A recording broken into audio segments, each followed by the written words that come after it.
The day shuts down. The games light up. This is BetMGM Tonight with Brad Evans and Pat Boyle on Westwood One Sports.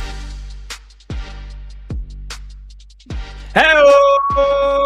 Welcome on into a Thursday night edition of BetMGM Tonight here on Westwood One Sports.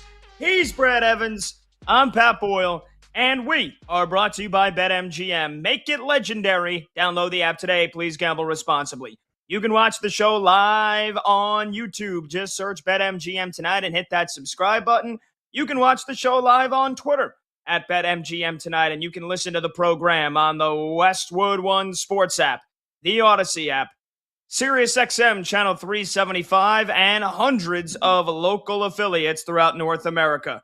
The phone number to join the show tonight and every night is 310-840-4910. That's 310-840-4910. We've got a lot of college hoops to get to. Don't you worry. And we're going to talk to Coach Bruce Weber coming up in an hour and 20 minutes from now.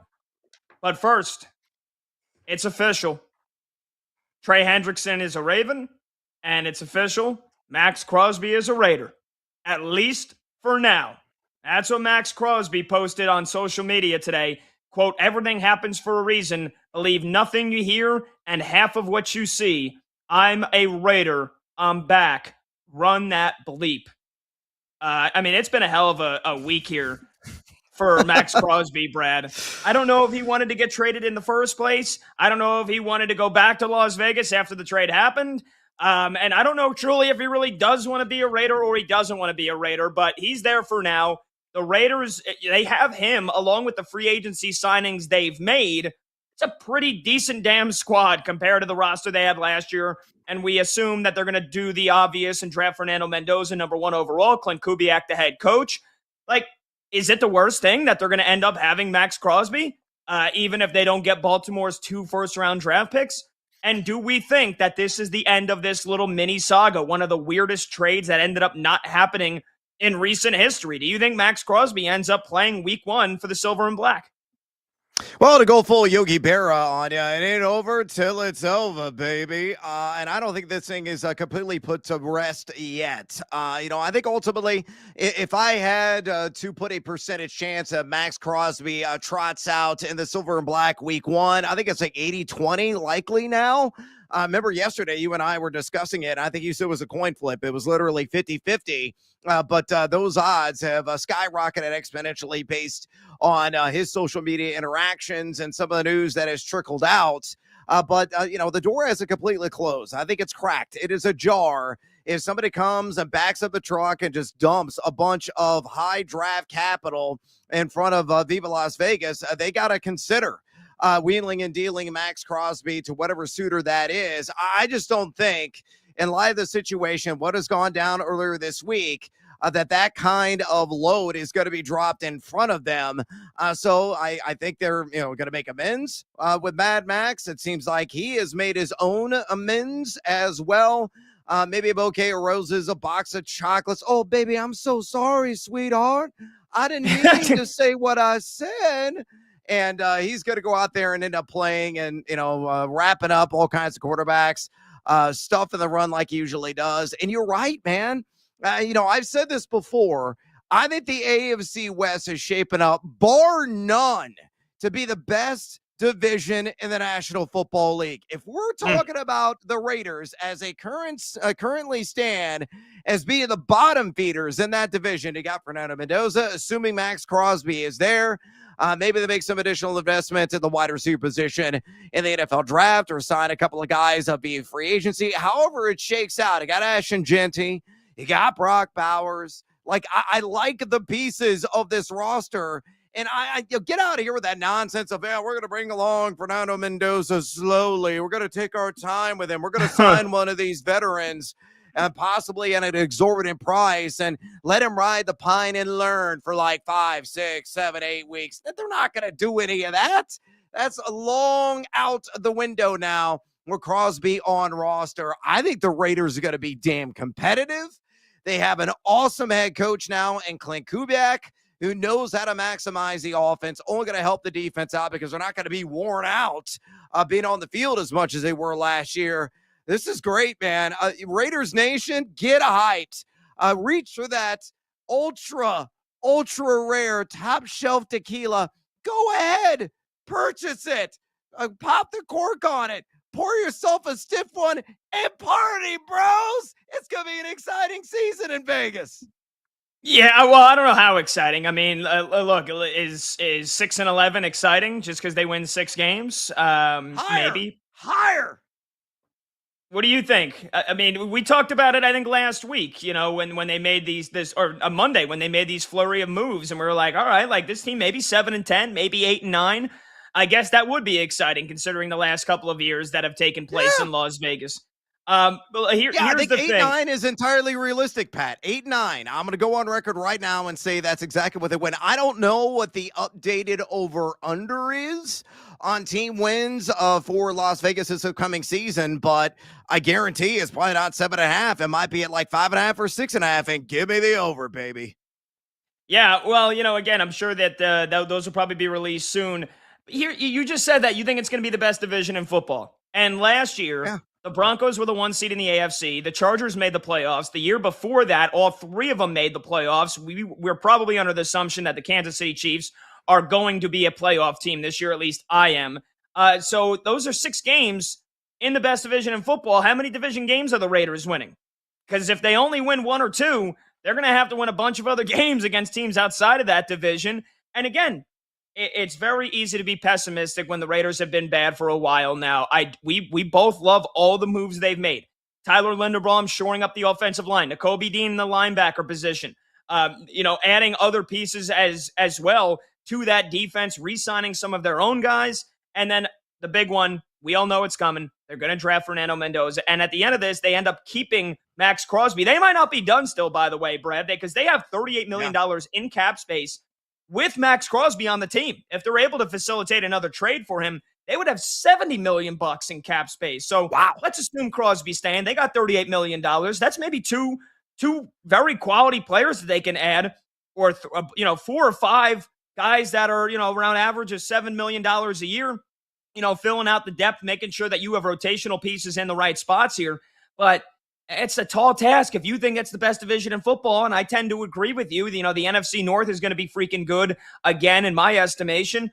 So this comes back to how quickly do we want to move Fernando Mendoza ahead? Because we debated this, and I honestly wouldn't be opposed if they sat him the first 4 or 5 games. You want him in there right away, but at the end of the day, Max Crosby, it's looking more than likely that he's going to still be a Las Vegas Raider from week 1, and barring any concerns that they have that the Ravens failed his physical for, Max Crosby's probably going to, basically fighting tooth and nail to be on the field and putting up the kind of plays and the impact that he's had for the last 5-6 years here, which is a damn good thing for Vegas. And that is where I'll say Raiders fans should be excited. Yeah, they should be ecstatic. This is going to be a competitive team. It's going to be a watchable team. It's not going to be the train wreck. It's not going to be the one that gets steamrolled on a regular basis, week in and week out. I think the defense is going to be downright, respectable. With Crosby, of course, they're going to have to make some moves in the back end. That is the area of weakness. They got to galvanize as well in training camp. We're going to see if they can build that chemistry and become a robust unit during the regular season. But again, man, I'm always fantasy-minded. Always thinking about the offense, and I think Fernando Mendoza is not going to skip a beat, going from Indiana to the National Football League as the number 1 overall pick. Again, he was top 10 adjusted completion percentage at the collegiate level among all college quarterbacks. There are no flaws to his game whatsoever. Be like, oh, well, they did it only for like 1 stinking year with Indiana. I don't give a damn. He won a national title, and he competed at the highest level against some of the stiffest and stoutest competition in the game. See Alabama, see that vaunted Miami Hurricanes defense in a national title contest. Like, he's got the goods. He's got the characteristics. He can run the offense. He's got the mobility. He's got the smarts. Put him in the lineup week 1, and he will not be disappointed. There is no reason at all to have him on any kind of leash and have him just kind of put along and then say, all right, we're going to take the leash off and let you go now, buddy. You're going to go out there and start like week 6, week 7. It's idiotic. Take the kid gloves off. and let him prove his mettle when the real bullets start flying again in the opening week. I think ultimately, at least, fingers and toes crossed, I'm somewhat optimistically this will come true. The Raiders coaching staff will see the light and do exactly that with Mendoza in week 1. Again, the Raiders, hey man, arrow, point north. Well, how about that? By the way, phone number to join the show, 310-840-4910. Do you think it's best case scenario that Max Crosby ends up staying with the Las Vegas Raiders? And if you're a Raiders fan, are you happy about it? I can't imagine you're not. The Raiders are a better team with Max Crosby on it. That's again, you could always say, well, they would have had a 14th overall pick and a first-round draft pick next year. Well, you got to hit on those draft picks. And, again, I think all of a sudden now, it's like, oh, is this knee okay? Is his knee? I mean, he was literally back at the Raiders facility yesterday working out. I think that's a guy that's going to be okay. And this was always described as a minor meniscus cleanup. He was always expected to be back. Now, again, you take his agent's word with a grain of salt, but he said he's ahead of his recovery. He's going to be ready for training camp. 310-840-4910. How about this? You think you're excited? Well, you might be excited about the Las Vegas Raiders. The folks at BetMGM, maybe not so much, because their win total is out. It's 5.5. And there's over. There's Daddy won. Daddy gotta have it. Come on, Brandon, let's go.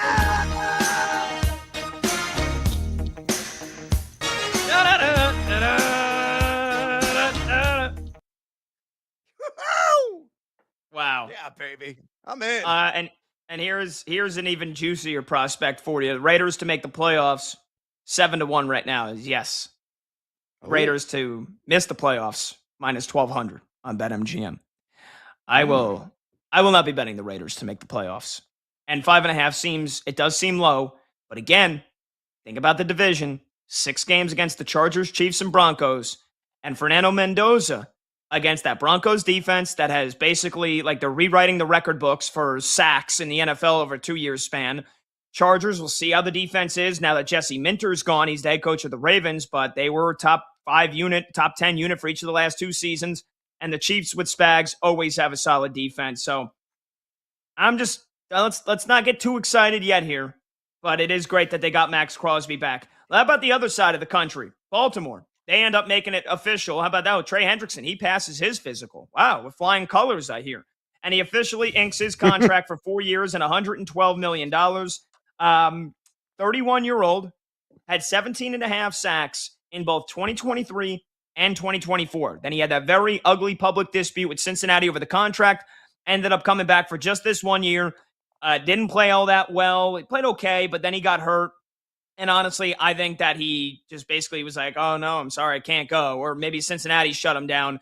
I don't think he had any business of coming back on the field playing for a team that was basically out of playoff contention that he knew he wasn't coming back for. That being said, he is 31 years old. Do you worry about Trey Hendrickson's value and what his production is going to be after the first 2 years of that contract? Because $28 million, that is a lot. And it would have been 36 this year for Max Crosby, who's almost the same age as Trey Hendrickson, but he's got to produce now. He's got to produce right away for Baltimore.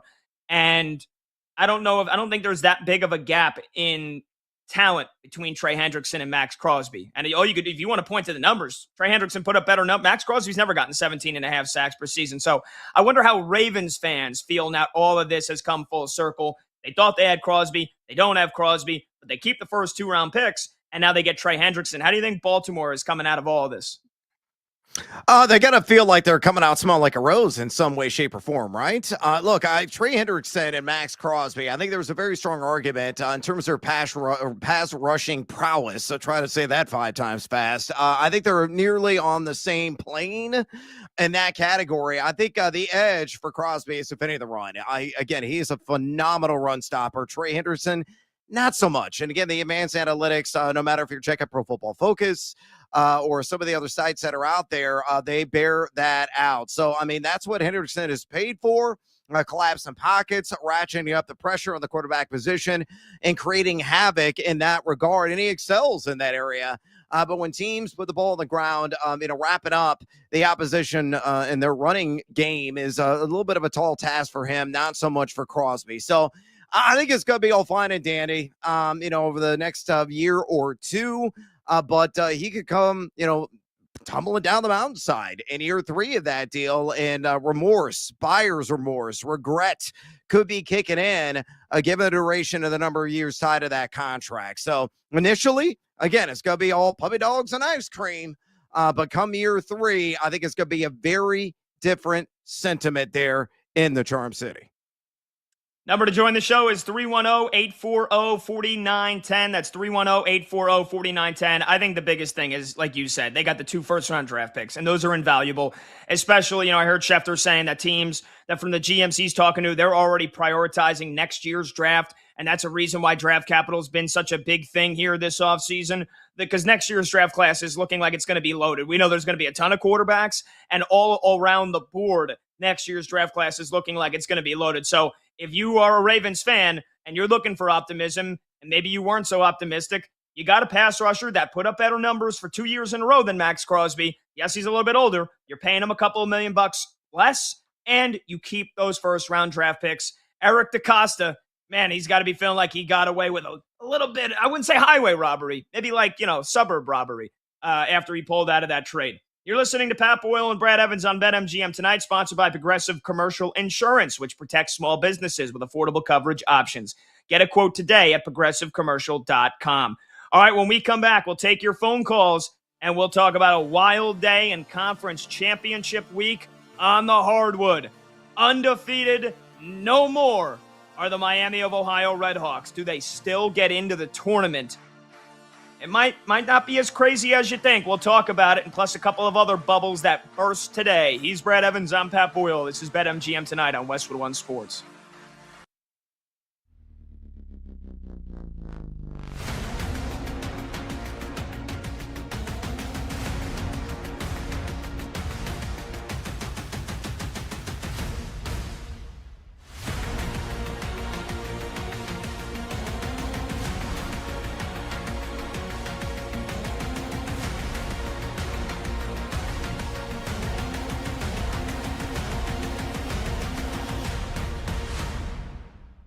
From a football standpoint, as a Ravens fan, I think it turned out pretty well for him. Crosby is obviously a better player than Trey Hendrickson, is better overall around player. Hendrickson's a great pass rusher, but Crosby, you get the pass rushing, you get the run stuffing ability and all those sorts of things.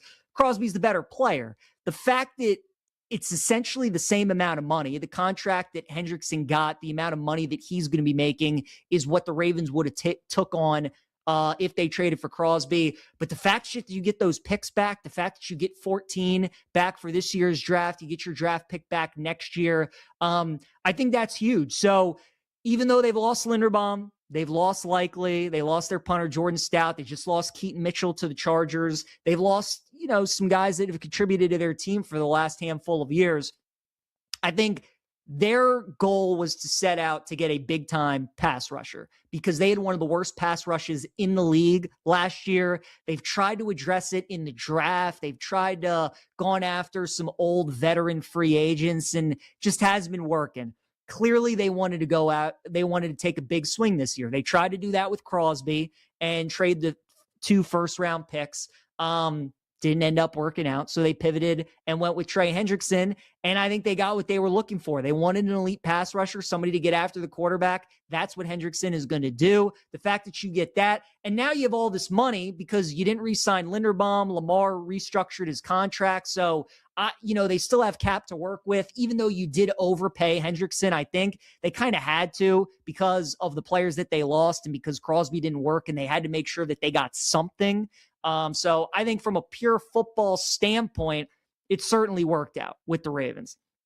As for like the ethics side of it, and a lot of people thinking DeCosta's a shady general manager and what he did, even though it was legal, and the Ravens had every right to back out of the deal if they didn't feel like Crosby was healthy enough. I see both sides of it. Truly, we'll never know. We'll never know. Only the Ravens front office and the Raiders front office will know what went on behind closed doors. I am in the belief, I would like to think that the Ravens did want Max Crosby on their team. We all remember Lamar tweeted out the Denzel Washington gif of boom, right? He was all excited earlier in the day, and we're like, what's this about? Did Lamar just sign a bid extension? Did they trade for somebody? We go and find out that it's Max Crosby. He was clearly fired up. The entire locker room was fired up. I'm sure the Ravens were ecstatic about this, because what people have to keep in mind is that in the 31-year history of the Baltimore Ravens, they have never traded away a first-round pick ever, let alone 2 of them. So clearly they like Max Crosby. Clearly he thought they filled their area of need. And then after that, again, it's just, there's so many conflicting reports. You don't know what happened behind closed doors. DeCosta's telling you one thing. The Raiders are tweeting out another. All these reporters are saying other things. Crosby was in Baltimore. He was in the building. They tested him. He was never going to pass the physical, but it's all, the Ravens are just, they're planning ahead, and they had to determine between the doctors and the front office if Crosby was going to be the player that they thought they initially traded for. Their doctors thought that it wasn't good enough. And again, because you're dealing with a team that never, ever trades away draft capital, especially a first-round pick, DeCosta was always going to have some timidness after he made the deal. You know, he knew he had to take a big swing. He did it. I'm sure he was happy about it. The players were happy about it. The organization was happy about it. But then once you get that news from the doctors that, you know, that knee isn't what we thought it was. Like Crosby, the long-term effect is worse than we thought it would be. The Ravens decided to pull their plug. So, I mean, it stinks. I would have loved to have Max Crosby as a Ravens fan. Like, it stinks for the Raiders. I mean, they are truly the team that got screwed out of all of this, because even though they do get Crosby back, I mean, you spend all that money on Linderbaum thinking Crosby's gone. You trade away, you get the 2 first-round picks. You have Mendoza at 1. You probably get him another weapon at 14. So even though that part of it does suck for the Raiders, like, now you have one of the best pass rushers in the NFL back.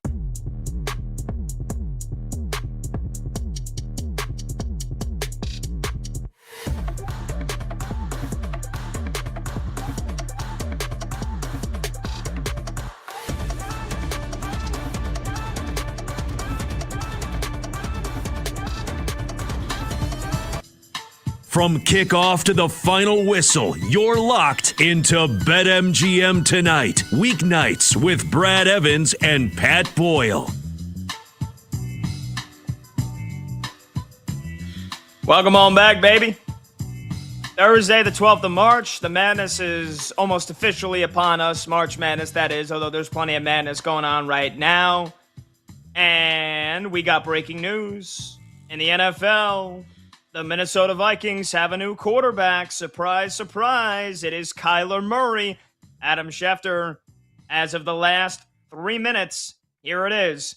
Former Cardinals quarterback Kyler Murray is signing a 1-year deal with the Vikings. Murray now will become a part of a quarterback room that includes former number 10 overall pick J.J. McCarthy. With Murray already owed $36.8 million from the Arizona Cardinals, his 1-year contract with the Vikings will be for the veteran league minimum, which I believe is $1.3 million. Brad, this is something we've expected. We've been talking about it for a couple of days now. I talked about it in one of my solo hours yesterday. I'm not a big believer in Kyler Murray. I don't think I think this is a big-time risk from Kevin O'Connell. But, you know, again, it's hard to hate it on paper when you consider his age. He's 28, going to be 29 when the league year starts. When you consider the success he did have not too long ago with Arizona, and you consider that with the play they got from J.J. McCarthy and Max Brosmer and Carson Wentz last year, they went 9-8, and they still have Justin Jefferson and Jordan Addison and T.J. Hawkinson. I'm sorry, I'm not a believer in the Vikings. I won't be a believer in the Vikings this year. I don't care what kind of training camp highlights we get from Kyler Murray, how committed or dedicated he says he is. I need to see it. I need to see it on the field. His actions have spoken louder than his words over the last couple of years, but this felt inevitable. And now the only question remains, is he just going to be basically given the starting quarterback job over J.J. McCarthy, or are we going to have a competition?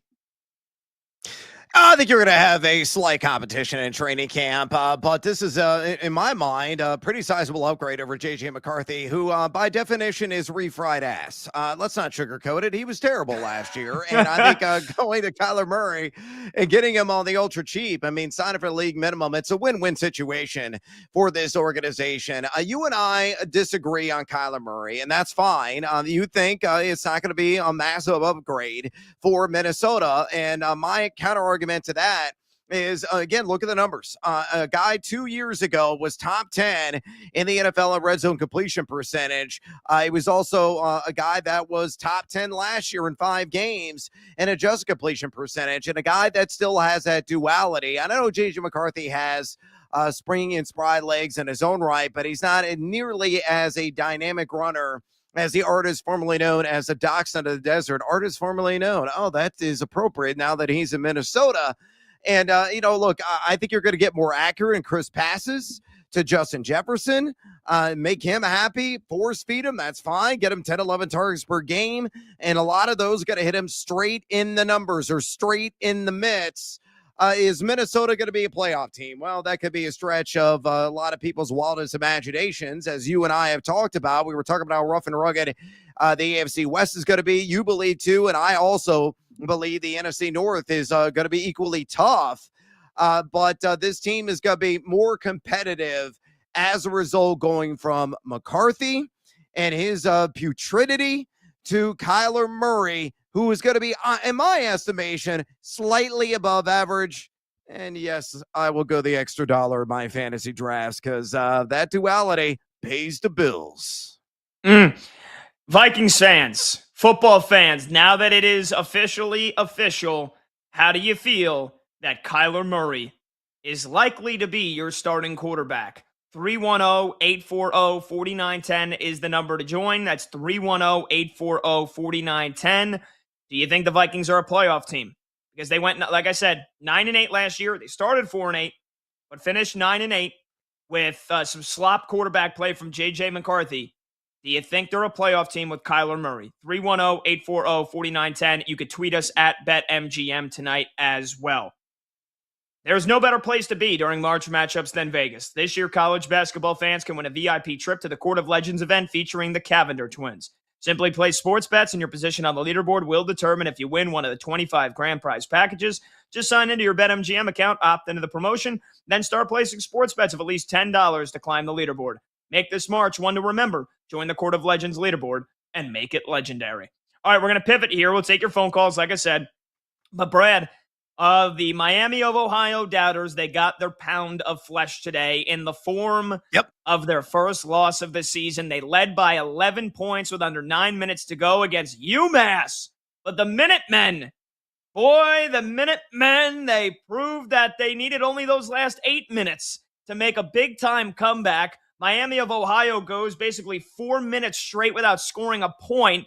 UMass comes back and beats them 87-83 in the quarterfinals of the MAC tournament today, the first game that Miami of Ohio played this week. So after a 31-0 unbeaten regular season and debate aplenty about if this team should get in if they lost one game, well, they did lose their first game. It came in the conference tournament. The Red Hawks go down. They're now 31-1, and UMass, not a good team. Not a good, what were they, one game over 500 basically? So now let the debate spark again here. Is there any chance Miami of Ohio doesn't get into the tournament because of this? Because that's not a very good team they lost to today. I think it's less than a 5% chance. I think Miami, Ohio is going to be in the big dance, going to have the name called on Selection Sunday. Are they going to be in Dayton? I think that's the bigger question right now, and I think they're going to dodge Dayton. Although, if the committee is all about, hey, we would get eyeballs on the screen on those playing games on either Tuesday or Wednesday, let's put Miami, Ohio in one of those matchups because people are going to watch. They're going to be glued. They want to see him play on one of the high major competition that is, teetering there on the bubble. A team like a Texas, for example, maybe an SMU as another example. I mean, I would tune into that. I'm certainly believe a lot of people, millions of people would tune into that. But I think they will avoid Dayton ultimately, be on the 11 seed line. I understand they have a 350 plus overall strength of schedule. I know The net rating on the season is in the 60s right now. I look at the predictive analytics, much worse, largely in the high 70s or low 80s, where I look at a Torvik or I look at a Ken Palm. But still, they were undefeated until today. And I think this boils down to one measurement, Pat. Ultimately, we're going to find out what the true worth is of WAB. All the rage right now. That's wins above bubble. It's a measurement that Dan Cavett, who is on the NCAA board and a guy that eats, sleeps, and breathes basketball, he has said in the committee process that has held more weight the last couple of selection processes. Well, here is where Miami ranks in WAB number 35. Now, they entered inside the top 30 the day in that ranking, but they slipped a little bit to 35. Here are the teams that are after them. Just give you a point of reference. At 36, Santa Clara, firmly in, likely is a 10 seed. My latest edition of the bracket, Big Bird, which I updated right before we went on air here with BetMGM tonight. St. Louis at 37, likely going to be a single-digit seed on the 8-9 line. UCF, they got the loss today against Arizona, probably going to be a 10, maybe an 11 seed. They're at 38. Texas A&M at 39, also that 10-seed conversation. The Iowa Hawkeyes, Monty's Iowa Hawkeyes, lost today, nearly had a triumphant comeback against the Ohio State, but fell short. They're going to be on the 8-9 line. Missouri, member of my last four in currently, that's number 41 in WAB. VCU, member last four in, they're number 42 in WAB. McNeese already in with the auto berth. Auburn at 44, we're going to unpack them hopefully a little bit more here in a minute. NC State looking like they're going to be a 10 seed. And then you go a little bit further down, SMU's at 47, a member of my last four in. And Texas, yes, Sean Miller's Texas Longhorns, who were firmly in the field about a week ago, are looking like they're going to be a single-digit seed. They have tumbled down the mountainside. They're at 49 in WAB. So if you look at that standing for Miami, Ohio at 35 in that measurement specifically, that could be the difference them being in or out. I think they'll get the benefit of the doubt. They're going to be in. I still say they're going to be an 11 seed, avoid Dayton, but there is a strong argument they could land at Dayton because the NCAA is all about that money, money, money, money. And people got to tune in and watch that. Yeah, let's not act like that hasn't happened before, by the way. North Carolina probably had no business getting in. Was that 2 years ago? And Bubba Cunningham is on the committee. And last year. Yeah. Oh, what a surprise. North Carolina, by most of the advanced metrics, and Bart Torvik and net and all that stuff, probably shouldn't have been in the tournament. Oh, wow, they get into the tournament. Oh, wow, what a shocker. Oh, and their AD is on the selection committee. Wow, what a surprise. So it would not shock me, like you said, one bit, to maximize the eyeballs on Miami of Ohio, this team that not a lot of people have watched all year, and they were undefeated. And then it's like, oh, wow, this team's undefeated. They might not get in. Do they deserve to get in? And then they lose their first game. And here we are having this conversation. What way to maximize those eyeballs on a team that had one loss that came today in their conference tournament by putting them in the first four in Dayton and making them prove that they are, what their record says there is, and not that they are a team that basically played nobody all year. We'll see what happens. I mean, again, it's not like we didn't have many other bubbles burst today, Brad. How about Auburn? They get sent packing by Tennessee. That was a disappointing loss for them. You had a couple of other teams that really needed a win today. UCF, although maybe they got in yesterday with their win over Cincinnati, but they got smoked by Arizona. Some other shocking results today. What was the biggest takeaway you had from today's conference tournament action, which is once again heating up as we get to the night slate? All I gotta say is hallelujah, baby. Thank you, Jesus. Thank you, Tennessee Volunteers, for beating the Auburn Tigers. I think the argument is over, folks.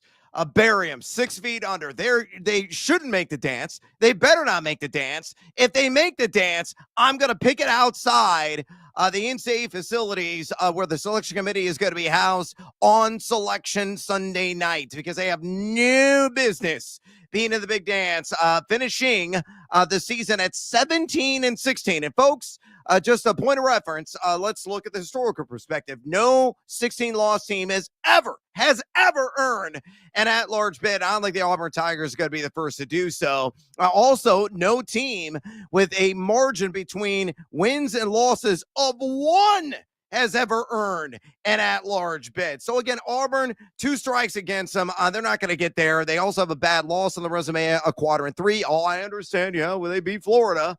That's all fine and dandy. Yes, they have 4 quadrant 1 wins. They played 17 quadrant 1 opponents and went 4-13 in that category. They had a chance today.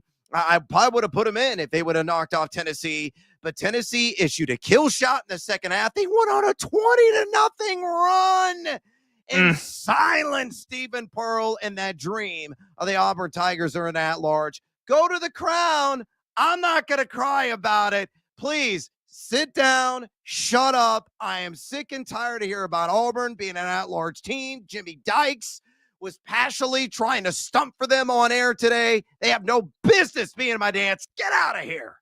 Yeah, I agree. I mean, I don't care how. And the SEC, this isn't the historic SEC we saw last year. It's an above-average conference. They went 17-16. They had every opportunity to get some big wins down the stretch, and they couldn't freaking do it. And like you said, 20-0 run by Tennessee today, who was playing with a less than 100% Nate Ament, and you lose by double digits. You got no argument. You have 0 leg to stand on. I agree with you. Play in the Crown or pack it up. Sorry, Stephen Pearl. Sorry, Bruce Pearl. Miami of Ohio is going to be in, and Auburn isn't, and that's the way that it should be. Yeah, right. Yo, cry me a river, Stephen Pearl. Boo-hoo. War Eagle. Had their chance last year. Should have won the national championship with Janai Broom. Didn't do it.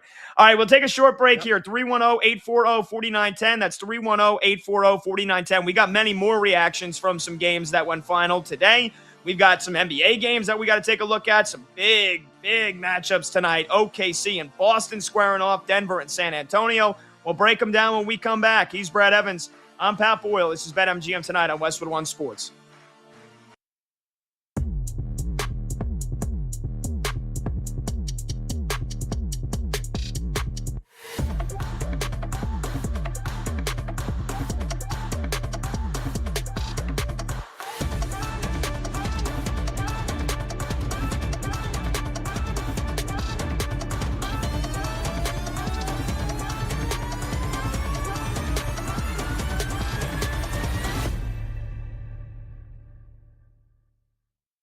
If Tommy Lloyd had had previous success in the tournament, I think all of us, myself included, would be all over Arizona. You know, like if Tom Izzo was coaching this team, if Dan Hurley was coaching this team, if Todd Golden was coaching this team, if it was somebody like that, Rick Pitino was coaching this team, there would be no questions. They would be the favorite going into the tournament. They would probably end up winning it.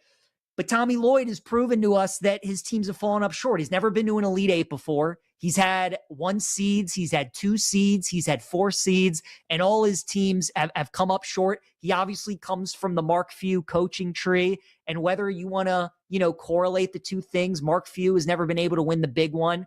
There are definitely coaching concerns with Arizona. They don't shoot as many 3-pointers as you would like. Now, they do shoot at an efficient level. Their defense is so good. And what I love about Arizona is their roster is just the perfect mix of lottery freshmen with veteran players. Jaden Bradley, veteran point guard. Braden Burries, lottery pick shooting guard. Koa Pete, lottery power forward. Then you got Krivas down low, who's unbelievable. Karchenkov might be the best wing defender in college basketball. You bring a Waka off the bench. They play the right amount of guys, 7-8, Del Orso in their rotation. Like, it is a perfectly constructed roster. And as we get closer and closer to the bracket coming out, and I start to look at a lot of these teams, I'm kind of leaning towards Arizona being my pick.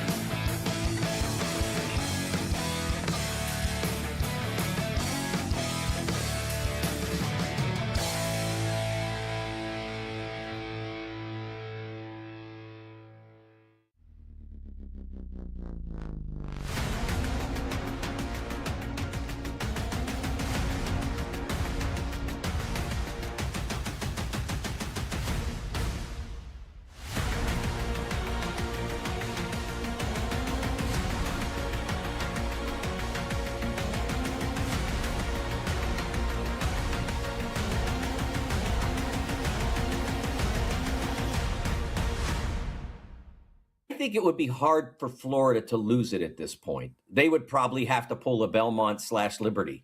I think if they make their semis, their resume looks pretty secure. Plus, you add into the fact that the idea that you'd have to start rearranging a lot of the bracket. I don't think that's a huge factor, but it is a factor. And I think Florida has done enough to put itself in a solid position. Now, if UConn were able to storm through their conference tournament and win it, they'd have a shot. But 2 losses to non-field teams, to sub-500 teams, at least Creighton may have played their way to 500 lately, but at the time they lost the games, they were certainly sub-500 to that one in Marquette. And trying to make a case for a 1 seed with that on your resume. Florida has a bunch of losses. Nobody's arguing that. They don't have a Creighton. They don't have a Marquette. When they've played those kinds of teams, they have dominated. And that's why I think it's going to be hard for Florida to lose it. And also because in UConn's case, if they do win the Big East championship, they probably only get one more high quality win in securing that championship. That would be in the final. Whereas Florida could get 3 over the course of the weekend if they win theirs.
Red Zone Energy, real-time reaction. BetMGM tonight with Brad Evans and Pat Boyle rolls on.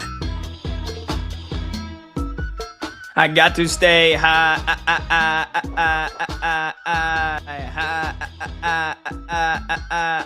Welcome on back. BetMGM tonight, Westwood One Sports. He's Brad Evans. I'm Pat Boyle. Phone number to join the show is 310-840-4910. That's 310-840-4910. BetMGM players will receive a college basketball odds boost token. To use the token, add a college basketball wager to your bet slip and activate the token.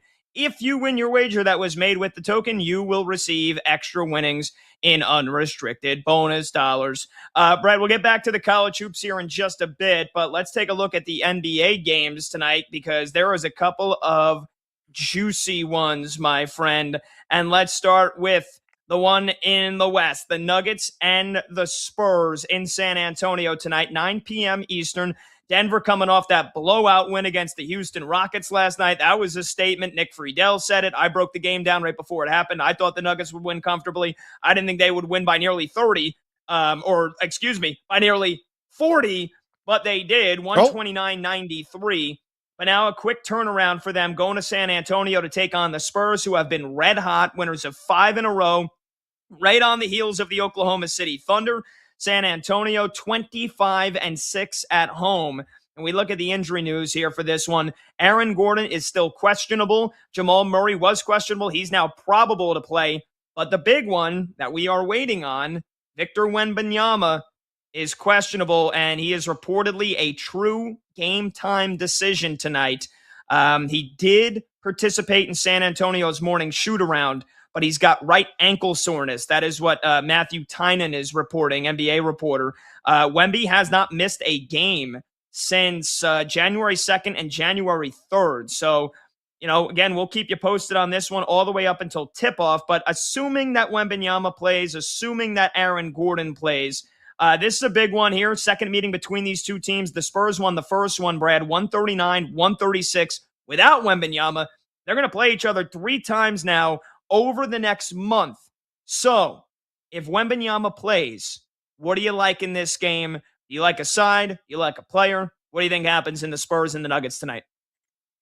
Oh, cowboy up, Wimby, because I love you in the 3-pointers made market. So that's what I'm going to go. If, again, a giant if, he suits up plus 145.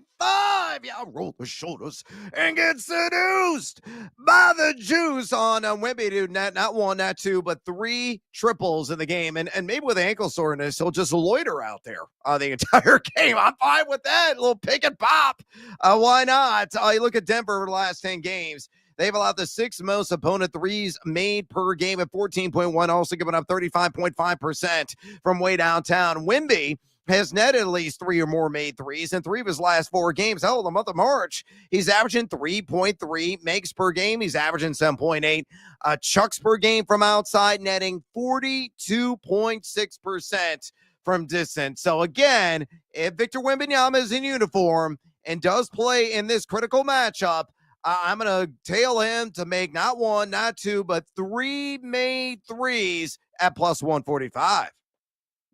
Yeah, I like the 3 ball as well in this one. These are 2 teams that they're in the top 5 in offensive rating over the last 15 games. Denver's offense has been cooking even before they got Aaron Gordon and Cam Johnson back, because Jokic and Jamal Murray, just an unbelievable duo. And now that they've got those guys back, they've been cooking. Like I said, they cooked Houston. Rockets are one of the best defenses in the NBA as well. They put up a $129 on them and destroyed them in the second half. San Antonio's been a great defense all year as well, but I think this is a game where 2 offenses are really going to be able to show what they can do, especially from deep. That's the one, we look at like which team is better at shooting 3, which team is better at giving up the 3 or not giving up the 3. San Antonio does not give up many threes at all. They also don't make a lot. Denver's been susceptible to the 3 ball, though, at times this year. And the fact that they're on the back-to-back, if San Antonio is swinging the ball around the perimeter, they're going to get some open looks. You like Wemby. I like Devin Vassell. How about Devin Vassell to hit 3 threes at plus 100, even odds money on BetMGM? He's been cold lately, but I think he's due for a breakout game. This is a guy that from February 23rd to March 3rd, in a 5-game span, here were the 3-pointers that he hit. 7, 5, 4, 3, 6. He was in fuego. Last 4 games, he's only hit 1, 2, 0, and 2. I think Devin Vassell is due for a breakout game from beyond the arc tonight. I will go with 3 threes for Devin Vassell. You like 3 threes for Victor Wembanyama, but hopefully we get threes aplenty either way, and hopefully we get a great game. Hopefully Wembanyama does suit up for that one. And then how about this, Brad? Celtics Thunder tonight.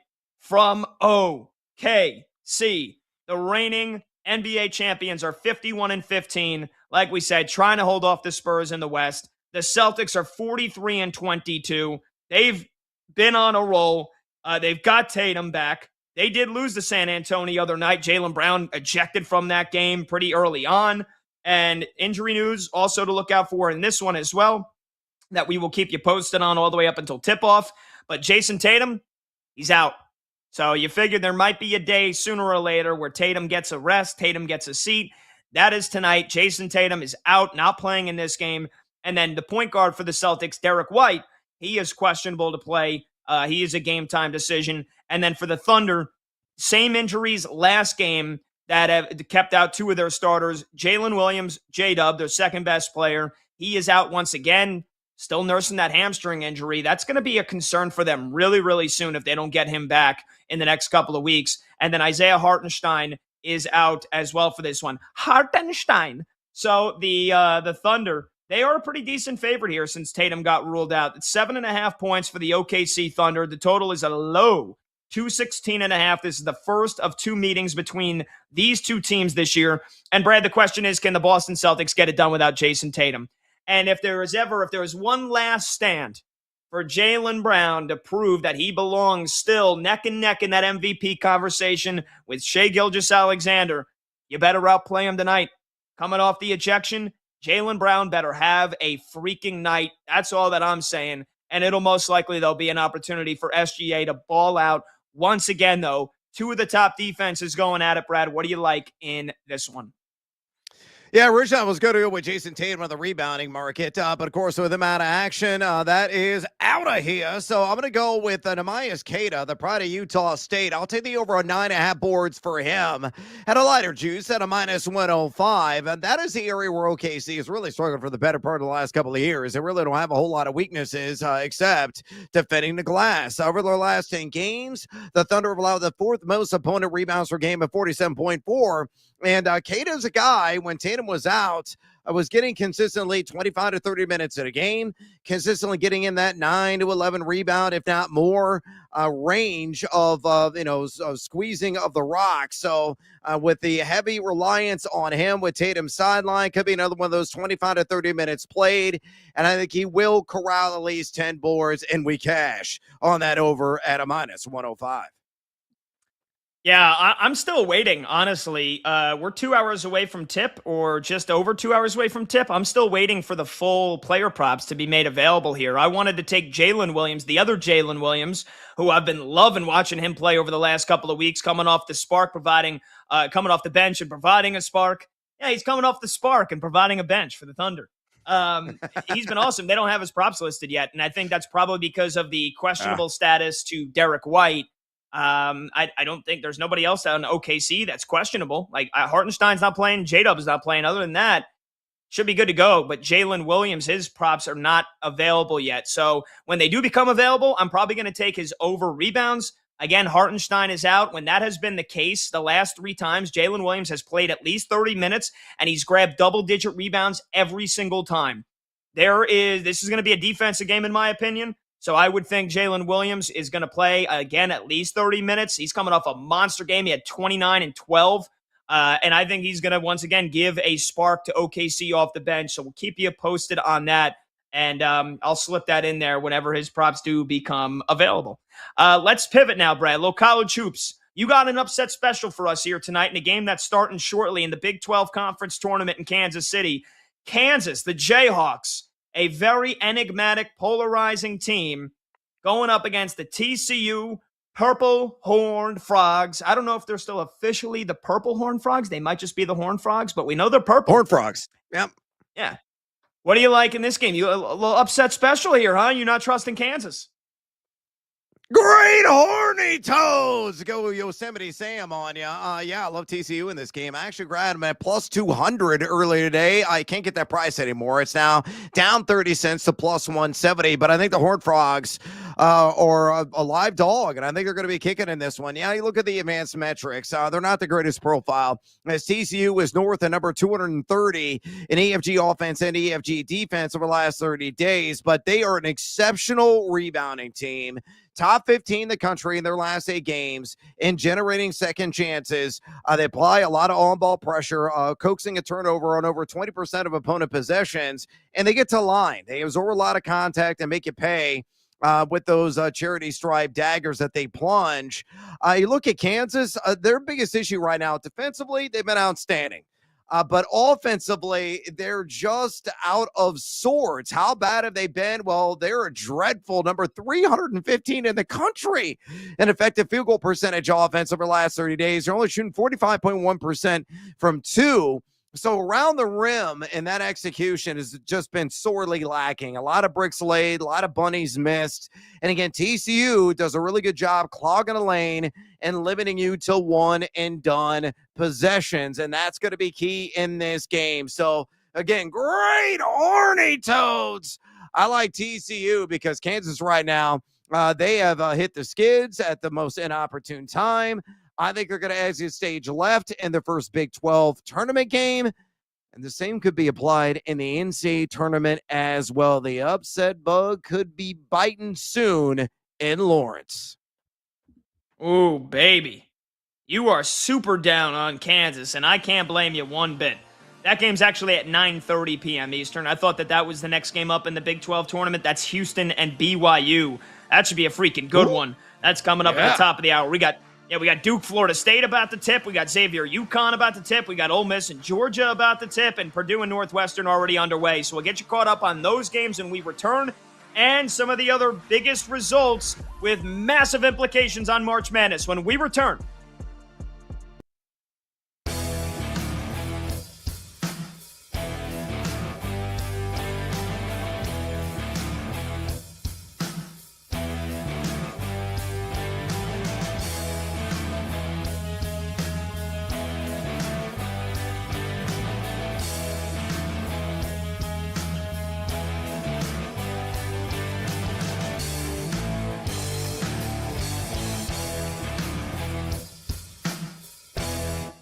there were 14 teams, I believe, as I recall, that were active on either Tuesday or Wednesday in their conference tournaments that ranked between number 40 and number 60 in wins above bubble.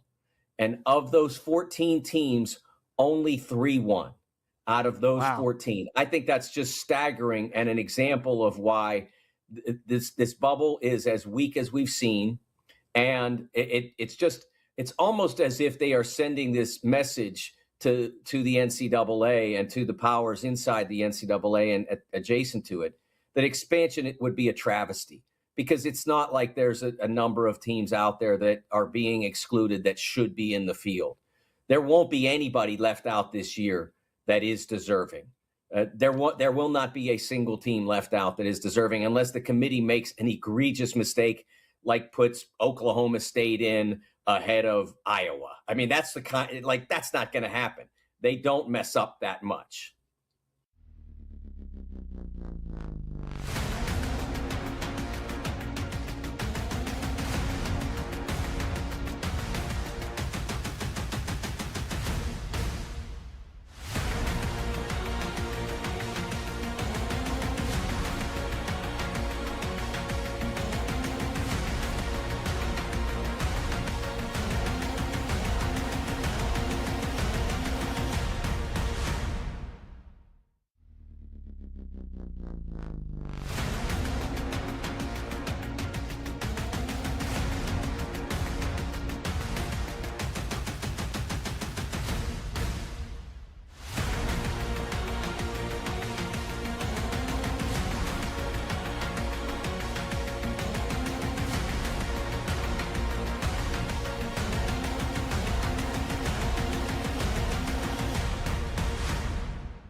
I wouldn't, but I don't know that I did coming into it. I just think Japan, their stars always play, and they've won international tournaments, from the time they're young until they're now at the WBC. They've won this 3 different times.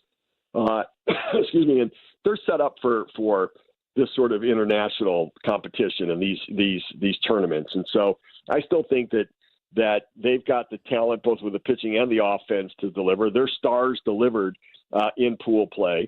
And I think Dominican probably second and the U.S. third. Now, any one of the 3, I think, could win it. But I'd be shocked if anybody other than the 3 end up winning the tournament.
The day shuts down. The games light up. This is BetMGM Tonight with Brad Evans and Pat Boyle on Westwood One Sports.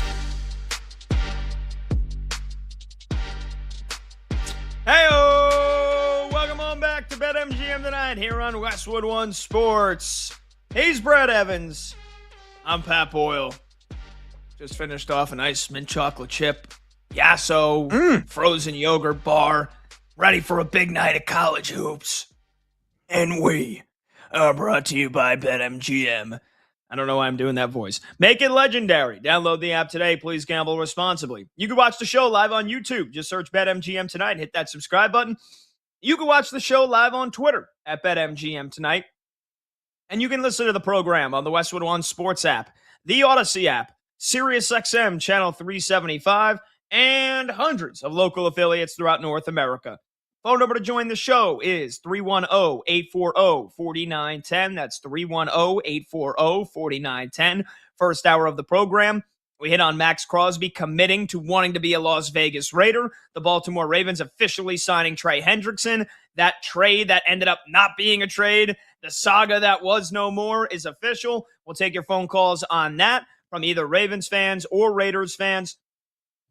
And then the official news that we all saw coming down the tracks, Kyler Murray officially signing with the Minnesota Vikings for the league veteran minimum salary. He is going to be paid $37 million this year by the Arizona Cardinals. Brad and I both think he is going to be QB1 for Minnesota. I'm very down on Kyler Murray. Brad is very intrigued and excited about Kyler Murray in Minnesota.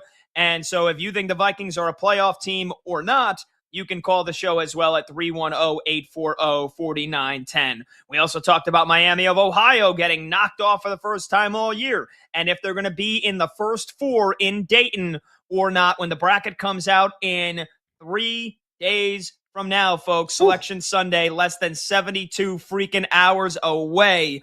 Holy smokes. Let's continue the college basketball conversation here, Brad. This segment is sponsored by Progressive Insurance. Save on commercial auto insurance from Progressive. Get a fast quote at progressivecommercial.com. Let's talk about the early games. We had plenty of them. 44 games on the slate today in total. I counted them. I used my big brain. I counted. I went down the scoreboard of college basketball, and I went 1, 2, 3, 4, 5. So, 44 games.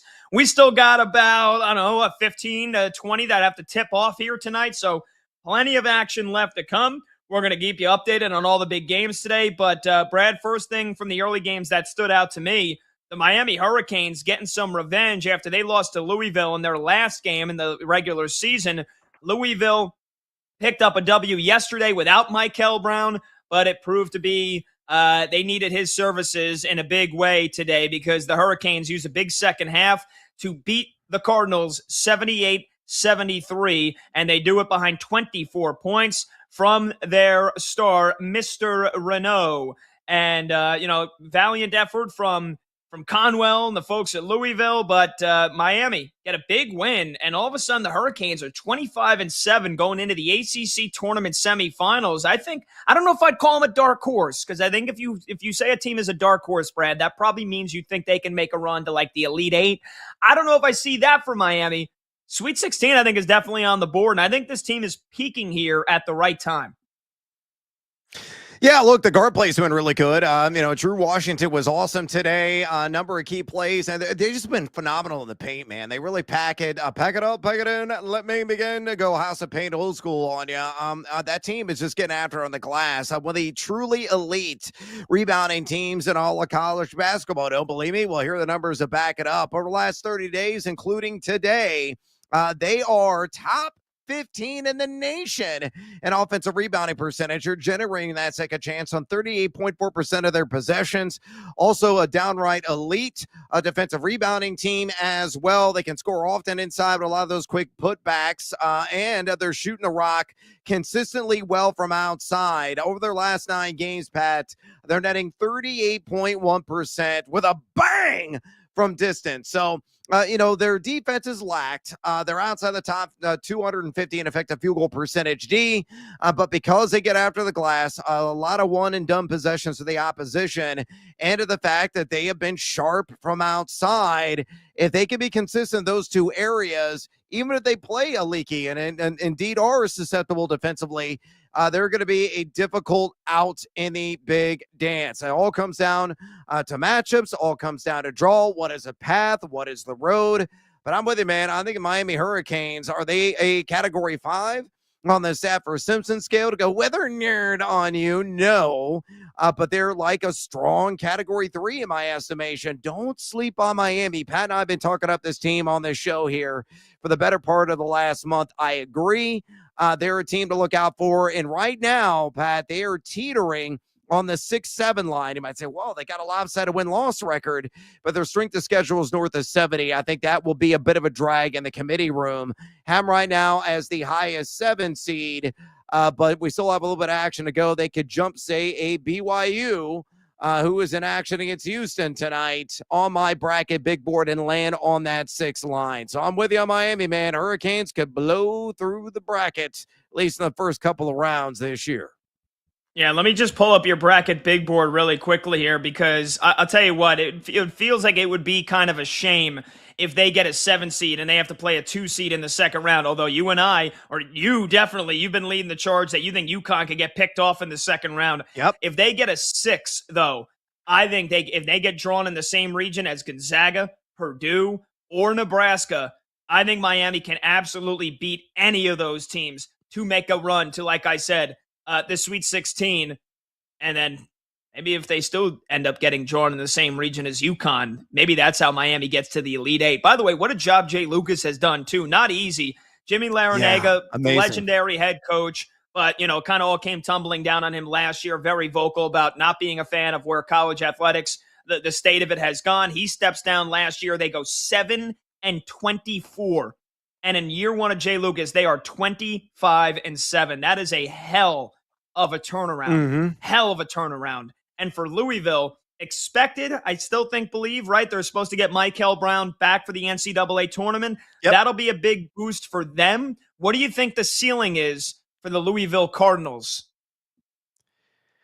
Well, you look at Louisville right now, I got them as a projected 6 seed, and some of the advanced metrics certainly favor them. So in that regard, they pass with flying colors. And I say, well, they're definitely going to be a second weekend team. But you look at this team, and you peel back the layers of the onion, and they have surefire weaknesses. And their biggest area of concern that I have, Pat, is on the interior. I think they got a weak front court, a weak front line. Fruit definitely has his moments. Some of the big bodies have their moments, but they're wildly inconsistent and unreliable. I know the guard play is terrific with Michael Brown on the floor. Ryan Conwell, the Indiana State and St. Louis transfer, has been lights out at times. I mean, this team, over 50% of their hoists are coming from outside, rather than 38.7% over the last 30 days. I just worry about that front court. So if they face a team like a Miami type that can shove them around in the interior and they really dominate in the paint, it's going to be bye-bye. That's a wrap. That's all, folks. Go Porky Pig on it and Looney Tunes. I think Louisville will get bounced in the big dance. So, again, we'll see what the draw is, but I do not have high hopes for Louisville even surviving the first weekend.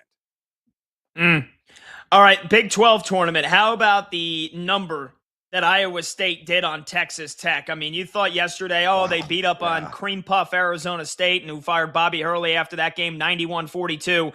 How about this for a follow-up? They outscored Texas Tech by 19 in the second half, and they beat the Red Raiders 75-53. We know that Texas Tech is without JT Toppin, their star player, who was averaging 22 points and 11 rebounds per game. He tore his ACL a couple of weeks ago. He's done for the season. They went on a bit of a run. I'm not excited about their prospects. This game was tight for a little bit, but man, Texas Tech couldn't hit water if they fell out of a boat in the second half. And it was the usual suspects for Iowa State that got the job done today. Their star, Taman Lipsey, with 20 points. Joshua Jefferson, another double-double, 18 points, 13 rebounds. Milan Momcilovic was quiet, but they didn't need his services today because their defense, the Cyclones, They put Texas Tech in a cyclone and spun them up like they were in a blender. This defense is, I think it gives them a very high floor when we get to the big dance. And you talk about a team that's kind of, at least in my opinion, hovering between a 3 seed and a 2 seed.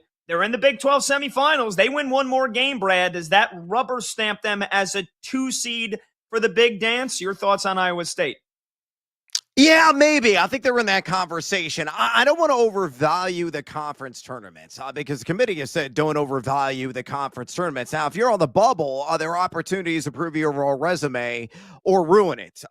We've seen that case in point today with, say, like Auburn, say, like Miami of Ohio. Those are unique situations. But on the top side of the projected field, I think the 1s and 2s are pretty much locked in, no matter what, because they always weigh, the committee does, a regular season even more than they do the conference tournament season. But you're right about Iowa State. Whether they're on the 2 line, the 3 line, they're going to be difficult out because they're starting to play a galvanized version of basketball that we saw earlier this year.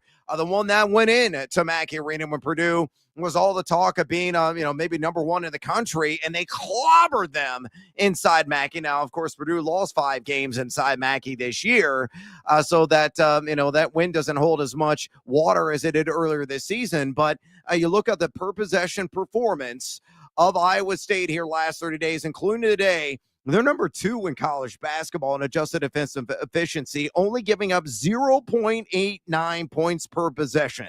That's suffocating. They pressure you relentlessly, especially in the half courts, and they force a lot of turnovers, a lot of miscues. 22.6% of opponent possessions have resulted in a turnover here the last 30 days. That's top 5 in the nation. Shoot the ball quite well from outside. Momcilovic, I know we had a quiet day today, but he's the guy that's nearly automatic from beyond the arc, and I like the veteran leadership they have. Joshua Jefferson is going to be a surefire NBA first rounder. Lipsey, as you mentioned, a lot of key players that play pivotal roles. May not fill out the box score, but they do little things to get the job done, like a Heisey, like a Buchanan. I like this Iowa State team, and I think TJ Altenberger is one of the most underrated coaches in the United States. That's a team on the 3 line. Again, with the right draw, maybe they're in UConn's bracket. Don't be shocked if they make it to Indy in the Final Four. Ooh, okay. Yeah, because the shine definitely came off them a little bit when they lost that game at home in Ames a couple of weekends ago to Texas Tech. But they got their revenge today for sure. Let's go rapid fire for another 2 or 3 of the early games here. I don't know if there's much to add about Arizona. I mean, they put a beat down on UCF. They jumped out to a 35-8 lead. I put the game on, and I was like, what are you kidding me? This game was over before it ever began. UCF actually got this, I think, back to like 9 or 10. But, I mean, Arizona steamrolled them in the end. Jamichael Stillwell and I know Riley Kugel were battling some injuries. They weren't 100% for UCF. That's the real question here, Brad. Did they already get in after their win over Cincinnati yesterday, or do you think the Knights might have to sweat it out on Selection Sunday? They might have a tout within arm's reach, but I think they're going to have their name called. I think they're likely going to wind up on the 10 seed line. That's where I am currently in the bracket big board. Maybe they fall to an 11, but they're going to be in, and I believe in fairly comfortably, unlike the, say, Texas Longhorns of the world. Yeah, and that's fair. Big East, Seton Hall takes care of business. They beat Creighton. Again, the Pirates, do they have to win the Big East tournament just to get in? They're in the Big East tournament semifinals now tomorrow night, and they are going to play the Johnnies. So if they win that one, does that make it an interesting conversation around Shaheen Holloway's squad? Or, Brad, do you still think Seton Hall has to win the Big East tournament? They're very much on the backside of the bubble. I think they got to get the auto bird to go dancing. Too many black eyes, quadrant 3 losses on the overall resume. So, yeah, I think they're going to be on the outside looking in. Hello, Crown. And then finally, the Johnnies, speaking of which, they put a beat down on Providence today. I watched that game from start to finish. Just their relentlessness, their ability to get out in transition, the rebounding prowess. They out-rebounded Providence 51-30. And Zuby Ejiofor, the Big East unanimous player of the year, is an absolute freaking beast. 21 points, 10 rebounds, 5 assists. That team follows his motor, Rick Pitino, joking afterwards. I saw his post-game on-court interview, and he goes, well, we're going to practice tonight. And then he goes, oh, I'm just kidding. And the guys in the studio were like, well, he actually had to clarify because with Pitino, you never know. But The Johnnies kind of under the radar here. I don't know, man. I know that they struggle offensively. We saw that game against UConn where they didn't make a shot. They lost. They missed like their last 20 shots of the game. But is this team peaking at the right time? Last year they were a 2 seed and went down in the second round to Coach Cal. Do you think St. John's maybe has a deep run in them in the big dance? Possibly. The good news is defense, as you mentioned. Iowa State's number 2 in adjusted defensive efficiency last 30 days. St. John's, number 3. And again, they pressure you. If you got quick guards and you get out ahead of them before that defense sets in the half court, that is an advantage. There are a few backcourts in the country that can obviously do that. And that's to the disadvantage of St. John's because they really rely on that pressure defense, especially in a half-court setting, and they bludgeon and pop in the mouth in terms of rebounding. But their offense, man, is dreadful. As you mentioned, how bad is it? 337 in the nation last 30 days. That, to me, is how concerning this team is. Wide variance of potential outcomes for the Johnnies. They can lose in round 1. They can maybe make it to Indianapolis in the Final Four. I think the truth is somewhere in the middle. But again, I got to see the matchups ahead of them. If they face a quick backcourt that can beat them before they set, they're in trouble. All right, we've got some callers on hold. Hang there if you can. Appreciate the patience, because coming up next, we're going to talk to Coach Bruce Weber, the former coach of Illinois. We'll ask him about the Big Ten tournament. We'll ask him about the big dance. That's coming up next. And then your phone calls, 310-840-4910. He's Brad Evans. I'm Pat Boyle. This is BetMGM tonight at Westwood One Sports.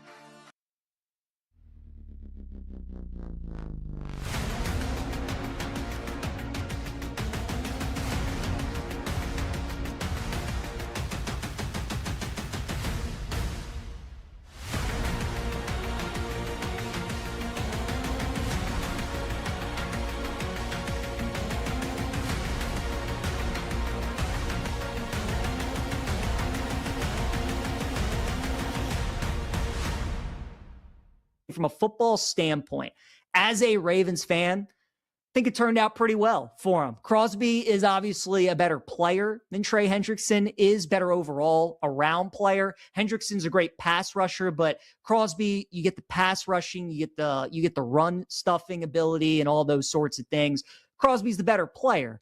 The fact that it's essentially the same amount of money. The contract that Hendrickson got, the amount of money that he's going to be making is what the Ravens would have took on if they traded for Crosby. But the fact that you get those picks back, the fact that you get 14 back for this year's draft, you get your draft pick back next year, I think that's huge. So even though they've lost Linderbaum, they've lost Likely, they lost their punter, Jordan Stout, they just lost Keaton Mitchell to the Chargers, they've lost, some guys that have contributed to their team for the last handful of years. I think their goal was to set out to get a big-time pass rusher because they had one of the worst pass rushes in the league last year. They've tried to address it in the draft. They've tried to gone after some old veteran free agents and just hasn't been working. Clearly, they wanted to go out. They wanted to take a big swing this year. They tried to do that with Crosby and trade the 2 first-round picks. Didn't end up working out. So they pivoted and went with Trey Hendrickson. And I think they got what they were looking for. They wanted an elite pass rusher, somebody to get after the quarterback. That's what Hendrickson is going to do. The fact that you get that, and now you have all this money because you didn't re-sign Linderbaum. Lamar restructured his contract. So, they still have cap to work with. Even though you did overpay Hendrickson, I think they kind of had to because of the players that they lost and because Crosby didn't work and they had to make sure that they got something. So I think from a pure football standpoint, it certainly worked out with the Ravens. As for like the ethics side of it, and a lot of people thinking DeCosta's a shady general manager and what he did, even though it was legal, and the Ravens had every right to back out of the deal if they didn't feel like Crosby was healthy enough. I see both sides of it. Truly, we'll never know. We'll never know. Only the Ravens front office and the Raiders front office will know what went on behind closed doors. I am in the belief, I would like to think that the Ravens did want Max Crosby on their team. We all remember Lamar tweeted out the Denzel Washington gif of boom, right? He was all excited earlier in the day, and we're like, what's this about? Did Lamar just sign a bid extension?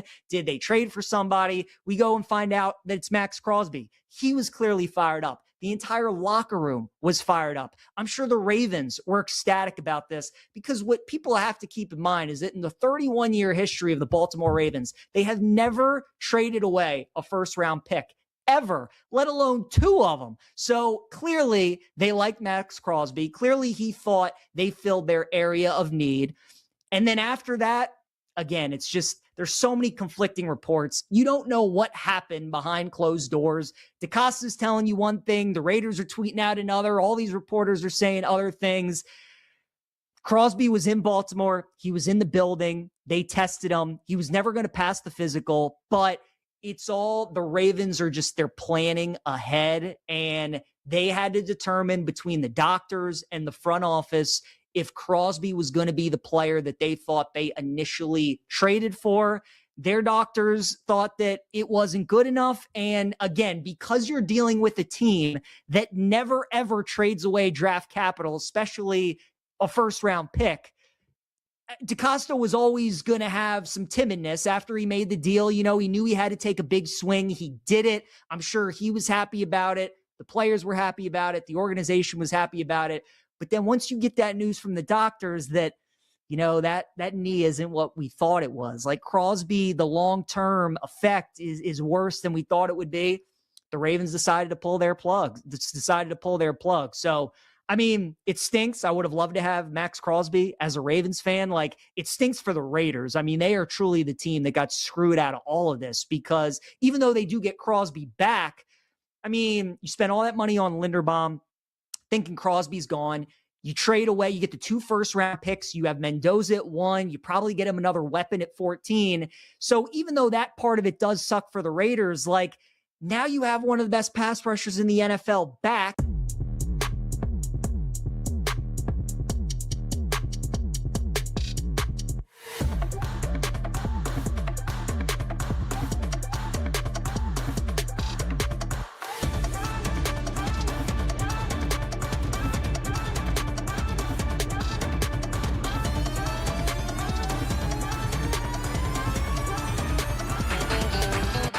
Live lines, late games, and breaking angles. BetMGM tonight with Brad Evans and Pat Boyle. Back now.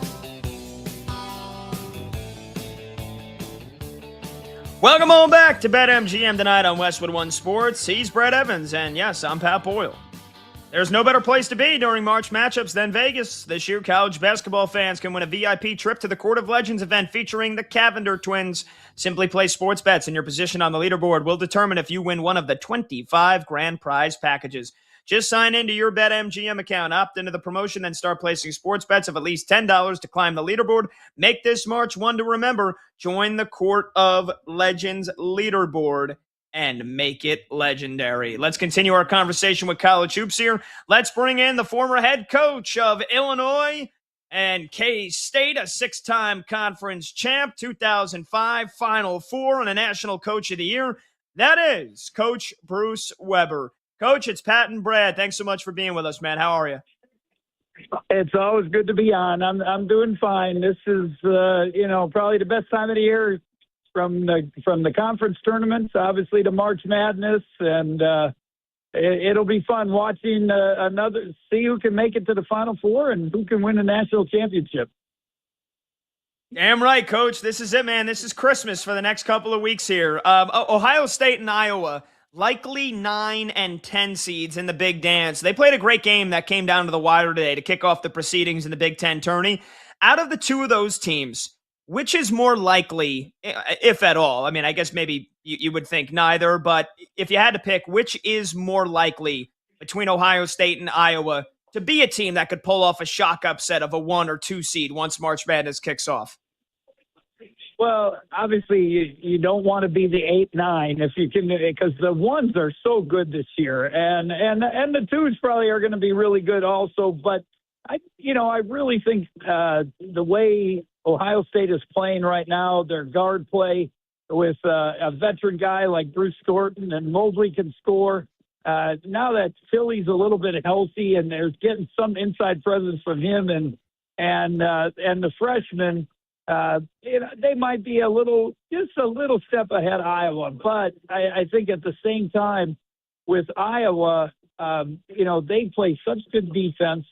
If you haven't faced a team that guards like them, they turn you over, they get transition, they're a low possession team. They can frustrate some people also. So, but I'd say of the two, obviously Ohio State won today, but 3 weeks ago or 2 weeks ago, Iowa beat them at Iowa City by a lot. So both are good teams, and it's kind of been fun to watch their involvement.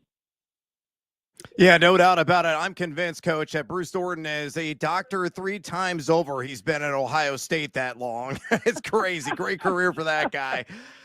Coach Weber, it's been 26 years for a Big Ten team to hoist a hardware and celebrate a national title as one shining moment blares in the background. Tell us why Michigan will break the streak. Conversely, tell us why Michigan extends the league's title futility.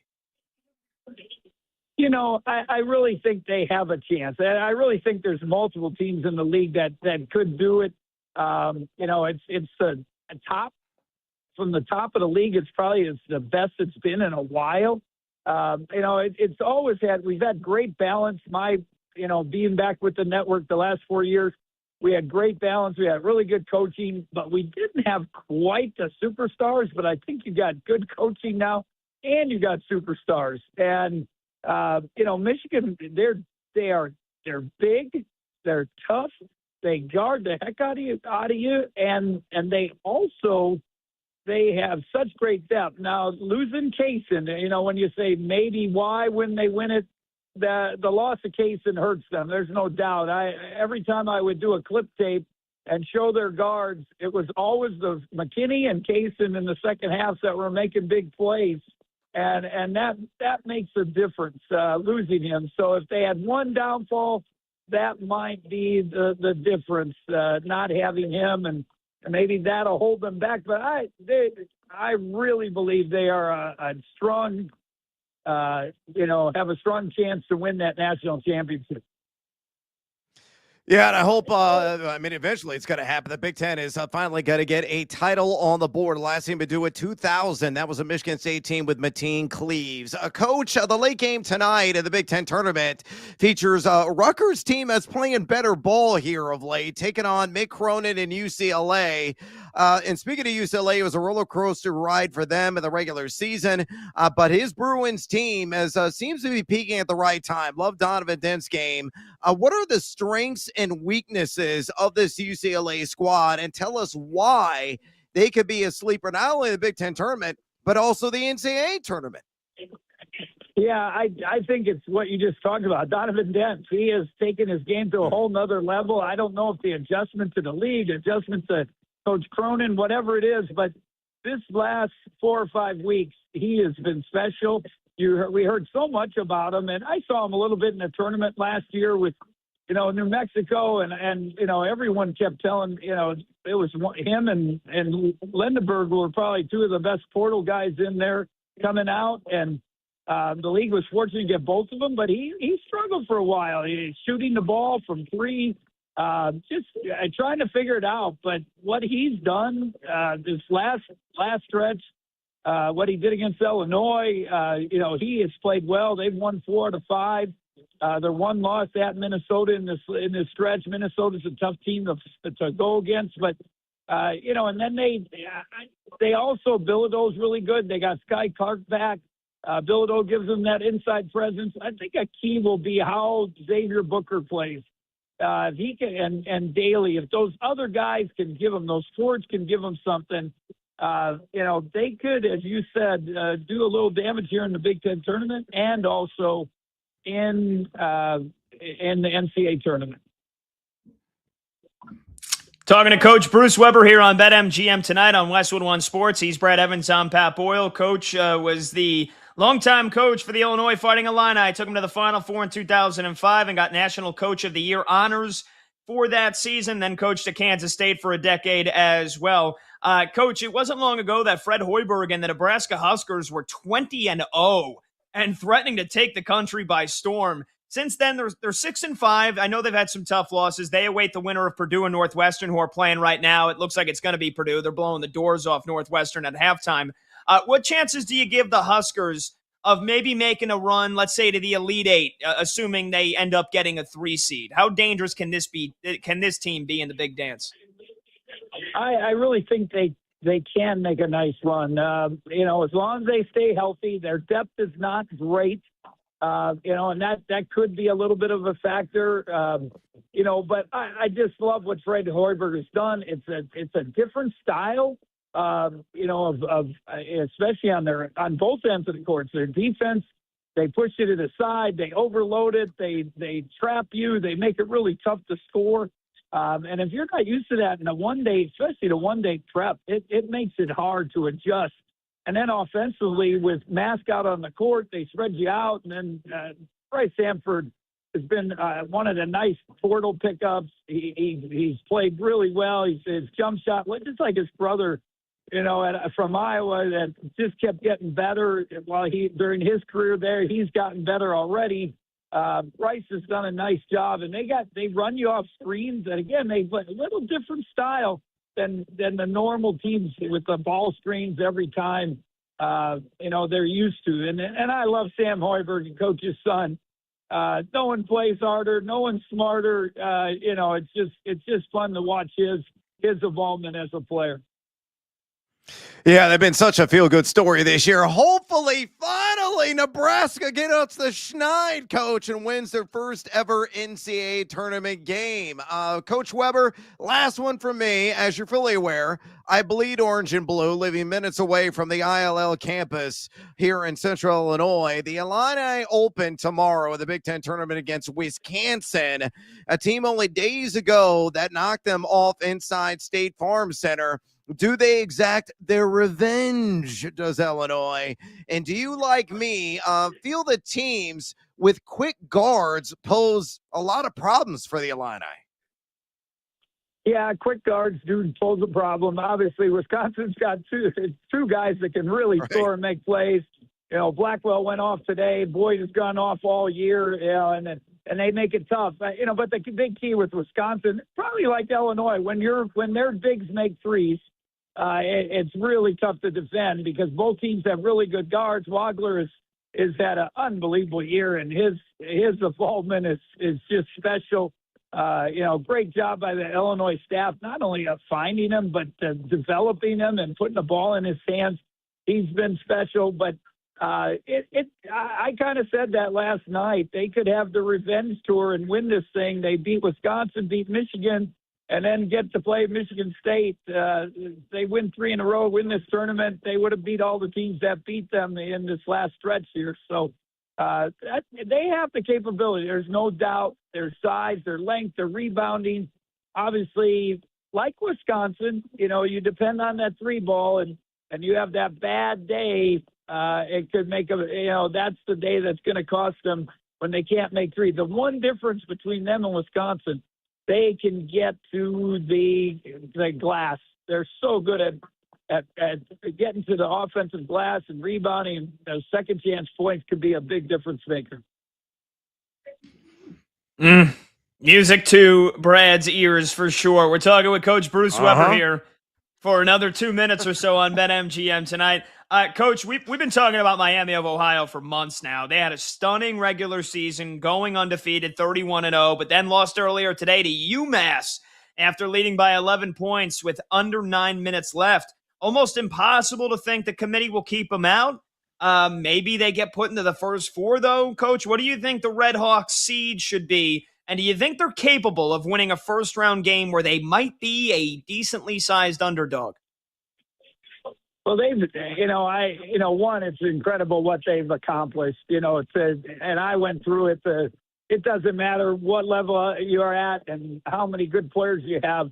To go undefeated is really, really hard, and especially in this day and age. So, kudos to them for what they've done.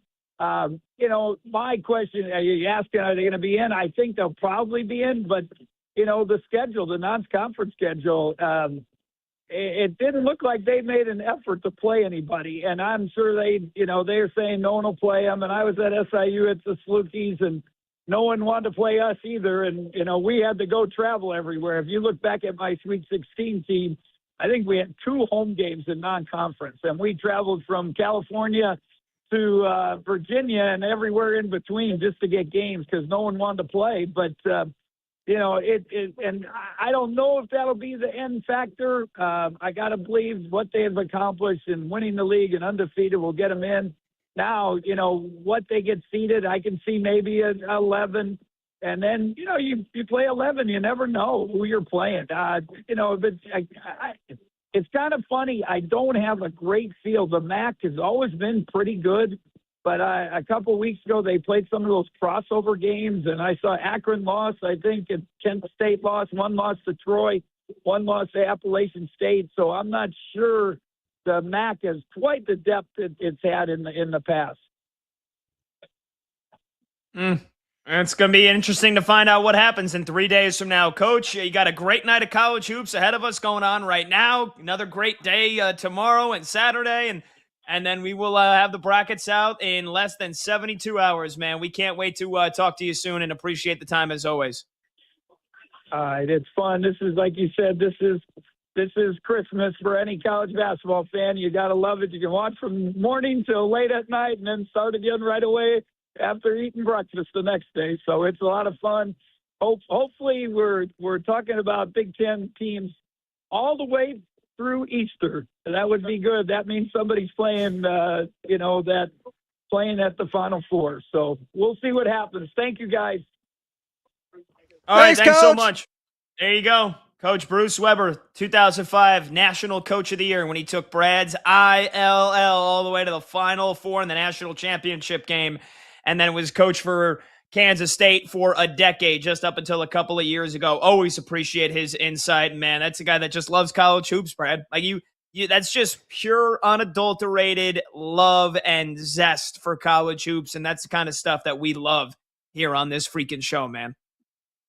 Is he my dad? He might be. I mean, seriously. What'd you think about what he said about Illinois? Well, yeah, I think I am. And look, he's spot on. I pose that question specifically because I watch every single tick, every single second of this Illini team. They're enormously talented. They're the longest team in the country. They're bigs and step out and bang home those threes. They beat you up in the interior, one of the best rebounding teams in the nation. But the issue for Illinois is speed at the guard position. And they're going to be tested again tomorrow against a Wisconsin team that picked up apart downhill in Champaign just a few weeks ago. Boyd and Blackwell have been extraordinary. So Illinois is really going to have to tighten up defensively. That has been an area of concern, to say the least. This will be a test. And if they pass it with flying colors, I feel more and more confident they're going to make a deep run in the NCAA tournament. But, yeah, he's spot on with his analysis. Phone number to join the show is 310-840-4910. That's 310-840-4910. We will get you an update on these primetime games that are going down. Duke getting tested by Florida State. Houston getting tested by BYU. We'll get you the scores when we come back, and we'll go through some of the earlier games that we did not touch on before, including a big win for Virginia and an even bigger win for the Ohio State Buckeyes. He's Brad Evans. I'm Pat Boyle. The fun rolls on next on BetMGM tonight, right here on Westwood One Sports.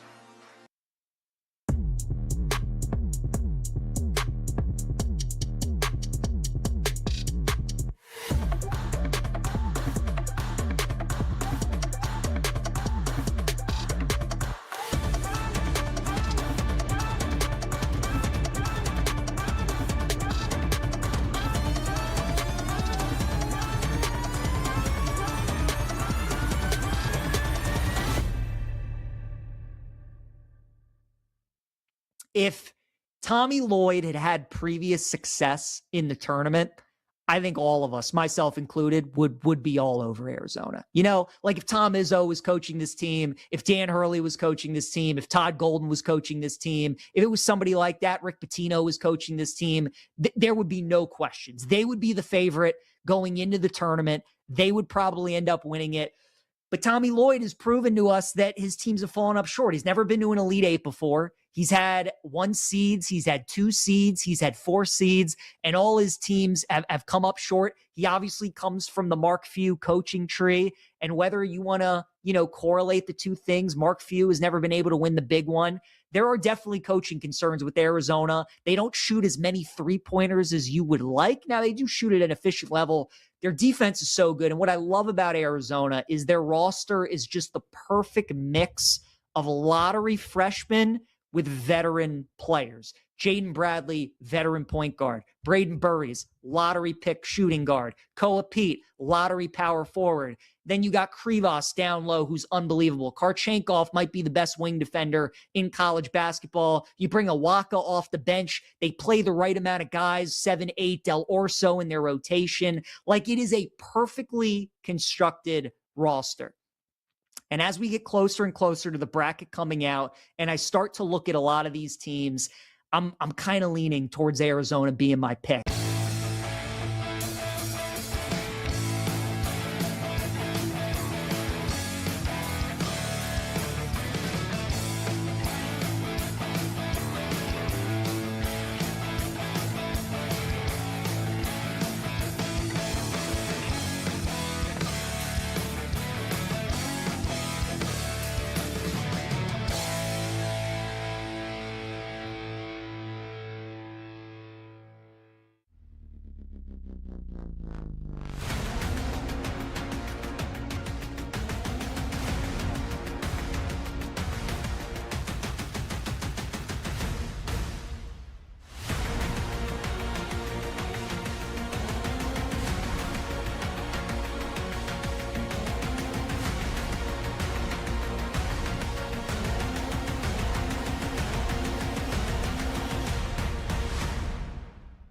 I think it would be hard for Florida to lose it at this point. They would probably have to pull a Belmont/Liberty.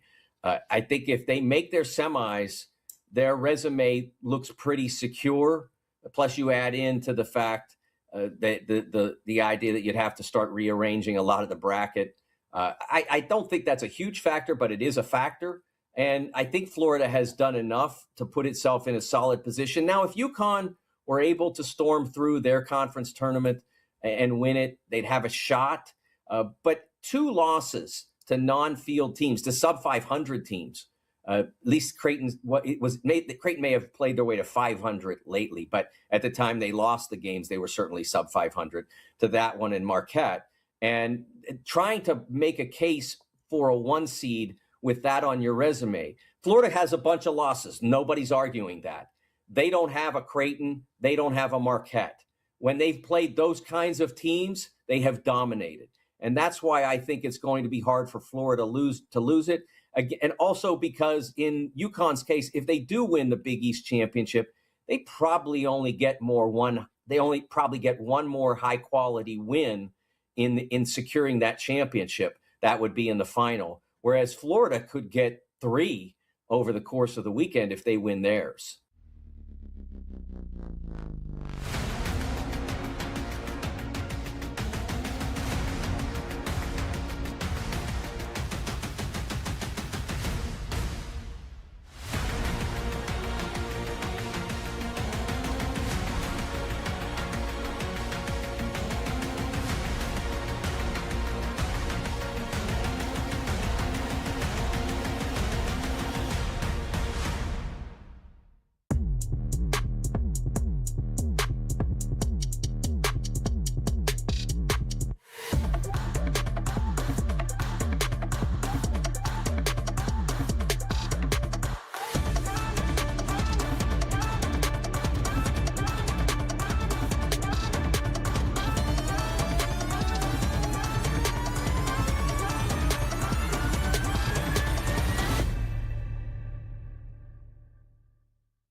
Every swing, every sharp take. BetMGM tonight continues with Brad Evans and Pat Boyle.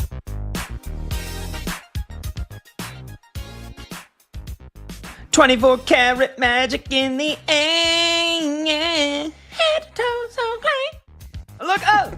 Welcome back. BetMGM tonight, Westwood One Sports. He's Brad Evans. I'm Pat Boyle. The phone number to join the show is 310-840-4910. That's 310-840-4910. Let's get an update here, Brad, because we got plenty of the top teams in the country in action right now. Prime time conference championship week games going on. Let's start with the number one team in the nation, the Duke Blue Devils. They're getting all they can handle from the Florida State Seminoles, who able to hold off Cal last night in their first game of the ACC tourney. And remember, Duke playing without their starting point guard, Caleb Foster, who may or may not even be ready for the NCAA tournament, and without their starting center, Pat Ngongba. What's going on right now? We got a tie game, under 4 to go in the first half. Yeah, 3:43 remaining right now in the ACC tournament, all knotted up at 35. Every time that Duke has attempted to go on a little spurt, a little bit of a run, Florida State has landed a counter punch. They're shooting the Seminoles 50% for the floor, 6 of 13 from three. I've only got the free throw line 4 times, crashing glass with 10 rebounds. Though Duke right now absolutely killing them in terms of rebound differential, plus 13 at the present moment in time. But Duke only 5 of 17 from distance. It's under 30% shooting, though 46.2% for the game. And the Dukies, baby, have left a lot of points of the charity stripe. They're 6 of 14 from the free throw line. That's an abhorrent 42.9%. Again, Florida State Duke tied up at 35. Now, you and I, right after the game had tipped off, I told you that I had taken Florida State on the alt line of plus 15.5 and a plus 105 juice there at BetMGM. I honestly felt going in this game that what does Duke really have to play for? Nothing. They're going to be on the 1 seed line regardless.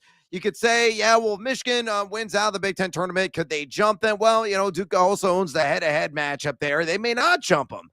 They could be locked in right now. Possibly Arizona could jump all the way up to the 1 of 1s. If they run through the Big 12 conference tournament, that's a scenario on the table. But Duke's going to be a 1 seed regardless. Let's be real. Let's be frank. So, knowing that, Cam Boozer, they want to make sure that he is going to be fresh, going to be ready, knowing that Caleb Foster is out for the foreseeable future, most if not the entire NCAA tournament with that fractured foot. And also Ngongba not in action as he is dealing with a foot ailment of his own. Maybe John Shire pregame said, boys, go out there, give it your best. If you fail, you fail. We're going to be fine. We got to get healthy. We got to get arrested because we got bigger fish to fry. And that is chasing a national championship. So that's why I'm back Florida State. On top of that, too, the Seminoles have been exceptional the last couple of weeks, playing their best basketball the entire season. They have length, they have athleticism. And tonight, my God, they are splishing and splashing with conviction from outside. Again, 35-35, Duke and Florida State, 3:43 to go in the first half. Yeah, I'm switching between that game, and then I just had on Houston and BYU. Let's get an update there. Big 12 tournament quarterfinal, number 5 Houston. BYU now unranked, but we know that how good they can be even without their second best player, Richie Saunders, who's done for the year. They're going to be in the tournament. And I have to get another look at A.J. DeBonsa, who I think right now is the number 1 pick in the NBA draft. I mean, you and I have both soured on Darren Peterson, his commitment earlier in the season in terms of playing, and now hasn't flat out played very well here over the last couple of weeks. Houston leads BYU right now 31-28 with 3:15 left to go in the first half. A.J. DeBonsa, 14 points already, 5 rebounds, 2 assists on 4 of 8 shooting. In the first round against Kansas State, he put up a 40-burger and 9 rebounds and 6 assists. Yesterday against West Virginia, put up 27 points to go with 7 rebounds, and he's already got 14 here with still a couple of minutes left to go in the first half against the Houston Cougars. What's at stake here for both of these teams? Houston, you and I both think there's no shot they're getting a 1 seed, pretty much locked into a 2. Am I correct on that? And then what is at stake for BYU if they are able to win this game? Yeah, look, I think Houston more or less is borderline locked into that number 2 seed. Let's say hypothetically Iowa State wins the Big 12 tournament. There could be an argument where Iowa State then jumps a line, depending upon what Illinois does in the Big 10 tournament, depending upon what Michigan State also does in the Big 10 tournament. They're just ahead of Iowa State. Again, Iowa State right now on the 3 seed line. So there is a scenario that if Houston were to stub their toe in this game, and Iowa State could run roughshod, and Illinois, Michigan State fail, that maybe Iowa State does jump a line, and Houston could maybe slide a line. That's on the table. This game's going to be close. That's how Houston plays it typically against top-level competition. You might say, well, BYU hasn't exactly played at an elite level, and that's true. Offensively, they have been. They've been a top 20 offense in terms of effective field goal percentage offense, in terms of adjusted offensive efficiency for the better part of the last 30 days. Defensively, a very different story. Outside the top 275 in EFGD over their last 9 games. So far, again, 31-30. Houston is up with 2:31 to go in this first half. The Cougs are shooting 48% for the floor, but only 1 of 6 from downtown, and that's been an eyesore for them, is just putting ball through the basket consistently. That's why they crash the glass. They get those second and third chance opportunities religiously because it makes up for their shortcomings overall. Offensively, outside of Kingston Flemings, and Flemings only has 4 points and 2 of 5 shooting in this first half so far. And then you look at BYU. You mentioned Abonsi. He's up to 16 points now. 5 rebounds, 2 dimes, doesn't have a steal yet, but usually good for a couple in that category. BYU stroking it better from outside, 3 of 6 from downtown. They're shooting 42.1% for the game. The biggest key in this, and why BYU has been close so far, Pat, is that they're 11-12 of the charity stripe. So they're getting downhill, largely AJ DeBonsa, who's 7 of 8 on those freebies, and that's what he does best, attacking the rim, getting after it in the paint, drawing contact, sometimes getting those and ones. He has to be the number 1 overall NBA pick. That guy is going to be a multi-time all-star for years to come. And as I was speaking, BYU just tied it up, 32 apiece, 2:14 to go. I think Houston will ultimately win this thing, but probably within like 3 to 6 points margin-wise. So if you want to bet this live right now, BYU is catching 5.5 points currently on the live line at BetMGM. And then finally, let's go to the Garden. Big East Tournament quarterfinal. Number 6, UConn, the number 2 seed in the Big East Tournament, laying the smackdown on Xavier. 50-30 right now with a couple of seconds left to go in the first half.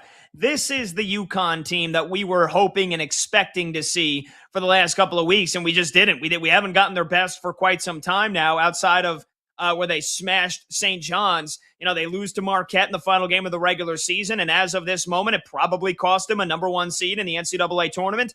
Can they get it back, Brad? You and I both think Florida's probably going to win the SEC tournament, but let's say the Gators get knocked out before the championship game, and UConn goes on to win the Big East tournament. Does that mean the Huskies could grab the 1 seed? Is there any scenario where UConn can jump back up to a number 1 seed here after this weekend? No, it's not going to happen. They're going to be on the 2 seed line. You can almost rubber stamp it. You can almost pour it in cement. I think inevitably that is going to be the case, assuming they don't have a complete collapse against the X-Men, and they probably won't. The biggest key and why they've been so successful tonight, balanced scoring. Terrace Reed is showing up and showing out. He's got 11. Alex Caravan, a guy of very esteemed history with this program. Obviously a legend, a living legend at UConn. He's got 11 in the first half. Solo ball. Oh my God, he's making shots. Now he's only 2 of 6 in this game, but he's got 10 points. And that guy has been wildly inconsistent. When they could put it together, and I know Xavier's like the sisters, the motherless poor, but if UConn can put it together, they can hang with anybody in the country. The problem is, you know what side of the bed they're waking up on every single morning before the game. And they're just so erratic, so undependable, unreliable.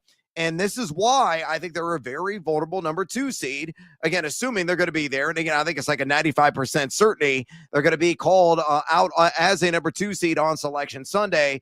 If you're a 7 seed, if you're a 10 seed, that is the team you want to see in your section of the bracket as a 2 seed, because if UConn does wake up on the wrong side of the bed, they are going to get bounced. And folks, I think it's going to happen.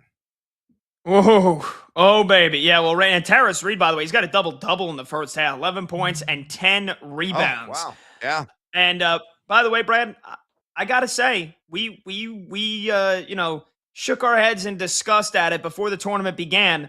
I'm watching these Big 12 games. I don't mind this court. I really don't mind the court. It's very subtle.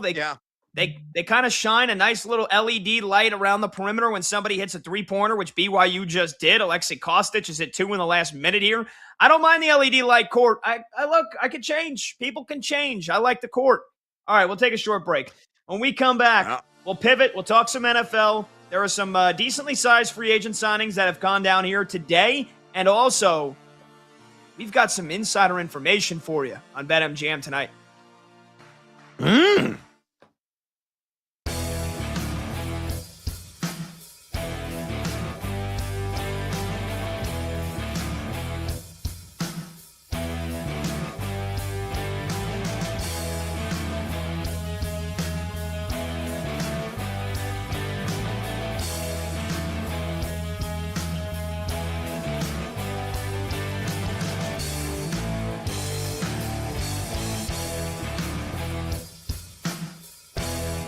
There were 14 teams, I believe, as I recall, that were active on either Tuesday or Wednesday in their conference tournaments that ranked between number 40 and number 60 in wins above bubble. And of those 14 teams, only 3 won out of those 14. I think that's just staggering and an example of why this bubble is as weak as we've seen. And it's almost as if they are sending this message to the NCAA and to the powers inside the NCAA and adjacent to it, that expansion would be a travesty, because it's not like there's a number of teams out there that are being excluded that should be in the field. There won't be anybody left out this year that is deserving. There will not be a single team left out that is deserving unless the committee makes an egregious mistake, like puts Oklahoma State in ahead of Iowa. I mean, that's that's not going to happen. They don't mess up that much.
I wouldn't, but I don't know that I did coming into it. I just think Japan, their stars always play, and they've won international tournaments, from the time they're young until they're now at the WBC. And they've won this 3 different times. Excuse me, and they're set up for this sort of international competition and these tournaments. And so I still think that they've got the talent, both with the pitching and the offense, to deliver. Their stars delivered in pool play. And I think Dominican probably second and the U.S. third. Now, any one of the 3, I think, can win it. But I'd be shocked if anybody other than the 3 end up winning the tournament.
The day shuts down. The games light up. This is BetMGM Tonight with Brad Evans and Pat Boyle on Westwood One Sports. Hey, welcome on back to BetMGM Tonight here on Westwood One Sports. He is Brad Evans. I'm Pat Boyle, and we are brought to you by BetMGM. Make it legendary. Download the app today. Please gamble responsibly. You can watch the show live on YouTube. Just search BetMGM Tonight and hit that subscribe button. You can watch the show live on Twitter at BetMGM Tonight. And you can listen to the program on the Westwood One Sports app, the Odyssey app, SiriusXM Channel 375, and hundreds of local affiliates throughout North America. We'll get back to the college hoops here in just a bit, but we're going to pivot, talk some football right now. We started the show with football. We'll take your phone calls on any and all of your reactions that you have to the moves that your team has made so far. 310-840-4910. The big news of the day, Kyler Murray, something that we all, basically saw coming down the tracks here for the last week or so. It's now official. He has signed with the Minnesota Vikings for the league minimum salary after the Cardinals released him. They're going to pay him nearly $37 million this year. So the Vikings are going to pay him just over $1 million. And that's a big risk. That's a big gamble that Kevin O'Connell is taking. And Brad and I think it's likely that he's going to be QB1 over J.J. McCarthy to start the season. Brad thinks the Vikings are a playoff team. I say no. I'm down on Kyler Murray. What do you think? 310-840-4910. And then Max Crosby issued a statement on social media today. I'm a Raider. I'm back. Run that bleep. It looks like he wants to stay in Las Vegas after the failed trade, the Knicks trade that the Ravens backed out of. They get their 2 first-rounders back, and they made it official today, signing Trey Hendrickson to that 4-year deal for $112 million. So how do you feel if you're a Ravens fan? How do you feel if you're a Raiders fan? Las Vegas, with Max Crosby, still has $38 million in cap space available. So that is, they still maybe have some moves up their sleeve. And Brad, we're seeing some smaller moves trickling out here. Look, the exodus of the Chicago Bears continues. Their defense, I should say. The exodus of the Bears defense continues. It's a defense that last year led the NFL in takeaways. But, man, when they weren't getting those takeaways, they were not very good, giving up chunk yardage left and right. We know they've already lost Kevin Byard, and now they've lost both of their starting safeties from this past season because C.J. Gardner-Johnson has agreed to a deal with the Buffalo Bills, and then Jaquan Brisker has agreed to a deal with the Pittsburgh Steelers. Do you worry at all about this Bears defense now heading into 2026? They're going to have to replace a lot of production. Tremaine Edmonds, he also left to go to the New York Giants. You're almost up to half your starters from that defense that is now gone from last season. They're going to have a lot of work to do to make sure that that unit is improved. Yeah, I totally agree. And, I'm going to give the benefit of the doubt. The coaching staff, they have a plan and they're executing it right now. Letting some of the key players from that squad go. They're going to rebuild. They're going to plug new guys in and hopefully they can really take off. I mean, really, they weren't quite rock bottom, but they were certainly in the bottom quarter of the league and many advanced metrics. If you look at the dropback EPA ranking, they're number 20. They fell in that category. Look at dropback success rate defense. They were number 25 in that one. They've got ills. They got warts. They got issues. But I trust the coaching staff to make the right moves, to get the right personnel, and to maximize whatever the talent is and adjust the schematics to make sure that this defense is at least average, if not above average. So let's before we decide ultimately where we stand on the Chicago Bears and their defense, I'm going to let things play out. Take a chill pill. I'm focused on March Madness right now, and I'll come back to it in like a month and a half, and then I will give an official grade, and I pray it'll be at least a B or B minus. Yeah, here are the moves that the Bears have made in free agency. A lot of small ones, but I think most notable, they did get Jedrick Wills, Jed Wills, offensive tackle, to compete at left tackle with Braxton Jones, who Chicago re-signed this week. And then you also have, let's see, Ozzy Trapillo, right? He's still on the team. He was filling in at left tackle towards the end of the season. So they're shoring up that offensive line the best that they can. They got DeMarco Jackson, retained DeMarco Jackson on a small 2-year deal. Braxton Jones also at left tackle. Like I mentioned, they did get Khalif Raymond, the former Lion wide receiver. But the most notable, Neville Gallimore from the Colts, 2-year deal for $12 million. Devin Bush, the linebacker from the Cleveland Browns, 3-year deal for $30 million. And then probably the biggest one to replace the production in that defensive backfield, Kobe Bryant from the Seahawks, 3-year deal for $40 million. So that was the biggest area of focus for Chicago. And I still think they need to do more to add to that defense. And maybe, Brad, maybe they are. Maybe they're in the midst of pulling off a heist here. Maybe the Chicago Bears, as we speak, the Chicago Bears might be putting together a blockbuster trade. Just maybe. I'm just saying maybe, because our producer, Brandon Combs, has some information that he would like to share with the audience right now. And Combs, what might that information be here? Well, I know a few people in this city. And I have friends that work over at O'Hare Airport. I have family like that work at O'Hare Airport. So I've got people everywhere, and I got a text from an individual today that isn't really a big sports person. They'll, in passing, they have kids that are in sports, that type of stuff, but not really a big sports person. So they don't know the meaning of what they texted me. But they texted me, pretty cool. Raiders jet just landed at O'Hare. And I was like, wow. Really? Oh. And they're like, yeah, it's pretty cool. I was like, yeah, that is cool. I said, it's also very, very interesting. And I just left it at that. And I can 100% certainty tell you that they have no clue why it's interesting. Which is why it would lead me to believe that this information is 100% accurate. So just interesting timing. Don't know what it means. Maybe they were on their way back to Vegas from Florida or something. Maybe they were taking a vacation. This was just a fuel pit stop. Yeah, maybe they wanted some in March in Chicago. Maybe they wanted some Portillo's. It's got really good beef. Delicious. So some good cake. Maybe they wanted some of that. Yeah. Or, there's a Fogo de Chao right across the street from the airport. That could have been another thing too. So, maybe they wanted a good steak. Maybe they didn't have Max Crosby with them getting off the tarmac to whoa. Maybe they wanted to see how terrible that deep dish pizza really is in Chicago. So they had to try it out for themselves. Get out of here. All right, so hold on, let's backtrack. How does this individual that works at O'Hare Airport, how do they know it was a Las Vegas Raiders jet? How do they know for sure? So they're in the line of work at the airport where they work on the tarmac, and they have a list of every flight, the manifest that comes in. So they know where it's coming from, who owns it, all this other stuff. So, yeah. Do they have the names of any individuals? Was maybe John Spytek on that list? Was maybe Mark Davis on that list? Dare I say Tom Brady?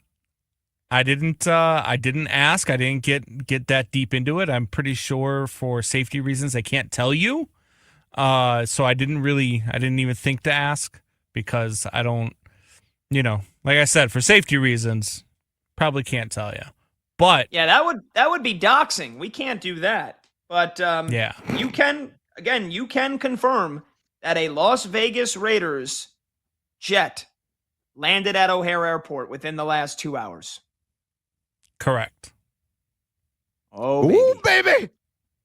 Brad, I know where your wildest dreams are going right now, and you're hoping that maybe it is the ownership / front office of the Raiders going to what's it called? Hallis Home? Yep. To try to negotiate a potential trade for one Maxwell Crosby? Hey, look, it's entirely on the table. Look, what Max Crosby put out there today, I think is a heaping pile of BS. It's like, oh yeah, I'm back, Raiders Nation. It's all good. Everything's smoothed over. No, I don't think it is. Look, somebody comes, knocks on the door and says, we're going to give you a pile of picks. They're going to be worth this. We're going to make it worth your while to deal Max Crosby to us.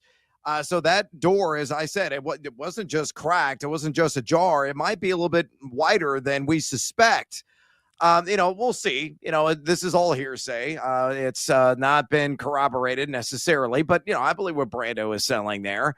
I will say this. If Max Crosby becomes a Chicago Bear, I'm going to call my tattoo artist locally and make an appointment and get some ink in honor of him. But I also fear that the plane that landed at O'Hare, the guy that is there is probably Kash Patel. Let's be real. Wait, so you're gonna get ink in honor of who? The person that told you that the plane landed? You're gonna get my face tatted, or you're talking about Max Crosby? Yes, I have a wonderful place on my right buttocks where your face can adorn for eternity. Wow. I like it. What's up with the ass tats that we keep wagering or talking about on this show? Brandon Combs wanted me to get an ass tat if the Bears won the Super Bowl. No, willingly volunteering to get an ass tat. You wanted to get the ass tat. I wanted you to have on the small of your back. You wanted it on your buttocks. Yeah. I wanted the tramp stamp.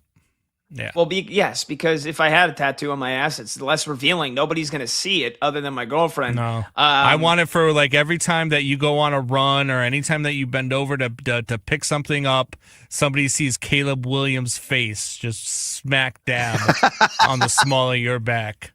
Yeah, that ain't going to happen. That ain't going to happen. That's sexy. Monty, our video producer, Monty, in our show chat said, why would they need to be in person to work out a trade? Sometimes, sometimes you gotta smooze. You gotta, hey, why don't you come down? We'll talk. Old school face to let's face. See what you got. Yeah, absolutely. This is nice this vibe. is one of the greatest cities in the world. What are you talking about? Although a pending winter storm is coming, not great right now.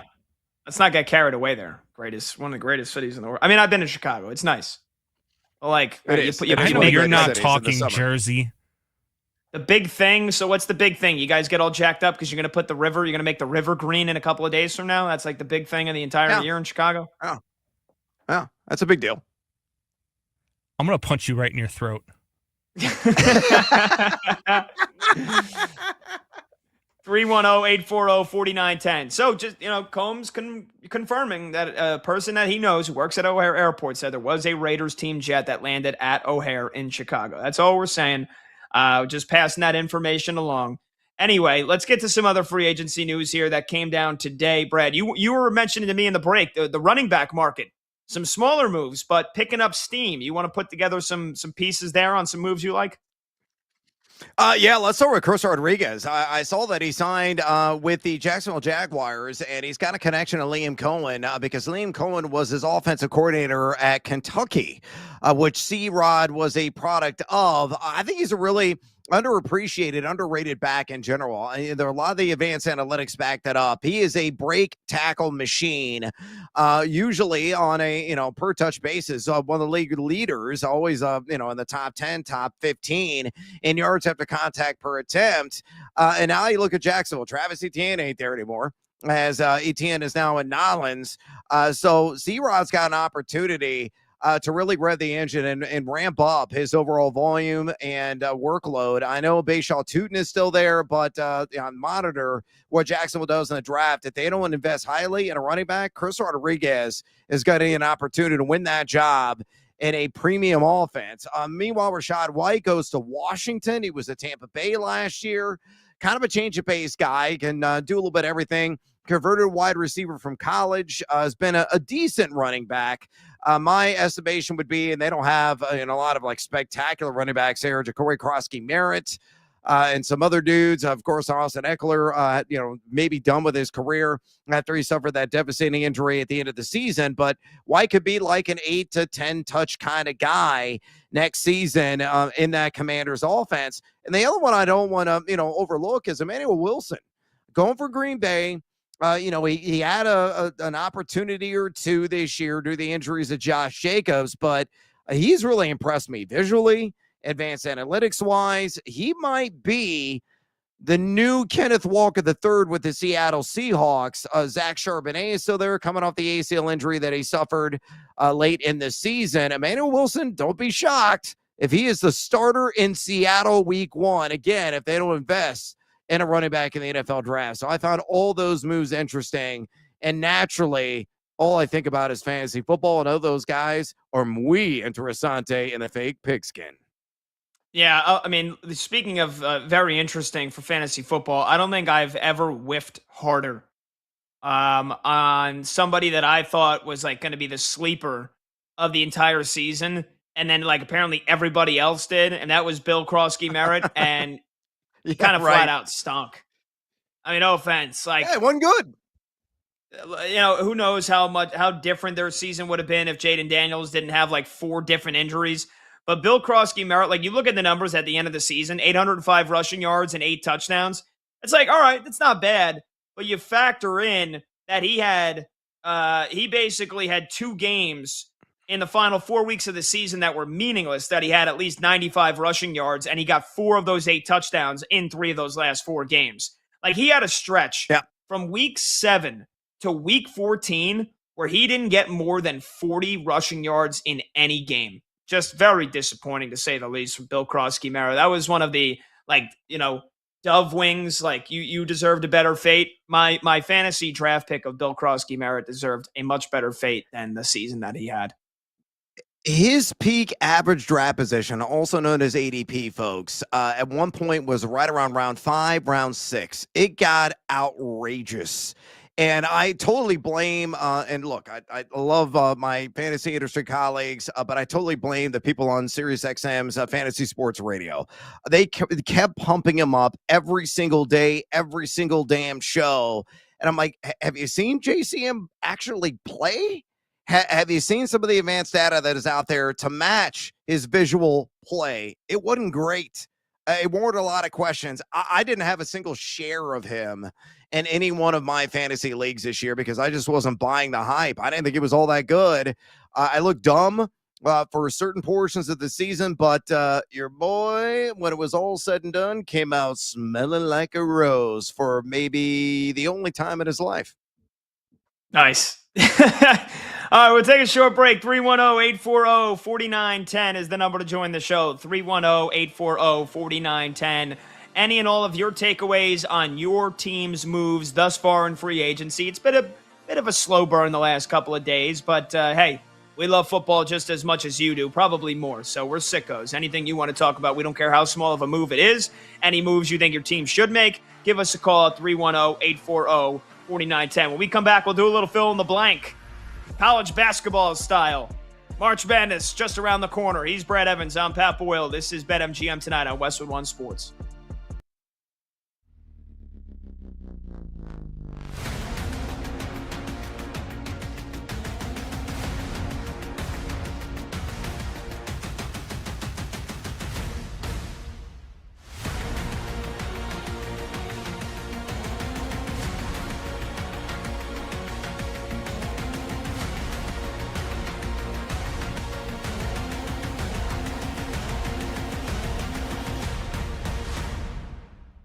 From a football standpoint, as a Ravens fan, I think it turned out pretty well for him. Crosby is obviously a better player than Trey Hendrickson is, better overall around player. Hendrickson's a great pass rusher, but Crosby, you get the pass rushing, you get the run stuffing ability and all those sorts of things.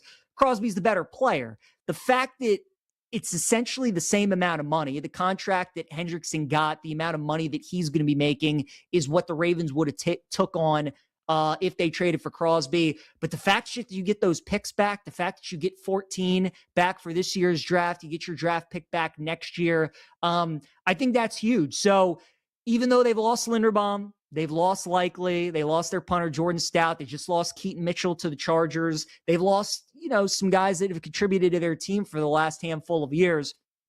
I think their goal was to set out to get a big-time pass rusher because they had one of the worst pass rushes in the league last year. They've tried to address it in the draft. They've tried to gone after some old veteran free agents and just hasn't been working.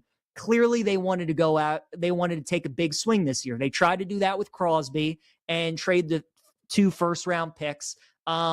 Didn't end up working out. So they pivoted and went with Trey Hendrickson. And I think they got what they were looking for. They wanted an elite pass rusher, somebody to get after the quarterback. That's what Hendrickson is going to do. The fact that you get that, and now you have all this money because you didn't re-sign Linderbaum. Lamar restructured his contract. So, they still have cap to work with. Even though you did overpay Hendrickson, I think they kind of had to because of the players that they lost and because Crosby didn't work and they had to make sure that they got something. So I think from a pure football standpoint, it certainly worked out with the Ravens. As for like the ethics side of it, and a lot of people thinking DeCosta's a shady general manager and what he did, even though it was legal, and the Ravens had every right to back out of the deal if they didn't feel like Crosby was healthy enough. I see both sides of it. Truly, we'll never know. We'll never know. Only the Ravens front office and the Raiders front office will know what went on behind closed doors.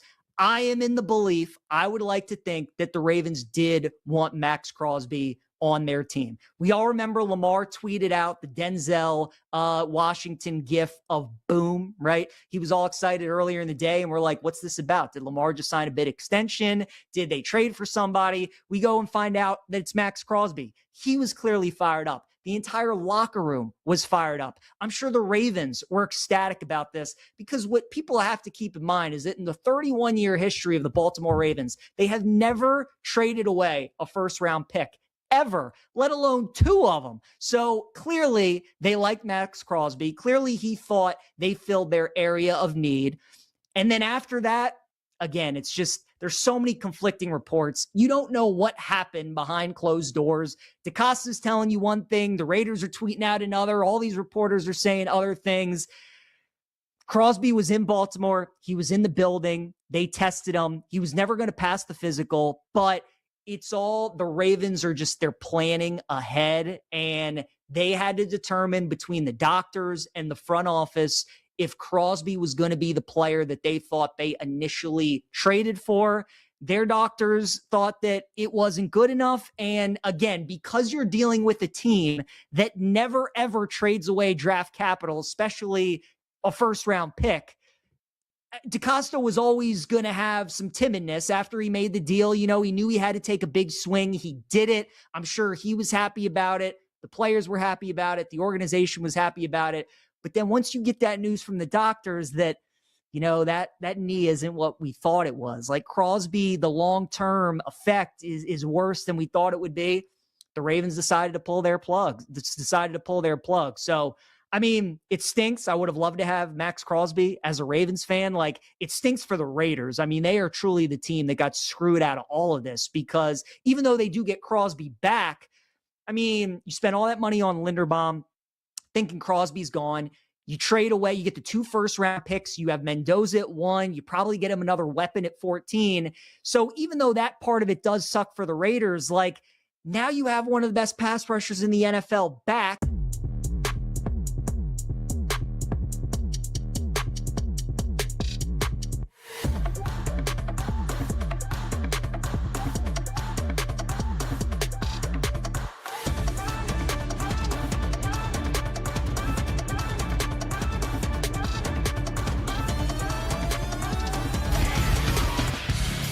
Live scores, sharp options, no waiting till tomorrow. BetMGM Tonight is back. I know I said this once before, but it pertains because every night before I go to bed, I can't help but keep scrolling. Keep scrolling. Twitter's got the goods lately, and if you block out all the political BS and you just follow the sports stuff. Oh, there was some good stuff, man. Somebody put out a highlight reel of Jimmer Fredette the other day. I watched a 5-minute highlight reel of Jimmer Fredette. I was locked in. Welcome back, BetMGM Tonight, Westwood One Sports. He's Brad Evans. I'm Pat Boyle. Phone number to join the show is 310-840-4910. That's 310-840-4910. Before we get to fill in the blank, Brad, upset special maybe coming down the pike in Charlotte, ACC tournament, number one team. Is it fair to say that Duke is on the ropes just yet, or is there still a lot of time left to play? All right, I've watched a lot of Duke games this year. I've watched a lot of games, period, this year. I have no life. 15:57 to go in the second half. I could tell you this from seeing Duke on a multitude of occasions. They usually issue that kill shot within the 10-minute and 15-minute range of the second half. So we're about to enter that. That is going to be a critical spot for Florida State. They're up 54-49 are the Seminoles right now at the current moment in time. But if they can survive that window of time, get this sucker under 10 minutes, either tied or in the lead, man, an upset could truly be brewing. Look, I truly believed, and you and I were talking about this, before the show. We talked about it a couple times during the show.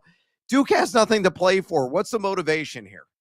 Really, the motivation is go ahead and get through it and get off the court healthy. That's it. That's probably what John Shire is preaching because they're locked in as a 1 seed. Now, it's possible they surrender the number 1 and number 1s, but, ultimately they could still be the number 1 and 1s, even if they lose this game tonight. They have no Caleb Foster. They have no Pat Ngangba, 2 key players, on offense for them and defensively as well. And the best defense in the country over the last 30 days is getting cooked right now because Florida State, they're 8-17 from way downtown. That's 47.1%. They're 19 of 37 in the entire game at 51.4%. And they're getting it done at the charity stripe as well. Duke is bludgeoning the Noles on the glass, but the great equalizers are falling. Again, Florida State up 54-49. 15:57 to go. If they survive that kill shot window between 10 and 15 minutes, and they emerge on the other side either in the lead or tied, I think they got a better than a 50% chance of winning this sucker. So don't be shocked, America. Yeah, I'm popping back and forth between that. And then, of course, we were talking about it before, Houston and BYU in the Big 12 tournament. We got a good one going in Kansas City. A.J. DeBonce's got 18 points for the Cougars. They just took the lead back against Houston, 48-47, under 15 to go. This has been a tight one from the get-go here. Kingston Flemings, the star freshman from Houston, he's got, I believe, 15 points. I saw him drill a 3 just a couple of moments ago, and then he just dished off a nice assist for a slam dunk. So back and forth we go between Houston and BYU, and then one of the other top teams in the country in action right now are the UConn Huskies, and they were up by 20 at the half, but it's been slow bucks for them here to start the second half. They lead Xavier 55-40. They've only scored 5 points in the first 6 minutes of the second half, so we'll see if UConn maybe gets a bit of a scare here. We thought they were looking good in the first half, but Xavier has worked their way back into this one, at least for the time being. All right, let's do a little fill in the blank. Let's get producer Brandon Combs here in the mix to delegate because he does it so well. Combs, what's going on? What's going on, boys? Just, trying to get manifests and stuff. That's all. All right, fill in the blank. You guys know how this game works. I'm going to give you a statement. There's going to be a blank spot somewhere in that statement. You guys are going to fill it in. Fill in the blank. All right. Yes. We got it. Let's start with the first one here. Miami of Ohio will be a blank seed in the big dance. Brad? I already said this earlier in the show. I'm going to stick to my guns here. They're going to be a number 11 seed. They're number 35, and wham! Wins above bubble. Again, that is a key metric according to the selection committee members, and including Dan Gammett, who is a VP of college basketball for the NCAA. So he should buy what he is selling. Yes, the overall advanced metrics profile is ghastly, despite the lopsided record of just that one loss. But the 340 in strength of schedule. They have a combined 26 wins against Quadrant 3 and Quadrant 4 competition. Those are the biggest patsies of the college basketball world. They are 2-0 in Quad 2, so they have a single Quad 1 game on the resume. I think they'll avoid Dayton. They'll be a safe 11 seed come Selection Sunday, and if that pans out, man, I can't wait to see what 6 seed they're matched up with in round 1. Yeah, this is more hopeful than anything. I hope Miami of Ohio is a 10 seed. I hope that they don't get shafted, which I think is what would be the case if they have to play in Dayton in the first 4. So I hope they get a 10 seed. I hope they get a 10-7 matchup where it's like, okay, let's see how good this team really is. That's all I want to see. And I feel like they're 31-0, man.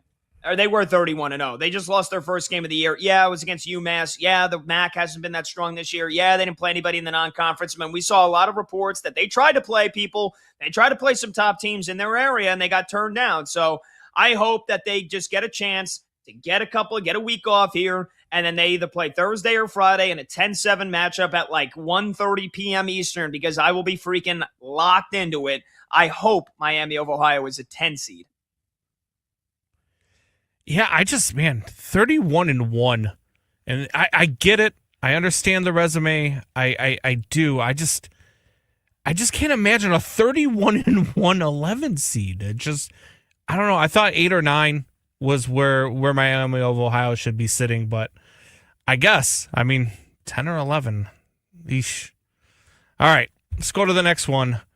Kentucky's ceiling in the tournament is blank, Pat. Sweet 16. Sweet 16. And Brad, just refresh my memory. You got the Wildcats on your bracket big board as what? An 8 seed or a 9 seed? No, sir. You got to go a little bit higher than that. Have them right now as a 7 seed. Okay. So, yeah, basically then if they're a 7 seed, can they knock off a 2 seed? Probably unlikely. I think this team has been, they've underachieved for most of the year. Really went through a rough patch in mid-December to mid-January. They've kind of straightened it out since. I don't see them beating a 2 seed. So, honestly, then I guess my ceiling is they go one and done. They win one game, and then they get knocked out in the second round by a 2 seed. That's what I think the ceiling is for the Kentucky Wildcats. Yeah, I agree. Right now, the matchup I have projected on the bracket big board, and check it out for free now through Selection Sunday at thegamingjuice.com. I have Kentucky playing NC State. That's a wonderful matchup for Kentucky because NC State has no size. The Wildcats have to get out and really defend the perimeter, which are giving up 35% from distance in their last 9 games. So it is an area of defensive weakness, and that's what NC State lives and dies by, the 3. But Florida State could bully them in the paint. I think it's a wonderful match for them. I think they win one game, and that's all she wrote. Whatever the 2 seed is, and I pray they're not in UConn's region because I really want UConn to get knocked off in the round of 32. If they do draw Kentucky, I think the Huskies beat them, but Kentucky will win at least a game. I'm going to throw an impromptu one in there because what I'm watching over here is kind of fun to watch. So here we go. This one's not on the sheet, guys. If Florida State pulls this off against Duke tonight, their chances of being a bubble team is blank. Brad? You're talking about the Seminoles being a bubble team. All right, let me go ahead and give you my assessment on the fly. They would go to 19-14 overall. Strength of schedule in tonight was at 51. Okay, not too bad there. 97 in non-conference strength of schedule, also not too bad. They would extend their record. Let's see, they're 6-5 in true road games. Outstanding there. 1-3 in neutral. If they win tonight, they'd be 2-3 in neutrals. Looking at the rest of the resume, let's see. They would go to 4-8 in quad ones, but they have one bad loss, that being a quad 4. Again, the net's at 67. Let's look at the WAB, shall we? That wins above bubble is going to be absolutely key in my estimation. Here's the issue, Combs. They're 66 in WAB at minus 1.48. If Gavin and this committee is all in on WAB being that, heavily weighted metric that's out there, you compare that to some of the other teams in the bubble, like I mentioned in Auburn, like I mentioned in SMU and New Mexico, all those teams are in the mid-40s. Florida State, even to win this game, they may jump into the 58, 57 range. I don't think it's enough on the resume, though. The other metrics are strong. There's an argument, but I don't think they make it.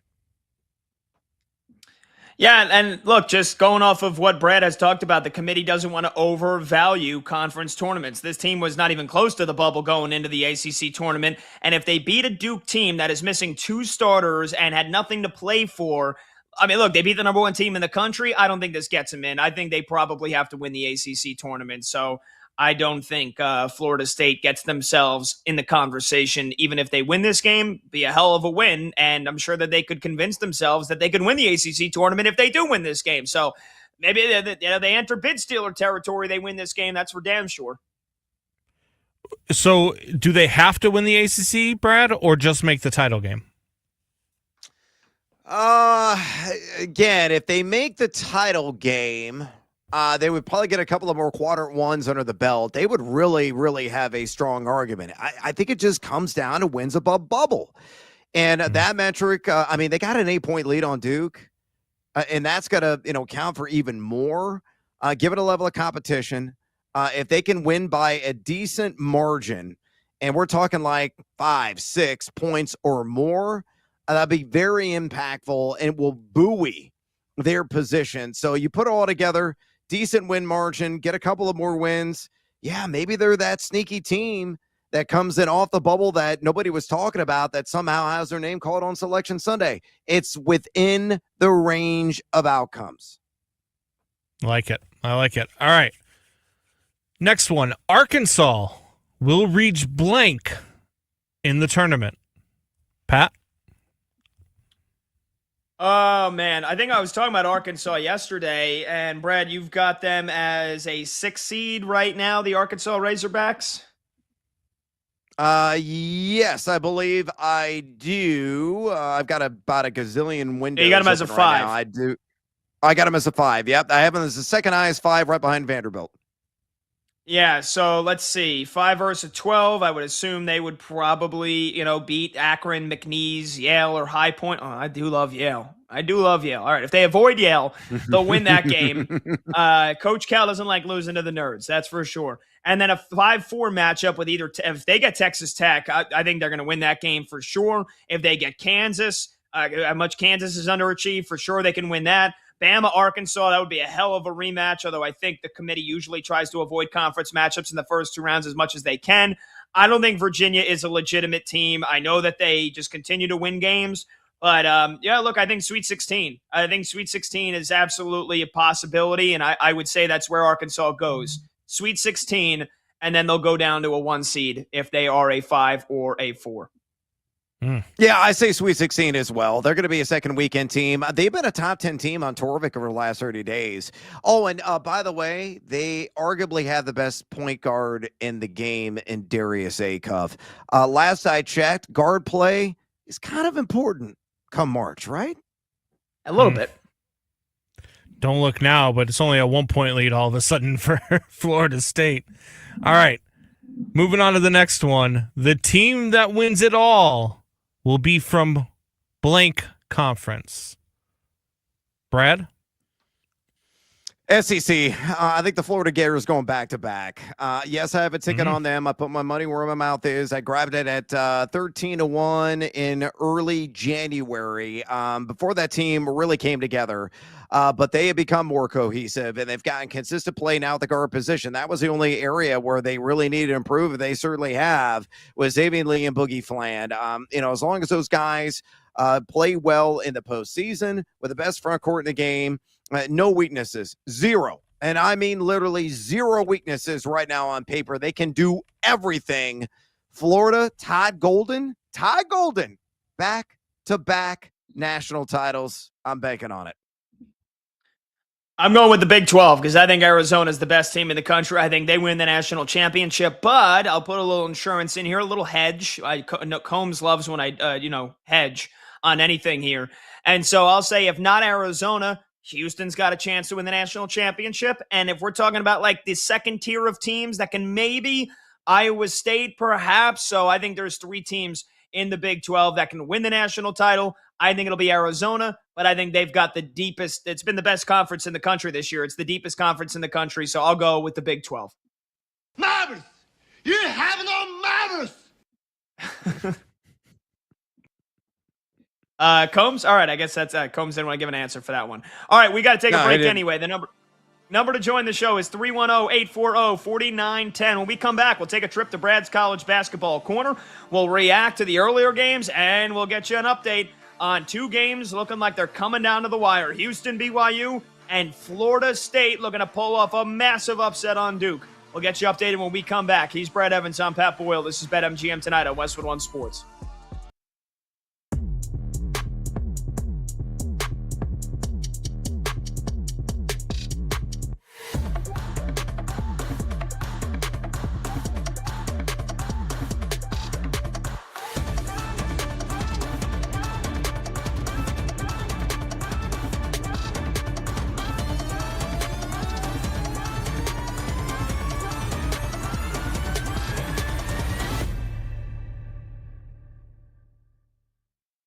If Tommy Lloyd had had previous success in the tournament, I think all of us, myself included, would be all over Arizona. You know, like if Tom Izzo was coaching this team, if Dan Hurley was coaching this team, if Todd Golden was coaching this team, if it was somebody like that, Rick Pitino was coaching this team, there would be no questions. They would be the favorite going into the tournament. They would probably end up winning it. But Tommy Lloyd has proven to us that his teams have fallen up short. He's never been to an Elite Eight before. He's had 1 seeds, he's had 2 seeds, he's had 4 seeds, and all his teams have come up short. He obviously comes from the Mark Few coaching tree, and whether you want to, correlate the two things, Mark Few has never been able to win the big one. There are definitely coaching concerns with Arizona. They don't shoot as many 3-pointers as you would like. Now, they do shoot at an efficient level. Their defense is so good, and what I love about Arizona is their roster is just the perfect mix of lottery freshmen with veteran players. Jaden Bradley, veteran point guard. Braden Burries, lottery pick shooting guard. Koa Pete, lottery power forward. Then you got Krivas down low, who's unbelievable. Karchenkov might be the best wing defender in college basketball. You bring a Waka off the bench. They play the right amount of guys, 7-8, Del Orso in their rotation. Like, it is a perfectly constructed roster. And as we get closer and closer to the bracket coming out, and I start to look at a lot of these teams, I'm kind of leaning towards Arizona being my pick.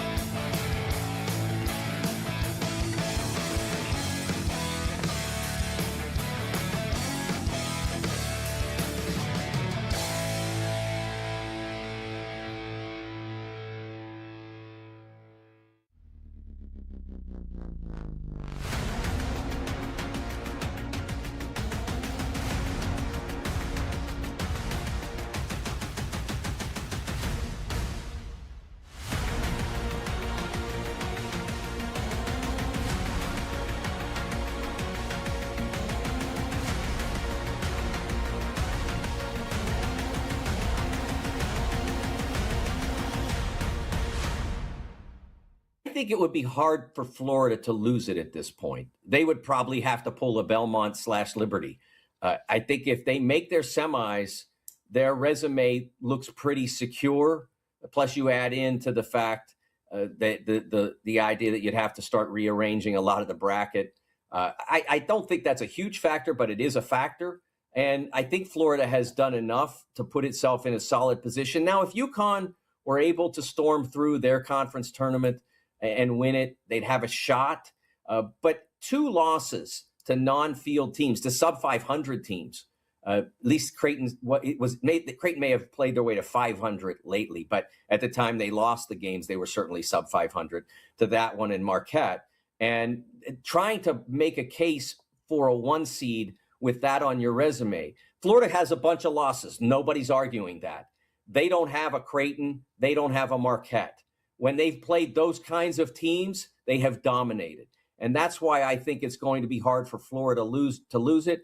And also because in UConn's case, if they do win the Big East championship, they probably only get one more high quality win in securing that championship. That would be in the final. Whereas Florida could get 3 over the course of the weekend if they win theirs.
Real-time reaction. BetMGM Tonight with Brad Evans and Pat Boyle rolls on.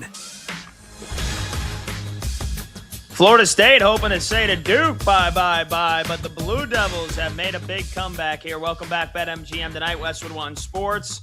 He's Brad Evans. I'm Pat Boyle. Phone number to join is 310-840-4910. That's 310-840-4910.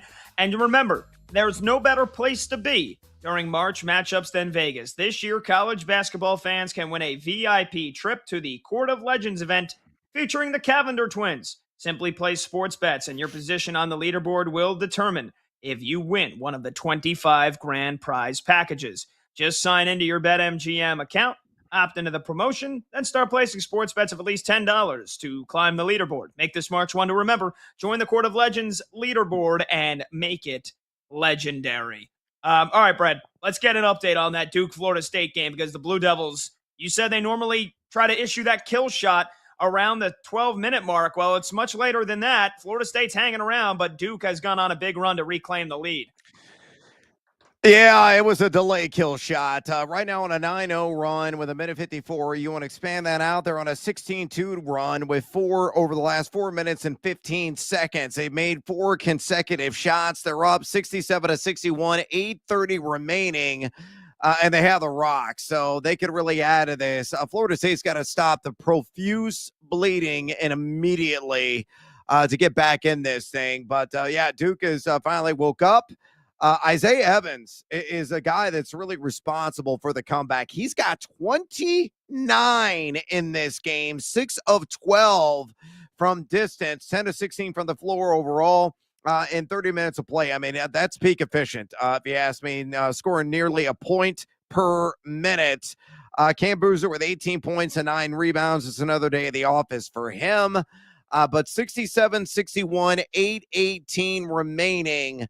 I think if Florida State's going to win this game, they've got to get a stop on this possession, which I'm watching live right now. By the way, shout out to YouTube TV. This is what the quad box was made for.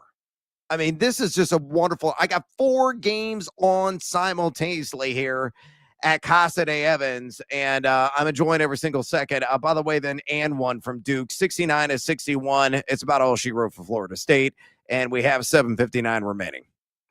Yikes. Yeah, I just saw it happen. Somebody hit one of these in the crowd, that stupid celebration.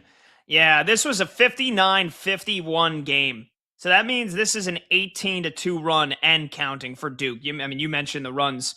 It was 16-2. Now it's 18-2 with a free throw coming. The Seminoles, man, they gave us a good effort, but it looks like it's all over but the shouting here for the Blue Devils. But, hey, Florida State was a big number. They were supposed to lose this game by like 16 or 17 points. So hopefully they keep that one. Hopefully they keep it close to totally, wet their pants here.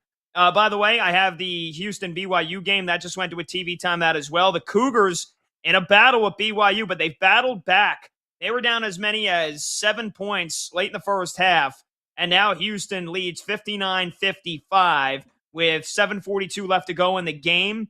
And, Brad, I've been watching this one closely here in all the commercial breaks.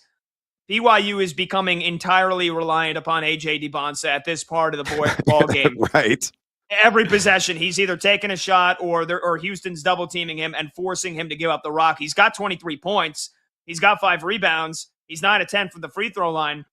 Only one other player on BYU's got double-digit scoring, and that's Robert Wright III, who I think did almost all of that scoring in the first half. So nobody else in BYU is stepping up right now. Kiba Kita, he got himself into early foul trouble. He's only played 20 minutes. Alexei Kostic hit 2 threes late in the first half as part of that big BYU run. He hasn't really even seen the floor since then. But it's Houston's main names that are getting it done. Kingston Flemings, who's going to be a top 10, if not a top 5 pick in the draft. The sensational freshman's got 14 points. Joseph Tugler's got 10 points. And Milos Uzan and Emmanuel Sharp, they've actually struggled.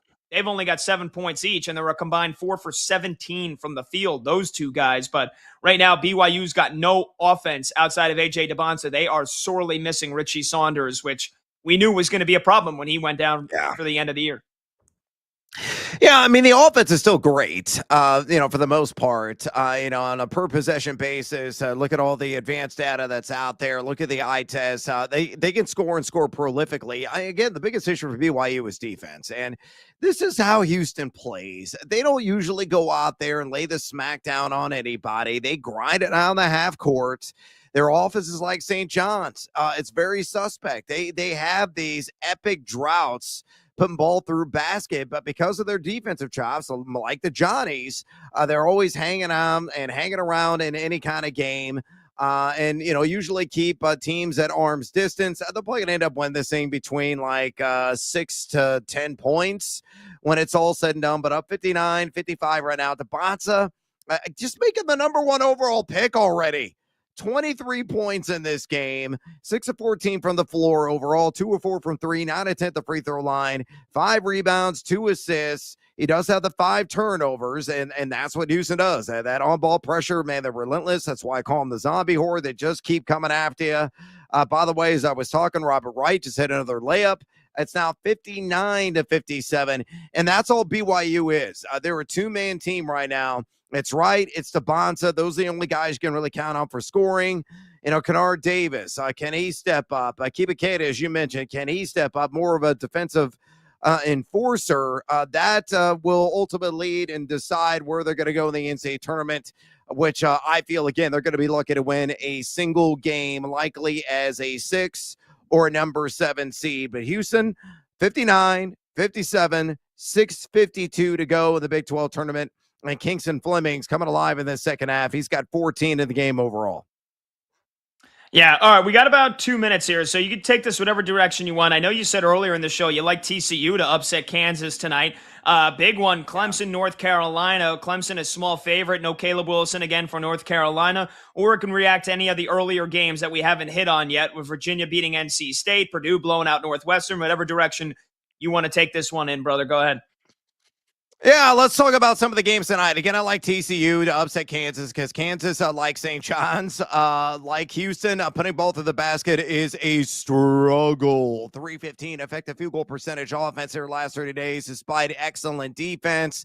I think TCU, one of the best rebounding teams in the country, could own them on the glass. I like them at plus 170 right now on the money line. New Mexico. We haven't talked about them. They got a gift, as you described it during the break, against San Jose State, who sprung the upset last night against a team that I picked as a sleeper to win the Mountain West Conference tournament. Womp, womp. Boise State, you're out. I think you lost by 10 to the not-so-mighty Spartans of San Jose State. So New Mexico laying 15.5. They're squarely on the bubble. They got to go out and they got to DDT. They got to body slam the competition. I'd lay it, man. I think New Mexico will do exactly that and win with authority, try to prove their wins above bubble. And St. Louis tomorrow is an interesting game. It's at the Book Crack of Dawn. For those of you that may get after it on late night tip tonight, it's at 11:30 a.m. Eastern time, 10:30 a.m. Central. The Lou, interesting team playing George Washington. I kind of like George Washington in this one, plus the 6.5. St. Louis, loved them about 3 weeks ago. They started to slough here down the stretch. We don't know what version we're going to get. The A-10, you need to watch that conference closely, folks. That tournament, a bid stealer could emerge. So if you're right now on the backside of the bubble and you're feeling a little bit sweaty and uncomfortable, that league could cost you whether you're in or you're out this Sunday, which is Selection Sunday. So watch out for the A-10. That's right, baby. We got one more show tomorrow before Selection Sunday. It's going to be electric tomorrow. Cannot wait. Brad, enjoy the rest of the hoops tonight, brother. We'll bid you adieu. I will fall asleep at roughly 3 a.m. Peace! And Brad's ILL taking the court tomorrow in the Big Ten quarterfinals. That'll be a big one. Hopefully he's in a joyous mood. All right, we'll talk with John Hasselbauer coming up next. Talk a little Players' Championship.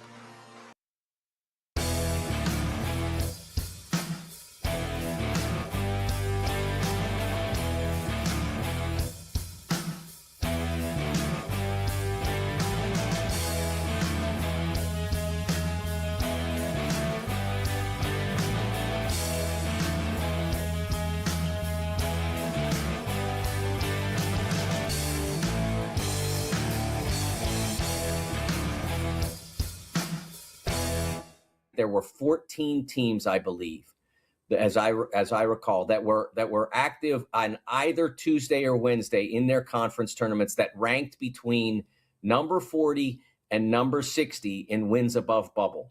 And of those 14 teams, only 3 won out of those 14. I think that's just staggering and an example of why this bubble is as weak as we've seen. And it's almost as if they are sending this message to the NCAA and to the powers inside the NCAA and adjacent to it, that expansion would be a travesty, because it's not like there's a number of teams out there that are being excluded that should be in the field. There won't be anybody left out this year that is deserving. There will not be a single team left out that is deserving unless the committee makes an egregious mistake, like puts Oklahoma State in ahead of Iowa. I mean, that's that's not going to happen. They don't mess up that much.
I wouldn't, but I don't know that I did coming into it. I just think Japan, their stars always play, and they've won international tournaments, from the time they're young until they're now at the WBC. And they've won this 3 different times.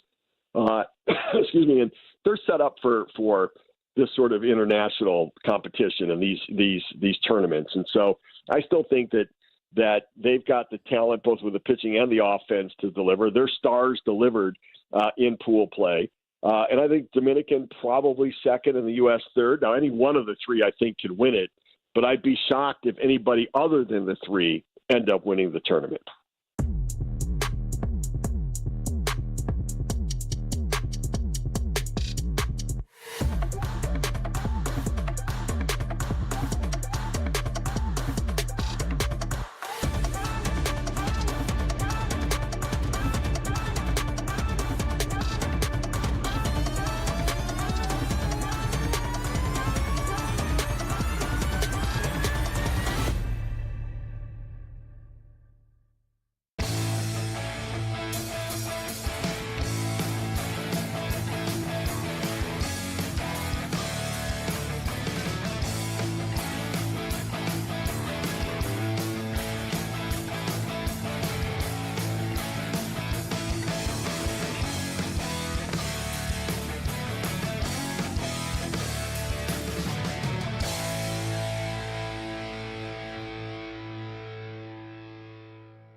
The day shuts down. The games light up. This is BetMGM Tonight on Westwood One Sports. Hey-o! Welcome on back to BetMGM Tonight here on Westwood One Sports. We bid adieu to Brad Evans, and that means we've got 2 solo hours here from now until 11 p.m. Eastern. I'm Pat Boyle, and we are brought to you by BetMGM. Make it legendary. Download the app today. Please gamble responsibly. You can watch the show live on YouTube. Just search BetMGM Tonight and hit that subscribe button. You can watch the show live on Twitter at BetMGM Tonight. And you can listen to the program on the Westwood One Sports app, the Odyssey app, SiriusXM Channel 375, and hundreds of local affiliates throughout North America. All right, we'll take a quick break from talking college hoops and NFL free agency. Also get you caught up on the big NBA scores once they start rolling in here. Nuggets and Spurs about the tip. Thunder and Celtics about the tip. Those are 2 massive games. We got Duke and Florida State coming down to the wire. Same thing with Houston and BYU. But let's pivot. Talk a little golf here, shall we? Because we got the Players' Championship that kicked off today at TPC Sawgrass in Florida. I don't know. Some folks maybe call it the 5th major. It's a pretty damn big tournament, and it is the signal that the Masters is just around the corner. And so let's talk a little golf here with John Hasselbauer. He does golf betting and fantasy articles for Lineups, and he's the co-host of the Preferred Lines podcast, which is a golf betting show. And you can check him out on Twitter at PGA Tout. John, it's Pat Boyle. How you doing, man? Thanks for spending some time. I'm great. Happy March. Thanks for having me on. Excited to talk to you. Hell yeah, brother. Look, you know the Masters are around the corner, like I said, when the Players' Championship kicks off, and the first round is in the books. A wild one, to say the least. Before the tournament began, Scottie Scheffler, no surprise, was a short favorite at under 5-1. He shot par in his opening round. Was that a surprise to you? And does that maybe open up some value now for the rest of the weekend on the number 1 player in the world? Yeah, it continues to be surprising how disappointing Scottie Scheffler's been on the opening round. He looked himself in the very first tournament of the year at the American Express. He coasted to victory there. Then he really hasn't looked like himself, specifically in the first round, ever since then. He's coming off his worst approach performance of the season last week. And so from that end, he wasn't as threatening of a presence going into the Players as we normally would treat Scottie Scheffler, who's won this event twice in the last 3 years. But you look at the board, he had a pretty pedestrian, even par round. He's still second on the odds board live at 9-1.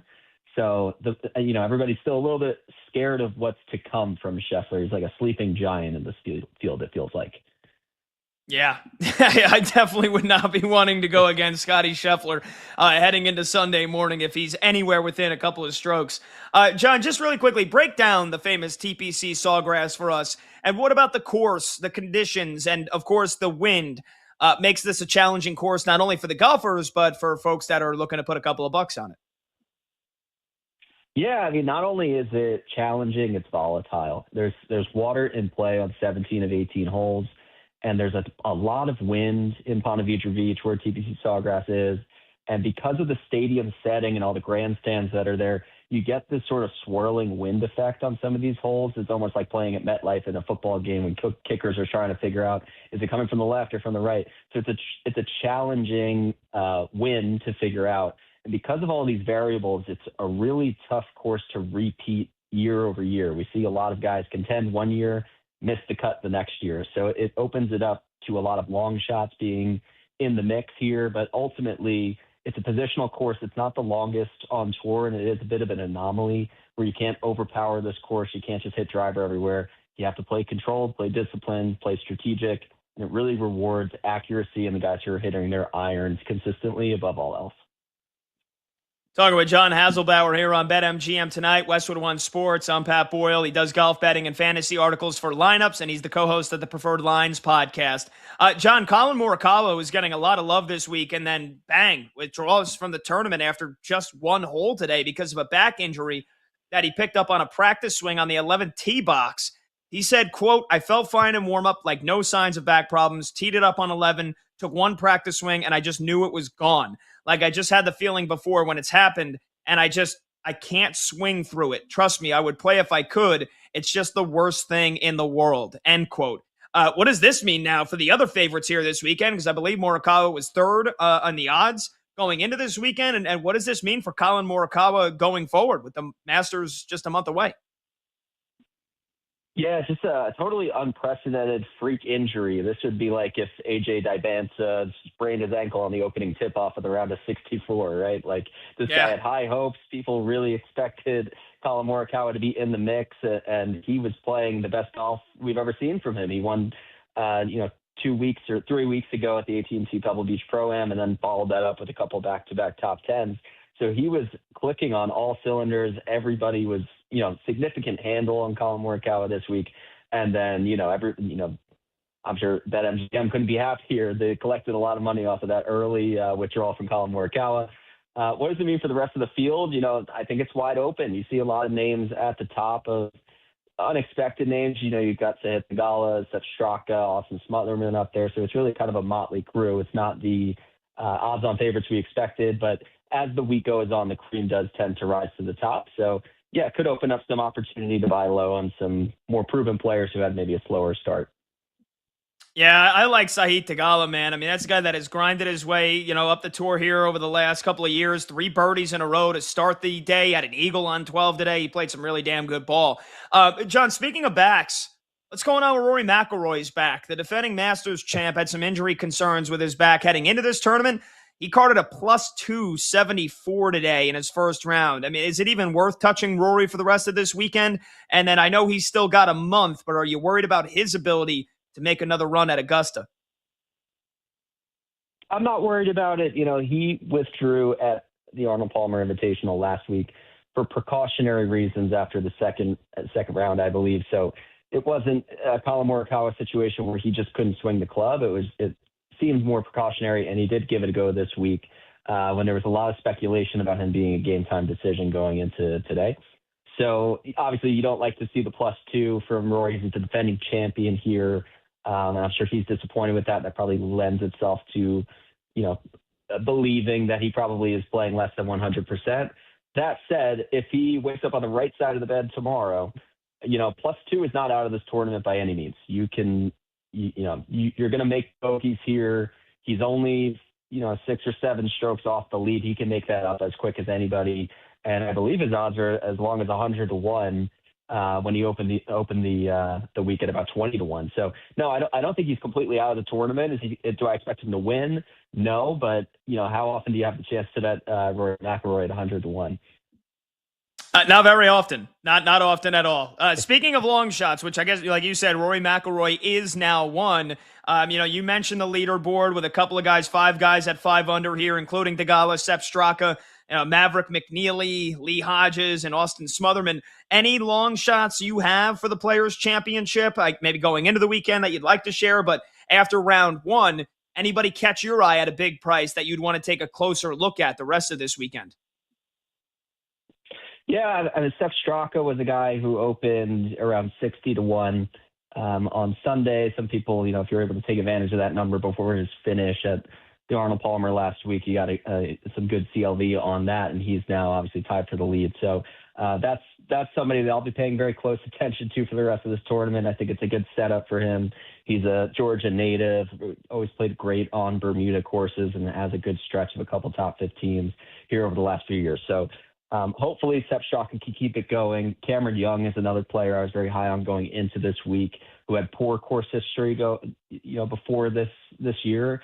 He looked great today. He didn't even get the most favorable weather splits. He was playing in some windy conditions, and still is just 1 stroke off the lead. Somebody who has a lot of power, can reach these par 5s and generate those birdie opportunities. So when I look at the top of the board, those are 2 guys that I have confidence in, have a little bit of staying power. And if I'm looking further down the board, I do still like Minwoo Lee. That's another player I was pretty high on coming into this week. He's currently about 95 to 1 after a slow start, but he's even par. So he's still only about 5 or 6 off the lead going into tomorrow with three rounds to play. He missed 3 straight very short putts to open his round, very uncharacteristic of him, and rebounded very nicely to get himself back to even par. And he's been, in a share of the lead twice on the weekend at this event over the last 3 years. So he knows how to mix at this event. and has all the tools you need to succeed at TPC Sawgrass. So I look at that number, and I think that's something that has a ton of value as we look to the rest of the tournament. Talking with John Hasselbauer here for another minute or so on BetMGM tonight. You can follow him on Twitter at PGA Tout. We're breaking down the Players' Championship. Let's look forward through the rest of 2026 here, John. Who's a golfer that you think could open a lot of eyes this year and be a dark horse to win a major in 2026, if it's not any of the guys that you just mentioned? Yeah, Jake Knapp, I would say, is the guy to keep an eye on. He had a little disappointing start to this week. We talk about the theme of back injuries. He's another one who's got one that's kind of lingering. It seems to have affected his play after taking a week off at Arnold Palmer.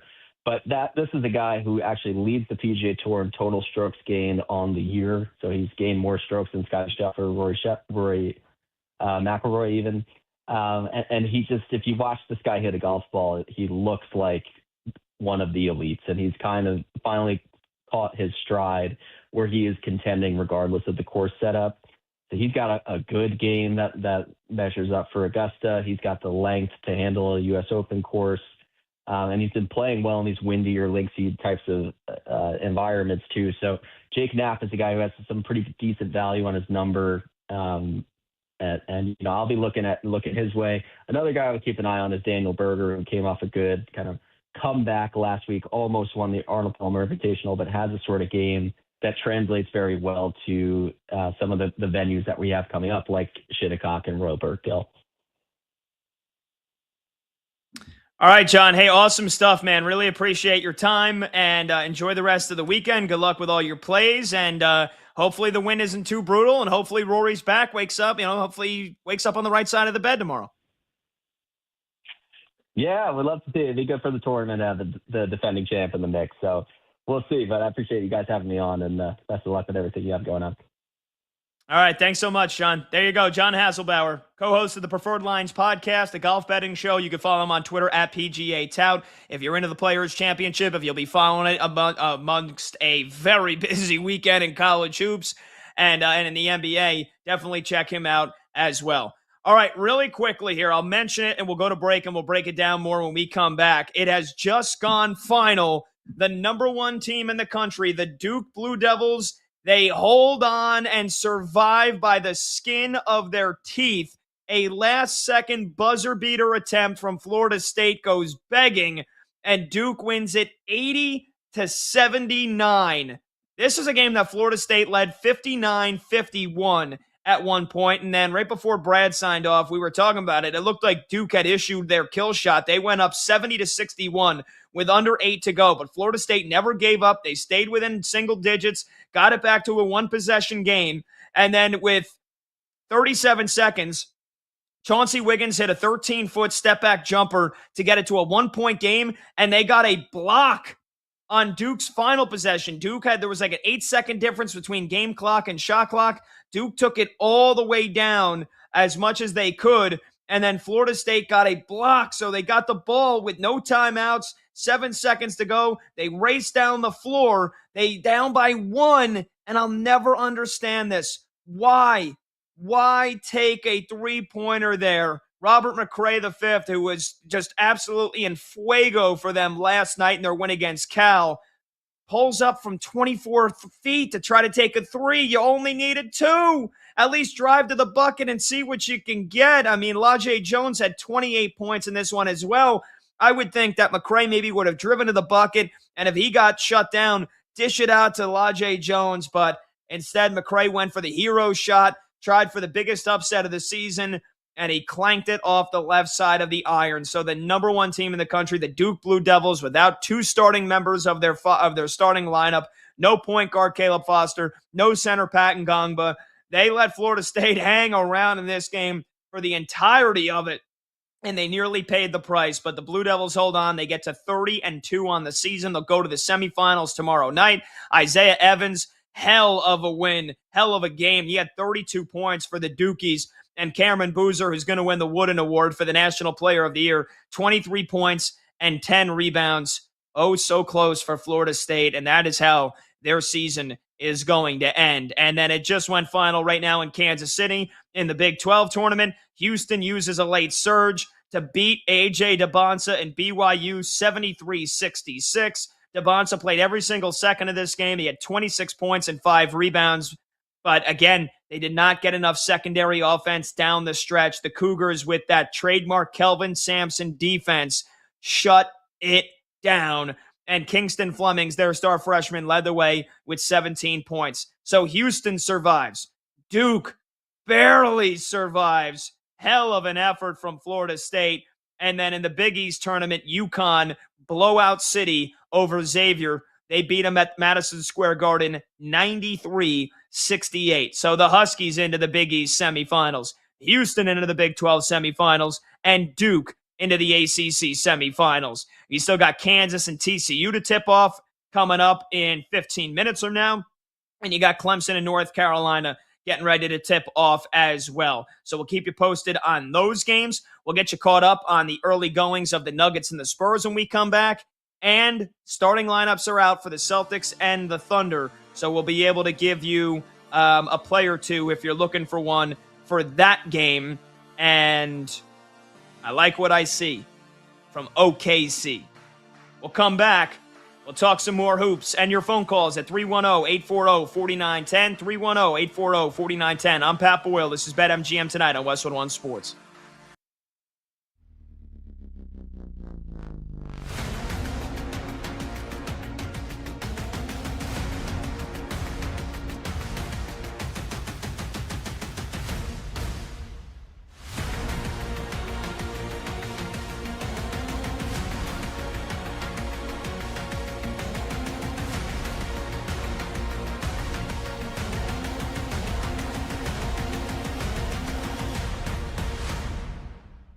From a football standpoint, as a Ravens fan, I think it turned out pretty well for him. Crosby is obviously a better player than Trey Hendrickson is, better overall around player. Hendrickson's a great pass rusher, but Crosby, you get the pass rushing, you get the run stuffing ability and all those sorts of things. Crosby's the better player. The fact that it's essentially the same amount of money. The contract that Hendrickson got, the amount of money that he's going to be making is what the Ravens would have took on if they traded for Crosby. But the fact that you get those picks back, the fact that you get 14 back for this year's draft, you get your draft pick back next year, I think that's huge. So even though they've lost Linderbaum, they've lost Likely, they lost their punter Jordan Stout, they just lost Keaton Mitchell to the Chargers, they've lost, some guys that have contributed to their team for the last handful of years. I think their goal was to set out to get a big-time pass rusher because they had one of the worst pass rushes in the league last year. They've tried to address it in the draft. They've tried to gone after some old veteran free agents and just hasn't been working. Clearly, they wanted to go out. They wanted to take a big swing this year. They tried to do that with Crosby and trade the 2 first-round picks. Didn't end up working out. So they pivoted and went with Trey Hendrickson. And I think they got what they were looking for. They wanted an elite pass rusher, somebody to get after the quarterback. That's what Hendrickson is going to do. The fact that you get that, and now you have all this money because you didn't re-sign Linderbaum. Lamar restructured his contract. So, they still have cap to work with. Even though you did overpay Hendrickson, I think they kind of had to because of the players that they lost and because Crosby didn't work and they had to make sure that they got something. So I think from a pure football standpoint, it certainly worked out with the Ravens. As for like the ethics side of it, and a lot of people thinking DeCosta's a shady general manager and what he did, even though it was legal, and the Ravens had every right to back out of the deal if they didn't feel like Crosby was healthy enough. I see both sides of it. Truly, we'll never know. We'll never know. Only the Ravens front office and the Raiders front office will know what went on behind closed doors. I am in the belief, I would like to think that the Ravens did want Max Crosby on their team. We all remember Lamar tweeted out the Denzel Washington gif of boom, right? He was all excited earlier in the day, and we're like, what's this about? Did Lamar just sign a bid extension? Did they trade for somebody? We go and find out that it's Max Crosby. He was clearly fired up. The entire locker room was fired up. I'm sure the Ravens were ecstatic about this because what people have to keep in mind is that in the 31-year history of the Baltimore Ravens, they have never traded away a first-round pick ever, let alone 2 of them. So clearly they like Max Crosby. Clearly he thought they filled their area of need. And then after that, again, it's just, there's so many conflicting reports. You don't know what happened behind closed doors. DeCosta's telling you one thing. The Raiders are tweeting out another. All these reporters are saying other things.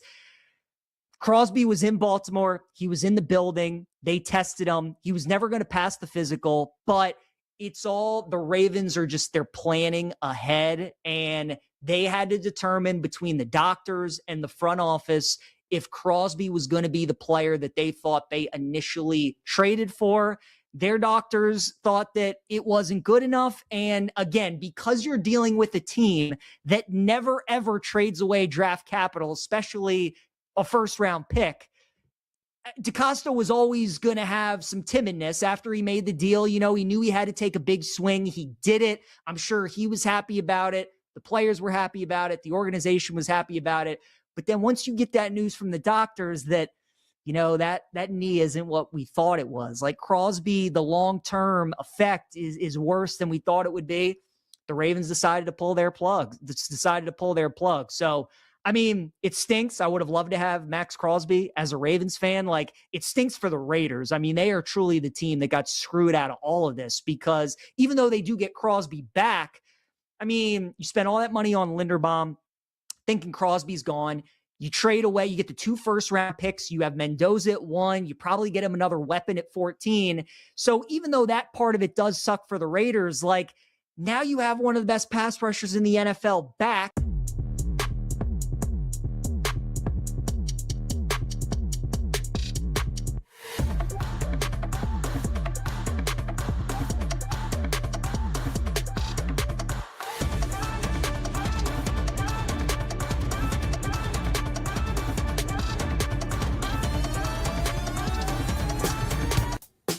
Live scores, sharp options, no waiting till tomorrow. BetMGM Tonight is back.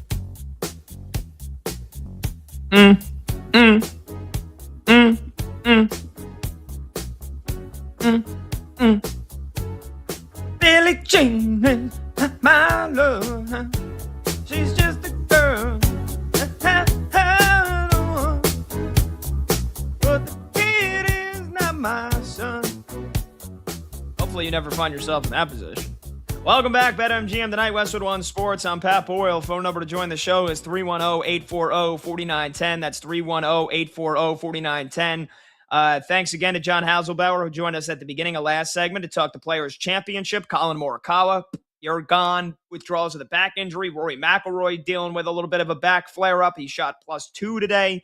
So it feels like it could be anybody's tournament. Scotty Scheffler lurking 5 shots behind the leaders after 1 round.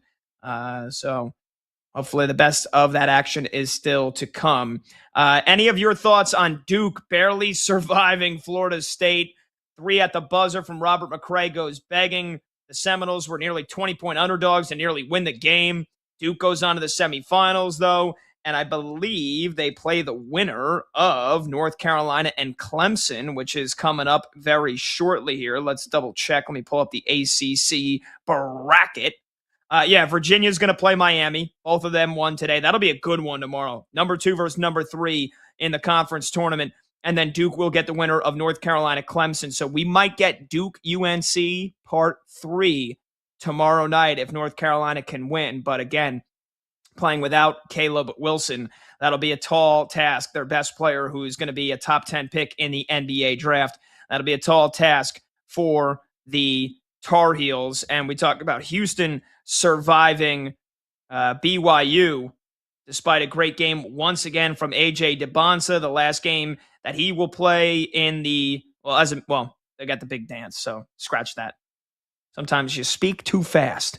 So Houston beats BYU. They'll get the winner of Kansas and TCU, which is tipping off shortly. And then in the semifinals tomorrow, you'll have Arizona versus Iowa State. That should be absolutely electric, because you look at when they played each other in the regular season, they only met that one time. Yeah, it was 10 days ago in Tucson, and Arizona pretty much dominated that game. They beat the Cyclones 73-57, but Iowa State's defense has ratchet it up to another level here these last 2 days in the Big 12 tourney.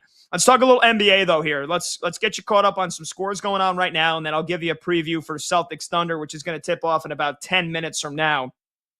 Spurs and the Nuggets in the early going in San Antonio. We talked about that game earlier on in the show. Massive one for both of these teams. Victor Wembanyama out for this game. So that news came down right before the game started. We were wondering when we were going to get that news, but Victor Wembanyama missing just his first game since January 3rd. Apparently had some right ankle soreness and shoot around. He's out for the game. Aaron Gordon is out for the Denver Nuggets. So all of a sudden, this was the Spurs were favored by about 6 or 7 points. Now, right before the game tipped off, they were only a 3-point favorite. This is a big one for Denver. You know, I talked about the Nuggets needing to get going here down the stretch, and they're as healthy as they've ever been this season. Now, granted, Aaron Gordon not playing in this game tonight, but still, the way that Jamal Murray and Nikola Jokic have been playing, if they get their other guys like Christian Brown, who battled injuries earlier this year, missed a chunk of time, Cam Johnson, who kind of has been a disappointment this year. They got him in that Michael Porter trade in the offseason where they basically kicked Michael Porter to the curb. And, he's doing everything he can for the freaking Brooklyn Nets. But the Nuggets right now going into this game, tied for 5th in the Western Conference standings, but they're only a half game back of both the Rockets and the Lakers, who are 3 and 4 in the West. And they got the same record as the T-Wolves, who are 6th, technically tied for 5th with them. And they're both a game and a half up on Phoenix. So that 3 to 7 spot in the West remains a logjam. And then the Spurs are 2.5 games back of the Thunder for the top seed in the West. So anything can happen. Every team's got about 16 games left to go until the playoffs. We're only a month away. So it's a back-to-back for Denver. 3rd game in 4 nights, but no Wembanyama. And I expect that we'll get Denver's best punch here tonight. Right now, it's 21-18. The Spurs lead it with 4 minutes left to go in the first quarter. Joker's already got 10 points and 3 rebounds, and it's Devin Vassell, who we gave out a play before the game. I said Devin Vassell, 3 threes was my play. He's got 2 of them already in the first quarter. He leads the way for San Antonio with 9 points. Other results to keep an eye on. I do our Beat the Books promo every day. I basically, give you a bet, and if you'd like to fade it or tail it, whatever's up to you. And I said, look, I think the Sixers are just in a bad way right now. Missing Joel Embiid, shocker, missing his 12th game in the last 14 games tonight with an oblique injury. Paul George, pop for PEDs. He's suspended for another 2 weeks. And Tyrese Maxey's out for another 3 weeks here with a pinky injury. Oh, my pinky. Meanwhile, Lindsey Vonn in the Olympics was skiing with a torn ACL. And I said, look, I think the Pistons win this game by 30 tonight. I think the spread closed at 15 or 16 points, and the Pistons just finished off a beatdown of the Sixers, 131-109. So they win it by 22. And the Pistons, who had lost 4 in a row last week, they beat up on the Brooklyn Nets. They beat up on the injury-ravaged 76ers. So that's a big win for the Pistons tonight to get back to winning ways and try to separate themselves from the Celtics and the rest of the Eastern Conference, who are trying to chase them down. Suns went into Indianapolis. They beat up on the pathetic loser Pacers. And yes, I'm calling them that because I'm a diehard Knicks fan, and they knocked the Knicks out in the Eastern Conference Finals last year. But just garbage, disgusting tanking from the Pacers this year. And so, they get smashed tonight by the Suns. Devin Booker, 43 points.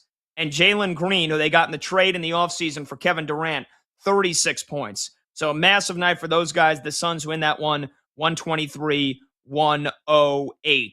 A game to keep an eye on is the Heat and the Bucks. Miami right now, they have vaulted themselves with some hot streak, 6 wins in a row. They have vaulted themselves all the way up to number 6 in the Eastern Conference. And then remember, of course, Bam Adebayo unethically scoring 83 points the other night in that win over the Wizards, which was, put an asterisk next to that one. What a freaking joke that was. And Bam Adebayo, he's got 112 points tonight, so he's followed up that performance by scoring triple digits. No, just kidding. He's got 12 points. 12. There's 8 minutes left to go in the game, but the Heat do lead the Bucks 94-88. Milwaukee's dead. Their season's dead. They're 5.5 games back of the Hornets for the final spot in the play-in tournament. They're not making it. Giannis has 26 points right now, but Doc Rivers needs to get fired at the end of the season. It's over for Milwaukee. They tried to hold on to Giannis. He's been hurt for half the season, and it's just been a disaster. They're just not. They're a bad team. They're just a bad team. That's all there is to say. They can't score.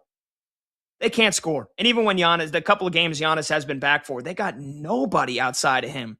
They made a splash this offseason. They signed Miles Turner. And on the season, Miles Turner is averaging 12 points and 5 rebounds. That's just not good. They're just not a good team. Doc Rivers, I don't know if he gets another NBA job after this. Honestly, he might want to retire.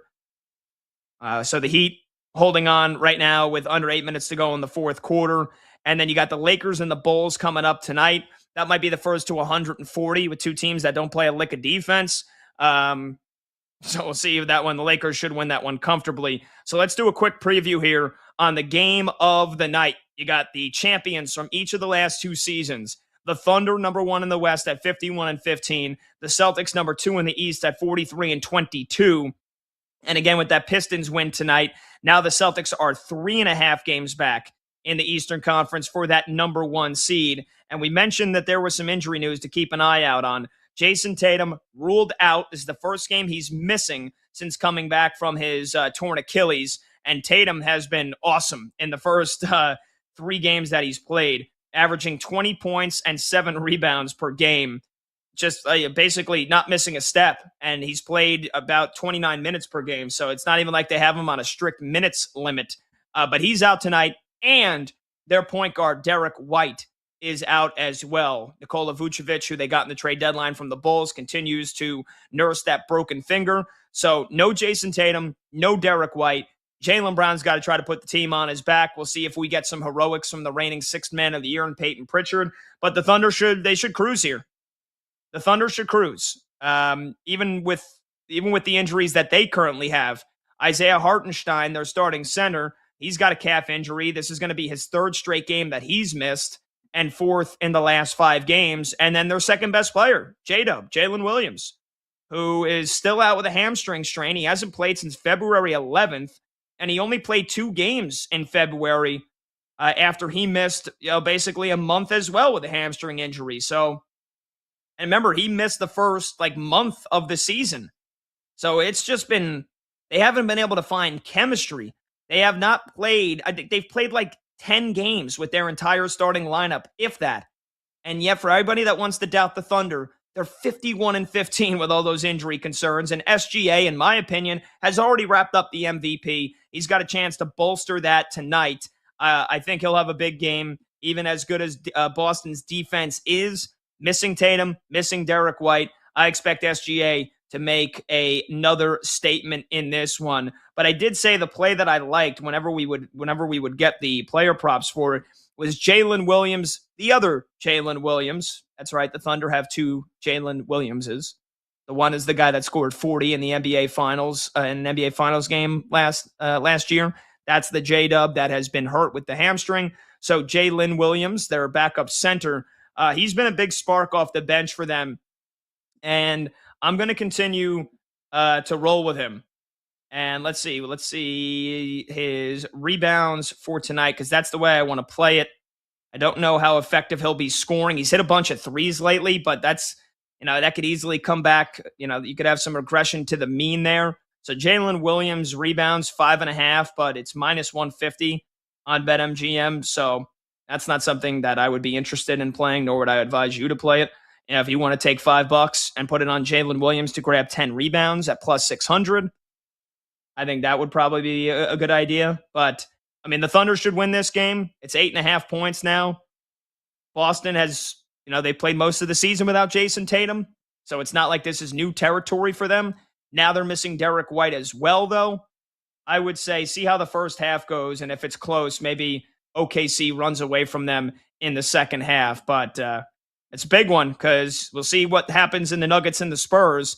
If the Spurs lose and the Thunder win, then the lead in the Western Conference goes up to 3.5 games. And if the Celtics lose this game, that means the Pistons will have a 4-game cushion at the top of the Eastern Conference, again, with only about 16 to 17 games left to play. So Couple of big games in the NBA. We'll keep you posted on those throughout the rest of the show. We'll take your phone calls. Anything you want to talk about, open lines. 310-840-4910 is the number to join the show. That's 310-840-4910. When we come back, we talked a little Players' Championship at the start of this hour, a little golf. Now we talked a little NBA. We've got range on this show. We're going to talk World Baseball Classic when we come back because the quarterfinals are set, and they're going to start tomorrow night, and it's a battle with our neighbors from the north. USA versus Canada.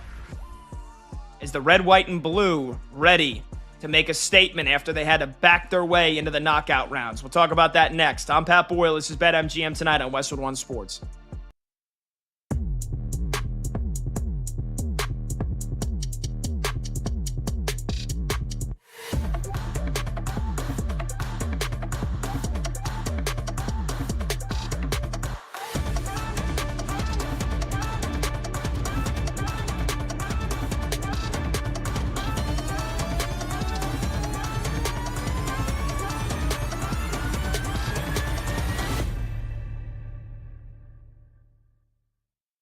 If Tommy Lloyd had had previous success in the tournament, I think all of us, myself included, would be all over Arizona. You know, like if Tom Izzo was coaching this team, if Dan Hurley was coaching this team, if Todd Golden was coaching this team, if it was somebody like that, Rick Pitino was coaching this team, there would be no questions. They would be the favorite going into the tournament. They would probably end up winning it. But Tommy Lloyd has proven to us that his teams have fallen up short. He's never been to an Elite Eight before. He's had 1 seeds. He's had 2 seeds. He's had 4 seeds. And all his teams have come up short. He obviously comes from the Mark Few coaching tree. And whether you want to, correlate the two things, Mark Few has never been able to win the big one. There are definitely coaching concerns with Arizona. They don't shoot as many three-pointers as you would like. Now, they do shoot at an efficient level. Their defense is so good. And what I love about Arizona is their roster is just the perfect mix of lottery freshmen with veteran players. Jaden Bradley, veteran point guard. Braden Burries, lottery pick shooting guard. Koa Pete, lottery power forward. Then you got Krivas down low, who's unbelievable. Karchenkov might be the best wing defender in college basketball. You bring a Waka off the bench. They play the right amount of guys, 7, 8, Del Orso in their rotation. Like, it is a perfectly constructed roster. And as we get closer and closer to the bracket coming out, and I start to look at a lot of these teams, I'm kind of leaning towards Arizona being my pick.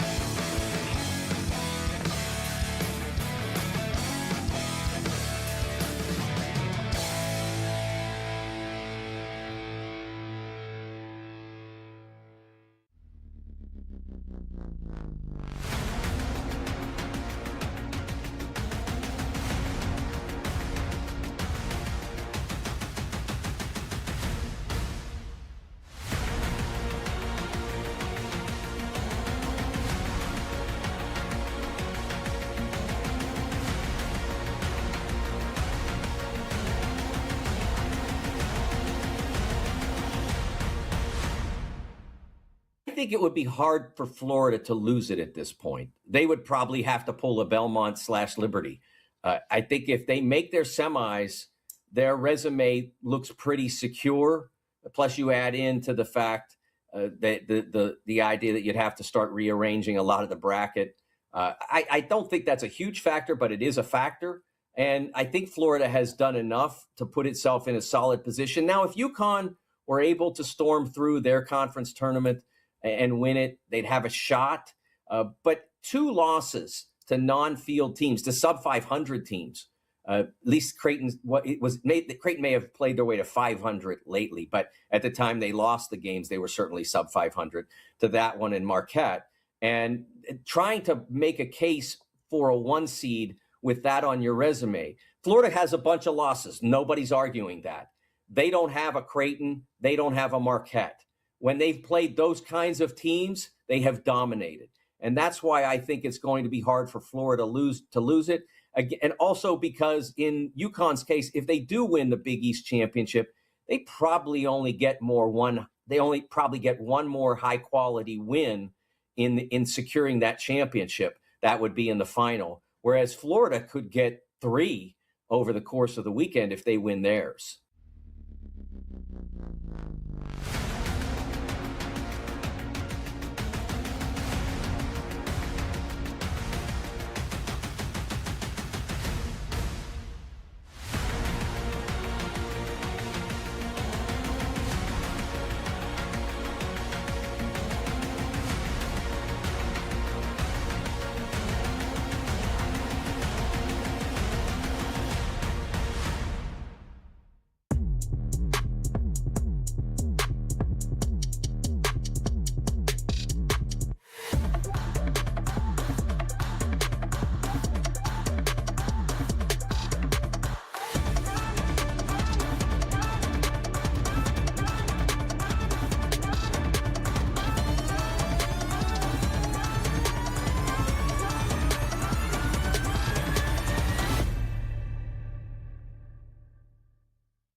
When the game goes live, the conversation turns up. BetMGM Tonight continues now.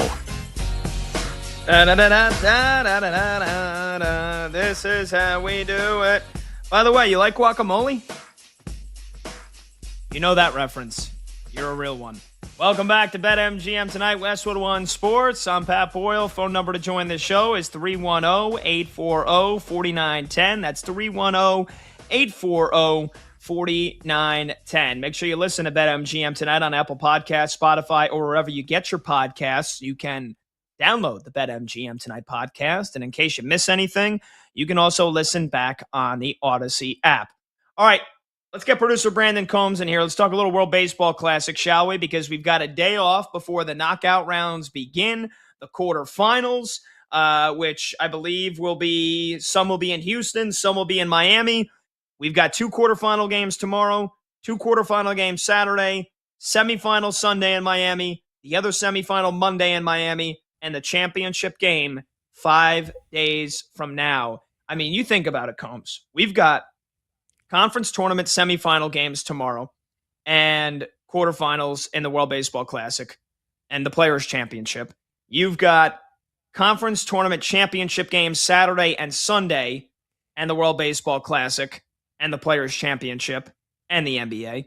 Monday, we'll have a semifinal game, and we'll be all talking about the brackets.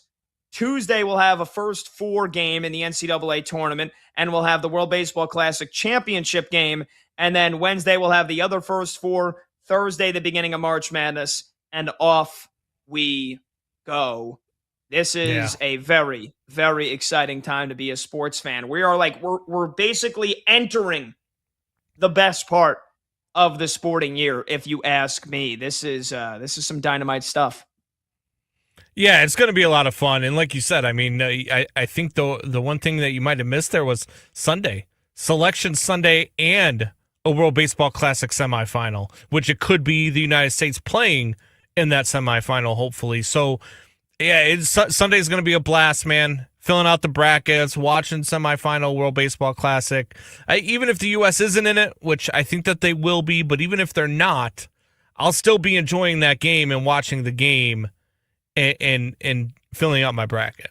So what do you mean even if? Like, there is no even if. You keep setting the bar lower and lower for Team USA. You're making excuses for Mark DeRosa after he makes an all-time blunder, forgets the freaking rules of the format, thinks we were already in the quarterfinals, plays half the starting lineup, we lose against Italy, then USA begging for Italy to beat Mexico, which they didn't have to sweat. Vinny Pasquantino, hey, ciao, I'm Vinny Pasquantino, I hit a home run. 3 bombs, and they blow Mexico out of the water. So USA gets in, and now we're playing our neighbors from the north tomorrow night in Houston, USA versus Canada. There is no even if. If the USA loses this game tomorrow, I think we should have to forfeit the sport of baseball. Like a lot of people said, we now own the sport of hockey after we won the Olympics. We should have to forfeit the sport of baseball if Team USA loses to Canada tomorrow night.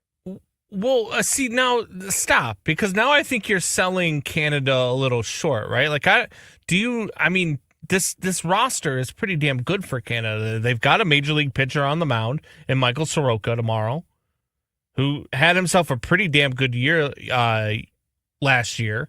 Then their lineup is loaded. I mean, I don't know why you think that it's, and plus it's baseball. Anything can happen. You would call Soroka going 1-2, or is this spring training? Yeah, I'm looking at spring training stats. Hold on. Pause. Let me look up what he did in the regular season last year. Across the season he spent with the Nationals, and then he got traded to the Cubbies, right? He was good with the Cubs, and he came out of the bullpen. But with the Nationals, he had a 4.87 ERA. You would call that a pretty damn good year? I mean, there's a reason why the Cubs traded for him at the deadline, right? Yeah. I mean, they turned him into a reliever. You look at their lineup with Tyler O'Neill. They've got Owen Casey. They've got Freddie Freeman, Otto Lopez. I mean, they've got a lot of good young talent on this team, and then you anchor that with Freddie Freeman. This Canada team, man, is pretty damn good. They lost to Panama. Combs. USA, and I keep saying we because I am American, but I'm Italian American, so maybe I should be saying we for Italy. USA should. Michael Soroka is not a good pitcher. I know you're a Cubs homer, and so you saw him pitch a couple of good games for the Cubbies last year, and you think that he's maybe going to go 5 shutout innings, but we should light him up like a Christmas tree. We should light him up like a Christmas tree, he says. I mean, I guess. And I misspoke. I forgot Freddie Freeman's not playing in this one. They've got Josh Naylor playing first base, not Freddie Freeman for Team Canada this year. So where's Freddie Freeman playing? Freddie Freeman's not on the roster. Freddie Freeman's not even playing in the World Baseball Classic? No. What? No. What a loser. Why is he officially withdrew for personal reasons? Ooh, yeah. I'm Freddie Freeman. I got fake teeth, and I won back-to-back World Series. Loser. They've got a good bullpen, too. Look, I'm just saying, look, I think Team USA wins this game. I want Team USA to win this game, but this is baseball. This is why we play 9 innings. This is what you get out on the field and you play. And if the U.S. comes out flat like they did against Italy offensively, it could be a long day for the Stars and Stripes. It just could be. I mean, I'm just being realistic. I just said if they're not, which I expect them to be, but if they're not there on Sunday, I will still enjoy watching the game after, the bracket reveal. Which, by the way, we do have a bracket group. So if you start following us on our Twitters at Real Combsy, at Pat Boyle 44, at Noisy Huevos, you'll start seeing us posting our bracket group, and you guys that are listening, you guys can join in on the fun, just like we did for the college football playoff, and see if you can beat the pros. See if you can beat Noisy Huevos at his game. That's his game. Turf. His dojo. This is all he talks all day long is college basketball. From the time he wakes up until the time he goes to bed, it's college basketball this time of year. If you beat him, you might know some things. I beat him last year. He's a bracketologist. Brad is a bracketologist. Nice job, by the way, plugging that. I hadn't mentioned it yet, but yes. Yes, once the brackets are out, we got a couple of days, but we have a bracket challenge. We did it for the NFL playoffs, not the college football playoffs. But, I may or may not have come in first in the NFL playoff bracket challenge. Maybe it was last because I picked the Packers to win the Super Bowl. But, hey, either way. That's right. Yeah, they would have won the Super Bowl if they didn't blow that game to the Bears. I'm just saying. Yeah, right. But back to the business at hand here. It's been 20 years since Canada's lone win over the U.S. in a World Baseball Classic contest, an 8-6 win in pool play back in the Classic, the inaugural Classic in 2006. U.S. has beaten Canada in pool play in each of the last 4 tournaments, and in 2023 beat them 12-1 in a 7-inning game. This has got to be. But this is a prideful bunch with a lot of talent. Owen Casey has been hitting home runs left and right. Tyler O'Neill is really good. Josh Naylor can hit bombs. You look at this team and you look at what they can do, and then add in the fact that this is a prideful group who loves their country and Canada. And the U.S. just beat Canada in gold twice in the Olympics in hockey. If you don't think that they want some revenge for that, you are out of your mind. If you don't think that plays a part in this, you're not paying attention, Pat. I do think it plays a part, but you're telling me playing for pride and trying to get revenge because we beat him in hockey, that's going to make Michael Soroka all of a sudden not throw 92 and puss down the middle of the plate? Well, no, but I didn't think Michael Lorenzen was going to have a flashback to the time that he threw a no-hitter in Major League Baseball either. I mean, that was a long time ago, but he looked pretty damn good against that U.S. lineup too. That's why I said this U.S. lineup cannot come out flat. They have to come out hitting. Hopefully they're not worried about, how many runs they need and all this other stuff, and hopefully they didn't go out drinking the night before. Hopefully Mark DeRosa remembers the rules of baseball. You know what's going to happen? USA, they're going to beat Canada 14-3. And then everybody's going to get all jacked up. Oh, look, a statement win. They had to worry about getting in. And then the U.S. is going to lose to the DR in the semifinals on Sunday. That's what's going to happen. They're not losing to Dominican Republic. By the way, for us, Logan Webb for the U.S. pitching tomorrow night. Yes. You excited? I am. Look, Logan Webb is one of the premier pitchers in Major League Baseball. He's a stud. He can go. He's probably going to go for about 60 or 70 tomorrow, hopefully, as long as, he's got everything working. It's still spring training for these guys, we got to remember. So getting 60 or 70 out of these guys is a big deal. And if you can get them a lead too, you're going to bat first. USA can put up a couple of runs. You got to feel good with Logan Webb on the mound if they put up a couple runs in the top half of the first. How about the other, like I said, it's most likely going to be U.S. versus the Dominican Republic in the semifinals. The DR plays Korea. How about this pitching matchup? The DR has Christopher Sanchez going, hydrogen bomb. He had a 2.50 ERA for the Phillies this past season, and the Koreans are going to roll out a coughing baby in Hyun-Jin Ryu. Who does he play professionally? Because I know he hasn't been in Major League Baseball in the last 2 years. I do not believe that he is on a Major League roster currently. I don't think I can double check that. Let me fact check that. But yeah, while you do that, Saturday you got Puerto Rico versus Italia. Seth Lugo going for Puerto Rico. Italy has not named a starting pitcher yet. Perhaps it'll be Tony Soprano, the ghost of Tony Soprano, pitching for Italy. And then Venezuela and Japan on Saturday. That's going to be good. You got Ranger Suarez, a.k.a. Ranger Suarez, newest member of the Boston Red Sox, against Yoshi Yamamoto. So we were correct. Hyun-Jin Ryu has not pitched since 2023 in Major Leagues. Monty, our video producer, Monty in the show chat says Hyun-Jin Ryu is in the KBO, I believe. Funny thing. There we were go. In COVID times. I was watching KBO baseball at like 5:30 in the morning. I was actually betting on it. No. You sick puppy. NC Dinos? They were a powerhouse. I needed something. So yeah, I was listening to those 4-letter network broadcasts. I was doing all of that. Absolutely, positively, yes. I was all about KBO. What a freaked up time that was, man. All right, so then let's say the favorites win. I guess you would.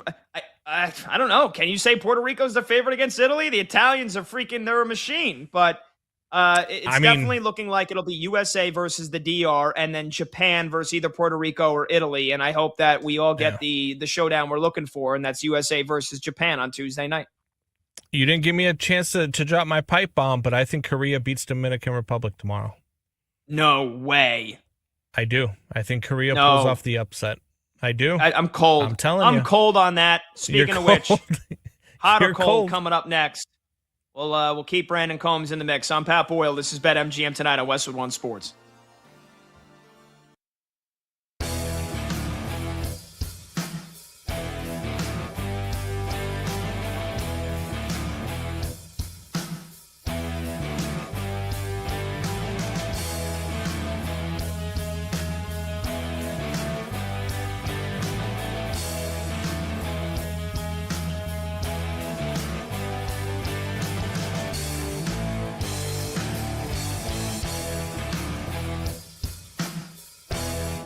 There were 14 teams, I believe, as I recall, that were active on either Tuesday or Wednesday in their conference tournaments that ranked between number 40 and number 60 in wins above bubble.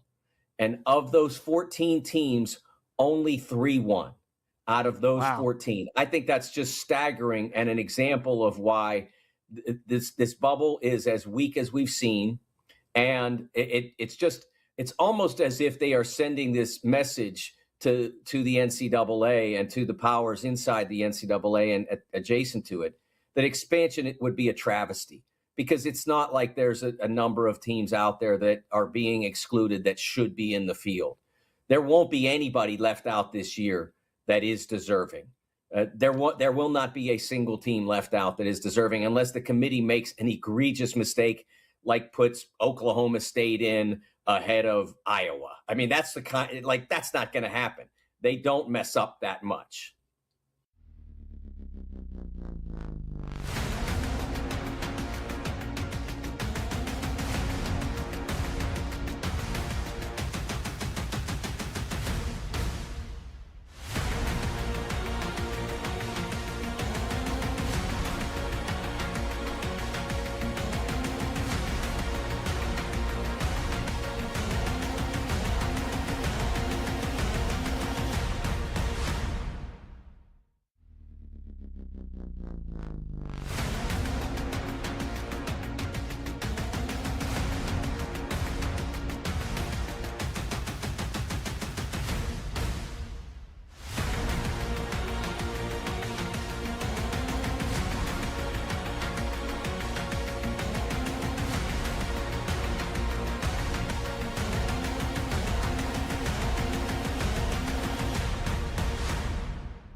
I wouldn't, but I don't know that I did coming into it. I just think Japan, their stars always play, and they've won international tournaments, from the time they're young until they're now at the WBC. They've won this 3 different times. Excuse me, and they're set up for this sort of international competition and these tournaments. And so I still think that they've got the talent, both with the pitching and the offense, to deliver. Their stars delivered in pool play. And I think Dominican probably second and the U.S. third. Now, any one of the 3, I think, could win it. But I'd be shocked if anybody other than the 3 end up winning the tournament.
A shuts down. The games light up. This is BetMGM Tonight on Westwood One Sports. Hey, welcome back to BetMGM Tonight here on Westwood One Sports, hour number 5. I'm Pat Boyle, and we are brought to you by BetMGM. Make it legendary. Download the app today. Please gamble responsibly. You can watch the show live on YouTube. Just search BetMGM Tonight and hit that subscribe button. You can watch the show live on Twitter at BetMGM Tonight. And you can listen to the program on the Westwood One Sports app, the Odyssey app, SiriusXM Channel 375, and hundreds of local affiliates throughout North America. The phone number to join the show, we will have open phone lines for the final hour. It is 310-840-4910. That's 310-840-4910. Anything you want to talk about is on the table here, and that is everything we discussed in the very first hour of the show. Max Crosby saying on social media, I'm a Raider, I'm back. Do we think the Raiders will try to trade Max Crosby again? And if you're a Raiders fan, are you happy that he's staying? Because you don't have the Ravens' first 2-round picks, but you do get Max Crosby back. So we talked about that. Meanwhile, the Ravens officially signing Trey Hendrickson. If you're a Ravens fan, do you feel better about the situation now that this whole non-trade saga is over? The Ravens keep their 2 first-round draft picks. They get Trey Hendrickson instead of Max Crosby, but they pay him $8 million less than Max Crosby is set to get this year. But you are locked in for 4 years of Trey Hendrickson. And then Kyler Murray, officially the quarterback of the Minnesota Vikings. Do you think he will be the starter over J.J. McCarthy to start the season? And do you think the Vikings are a playoff team? Plus, any and all of your college basketball reactions. Duke nearly getting the upset of the season dropped on their head. They were 18-point favorites. They hold on and survive at last-second buzzer beater 3 from Florida State that hits off the rim. Duke holds on to win 80-79. Meanwhile, Houston outlasts BYU. We got plenty of other great finishes earlier today. We can recap those if you like. If you want to call in any of your college hoops conference tournament calls at 310-840-4910. You can also tweet me at PatBoyle44. But to kick off hour number 5, we like to play a game called Hot or Cold. Let's get producer Brandon Combs back in the mix. Combs, why don't you go ahead and kick us off, brother? Yes, sir. Let's start out hot right out of the gate. Mark DeRosa will be managing the St. Louis Cardinals next year. Hot or cold? Okay. I've got to be honest. I did not look at the rundown before we started this segment. So it's Ali Marmol is still their manager, right? Yes. And they just extended him, if I'm not mistaken. Yeah, literally like 10 days ago, agreed to a 2-year contract extension running through 2029. Now, he's been the skipper of the Cardinals for 4 seasons. They've only made the playoffs once back in 2022. Last year, they went 78-84. And it feels like the Cardinals are kind of entering like a rebuild here, right? I mean, what does Pacoda project? What does Pacoda have them as, the 4th best team in the NL Central? So you would think they wouldn't have made much sense to extend a guy that hasn't made the playoffs in 3 straight seasons. I'm going to say cold. I'm going to say Ali Marmol at least makes it through this season and begins next year as the Cardinals skipper. And either way, after Mark DeRosa made the biggest blunder that we've seen in the last couple of months here, not knowing the freaking format, nearly getting Team USA knocked out because he thought that the ticket was already punched to the quarterfinals. Are we sure this guy's going to be a big league manager, that he deserves a big league manager job? I'm going to go cold. He's not going to be the Cardinals manager next year. He might not be a manager in Major League Baseball at all next year. I think that he will be the manager of the Cardinals, and I think that, well, Pacoda has the Cardinals 5th in the NL Central, having Wow, their they got win him finishing total last. at 65.9 with wins. Ooh. They have Cincinnati They at think they're going to 77. go basically 66 and what is that, 96? Yes. And if that happens, Ali Marmol is out. And I mean, Yeah, Mark probably. DeRosa played for the Cardinals. He's got history there. I think that would be the most likely landing spot, that if I'm projecting it now in March of 2026, who's going to manage where next year? That's the one spot where I could be like, yeah, that makes a ton of sense. I mean, I guess. How many did Mark DeRosa play for the Cardinals? He did. Yeah, like 1 year, half a year. I think he Mhm. got traded there in 2009. Yeah, I don't. What makes you say that? Just because you think Marmol will get fired, and you think that feels like a logical Well, yeah, spot they're going to for- be looking for a manager, and especially, I mean, if the USA comes back and wins gold here, I mean, Mark DeRosa for a couple of years now has been talked about as a managerial candidate. He's expected to be one of the top managerial candidates heading into this next cycle. So that's, I mean, and if they only win 65 games, people are going to be calling. They're already calling for Marmol's head. Cardinals fans were not happy that he got an extension. So I just, in the way that they depleted that roster and everything, I think you're going to want a new manager, a new voice as you start to build that roster back up. And Mark DeRosa just seems like the likely choice there. Okay. All right. I think you're wrong, but I can't predict the future on how the Cardinals will actually do. Yeah. It's either that or All right, the I got homeless one A's. Maybe he manages the homeless A's. People want to call them Sacramento, Vegas, Oakland. No, they're the homeless A's. That's just what I call them. They don't have a home. And the A's are projected. When will the A's be in Vegas? 2 years from now, right? Yeah, I think 29 or 29. 2028. 2028. Well, the AI overview. I hate that. I trust what the freaking AI overview tells me, but on Google Chrome, it usually does link it to the articles that it comes from here, and it says this from ESPN. Yeah, Athletics $2 billion Las Vegas Stadium on track for 2028 opening. That was 3 months ago that came out. Then again, who knows? I hope everything blows up in stupid John Fisher's face, and I hope they never move to Vegas. But seeming more likely than not. All right, I got one for you here. Let's see. Where do I want to start with you? Let's go with what a lot of folks have probably been doing here these past couple of days.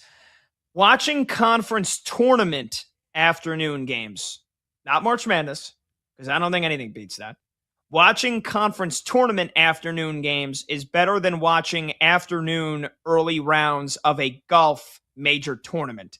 So basically, today, tomorrow, you're watching quarterfinals, Big 12 tournament, ACC, SEC, Big East. Is that better than watching Thursday or Friday at the Masters? Or Thursday, Friday at, let's say, I don't know, like the PGA Championship?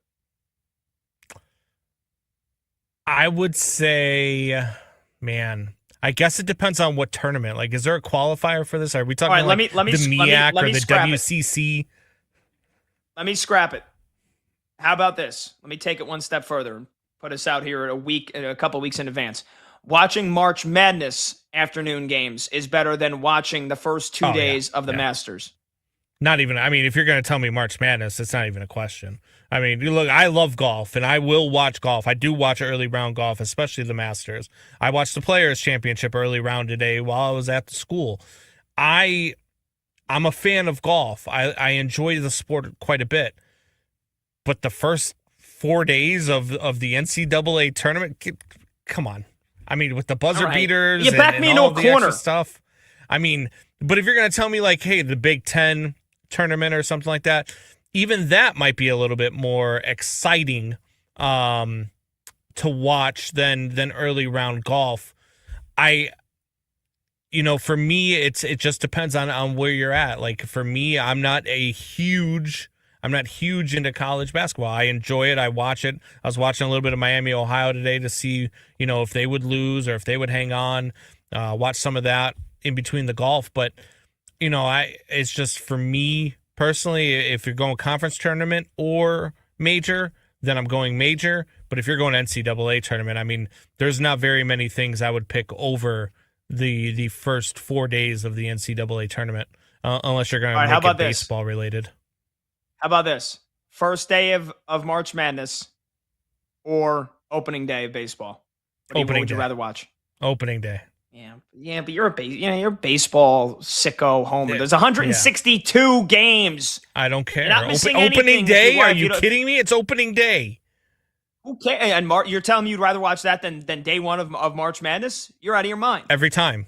Every single time. That's where we've landed on. That's the best question. Day one of March Madness or opening day? What would you rather watch? Give me day one of March Madness any freaking day of the week. I don't care if I don't know, a third of the teams. I don't care if it's Idaho, a 13 seed. That's one of the games I'm watching. I'd rather take that than watch. If it's not my team, like, for example, the Yankees play the Giants on that Wednesday, 13 days from now, and then basically everybody else has opening day. If you're telling me, like, national TV, it's like freaking Reds versus Cubs, that's your team. If it's let me think of a better example. If it's Giants, Padres, it could be A's versus the Cardinals, who are both teams projected to win 65 games, and I'm going A's versus the Cardinals.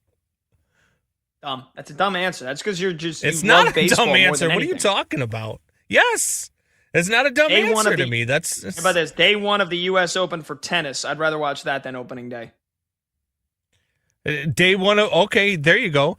Day one of Wimbledon, or day one of college basketball tournament. Still March Madness. Okay, day one of the NFL season, or March Madness. Probably NFL. Yeah. See, that's Sunday at 1 o'clock. Something. I mean, there is a tingle in the sack. You can't beat it. Even Monty, who's a big baseball lover like you, put NFL in our show chat. All right, there you go, Monty. Thank you, Monty. Monty also said opening day and said opening day should be a national holiday. Don't skip over his opening day. Tingle on March Madness day 1 too, though. Monty said. Yeah. All right, we're sports nuts. There's a tingle for everything. Yeah, but what do you get the most tingle for? I don't think anything beats the tingle of NFL, but March Madness is nothing beats the tingle for me for opening day. I take opening day off of work every year. I don't take my birthday off. I take opening day off. And you know what I do? I go to the grocery store. I grab stuff to make hot dogs. I grab stuff to make nachos. I grab stuff to do all sorts of things you would do at the ballpark. And I sit my fat ass in front of my TV in my recliner, and I have ballpark snacks while I watch baseball from noon till midnight. Do you get Cracker Jacks and spit them all over your floor? Why would you spit out Cracker Jacks? It's peanuts. You spit the shell. It's not Cracker Jacks you spit out, you weirdo. You're right. Peanuts. All right. Yeah. I misspoke. Jesus. By the way, you should stop eating hot dogs. You're gonna get colon cancer.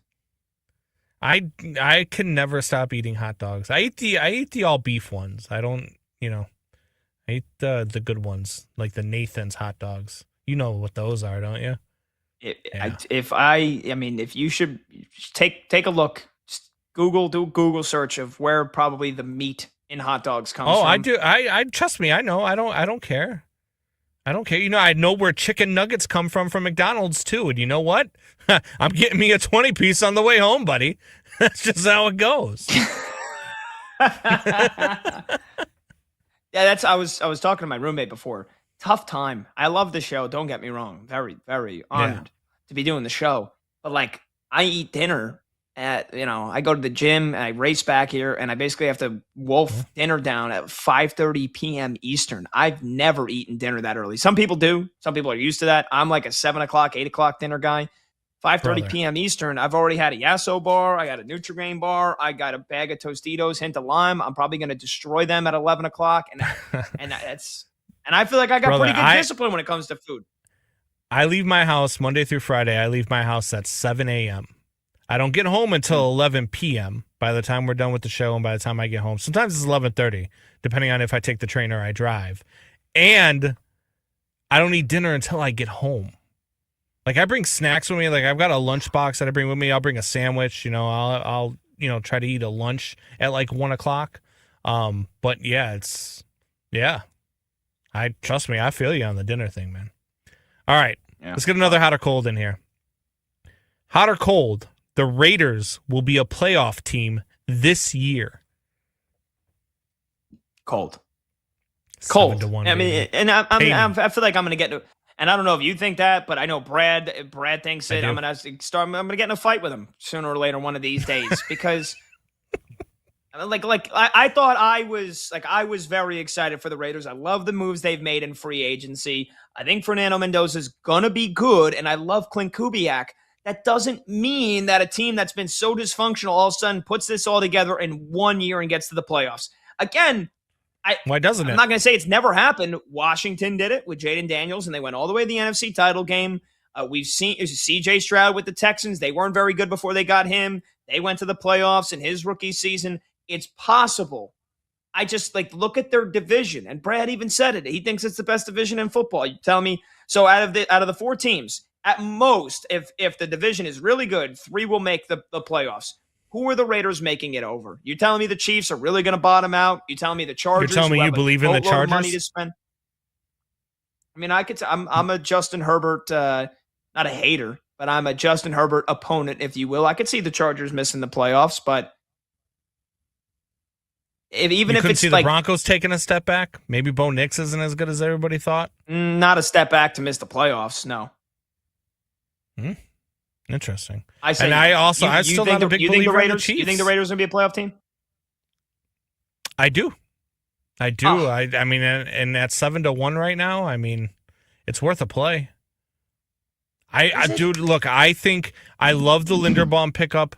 I am a big, and I wasn't always this way with Fernando Mendoza this season, but he won me over in that college football playoff run, man. Some of the passes I watched him make, this kid is the real deal. And you're telling me you're going to have Tom Brady to talk to every day? Tom Brady's going to be your mentor? Is he going to talk to Tom Brady every day? Tom Brady also runs a soccer team in England. Yes. He runs a soccer team in England. He's calling. Tom Brady talks to Caleb Williams weekly. Caleb Williams has a very solid relationship. You don't think that a quarterback that Tom Brady drafts to be a part of the organization that he's running isn't going to want to be there? Come on. I guess we don't have to factor in any family time because his wife divorced him. His kids probably don't love him, but Brady's all about him, and he's successful as all hell, and he's one of the greatest champions we've ever seen. But he calls games every Sunday for Fox. That's like a big responsibility. He's got to worry about the Raiders' day-to-day thing from a minority owner standpoint. You really think Fernando Mendoza is going to have 10, 15 minutes to talk to Brady every day? I think that's crazy. I do. In Sundays, he's not talking to Brady on Sundays because Brady's calling games. He's on the field. You don't talk to Pete. You don't need coaching then. You talk to him Monday through Thursday when you're in practice. Practice, not a game. We talking about practice. How do you feel about that, by the way? I've never really gotten your opinion on that. How do you feel about Tom Brady in the booth and Tom Brady being an owner at the same time? Being in those meetings with the coaches of other teams in the media meetings, how do you feel about that? Are you one of those that thinks that it's should be illegal, or are you like, I don't really care. It is what it is. You're not. I think I got herd mentality into thinking that I should be pissed about it at first, but then when you think about it, I think Ben Johnson even spoke about it publicly. He's like, we're not. Mm-hmm. You think I'm telling him secret formula game plans? They'll talk to Tom Brady. The coaches that talk to Tom Brady, even if they're not playing the Raiders at all this year, let alone if it's week 2 and he's doing the game and then they play the Raiders week 15. Again, they're probably telling him what they would tell a sideline reporter going into a halftime interview. Yeah, we got to run the ball better. We've got to block. We've got to play better. We've got to execute. We've got to not turn the ball over. That's probably the extent of the knowing what we know, that Brady is a minority of the Raiders. I don't think they're disclosing any serious information to him. So I really don't care that much anymore. I like what Monty had to say. Tom Brady strikes me as a control freak. Feel like he would want a major hand in developing the number 1 overall pick, prize trophy quarterback who won the Heisman at Indiana of all places.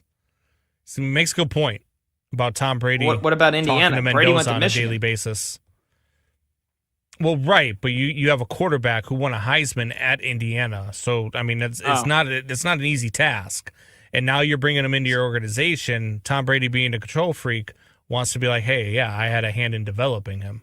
I completely agree with that. All right, that's fair. That's fair. I still don't think they'll be a playoff team. I just don't think there's enough talent. We'll take a short break. 310-840-4910. You guys are going to turn me into the Raiders hater, and I like what they've done. I just think it's way too big of an acceleration. 310-840-4910. We'll continue with some hot or cold. We'll get you caught up on the two big NBA games going on right now and the two big conference tournament college basketball games, and your phone calls and your tweets at PatBoyle44. And again, the phone number is 310-840-4910. We'll continue on with Hot or Cold with producer Brandon Combs, and we come back. I'm Pat Boyle. This is BetMGM tonight on Westwood One Sports.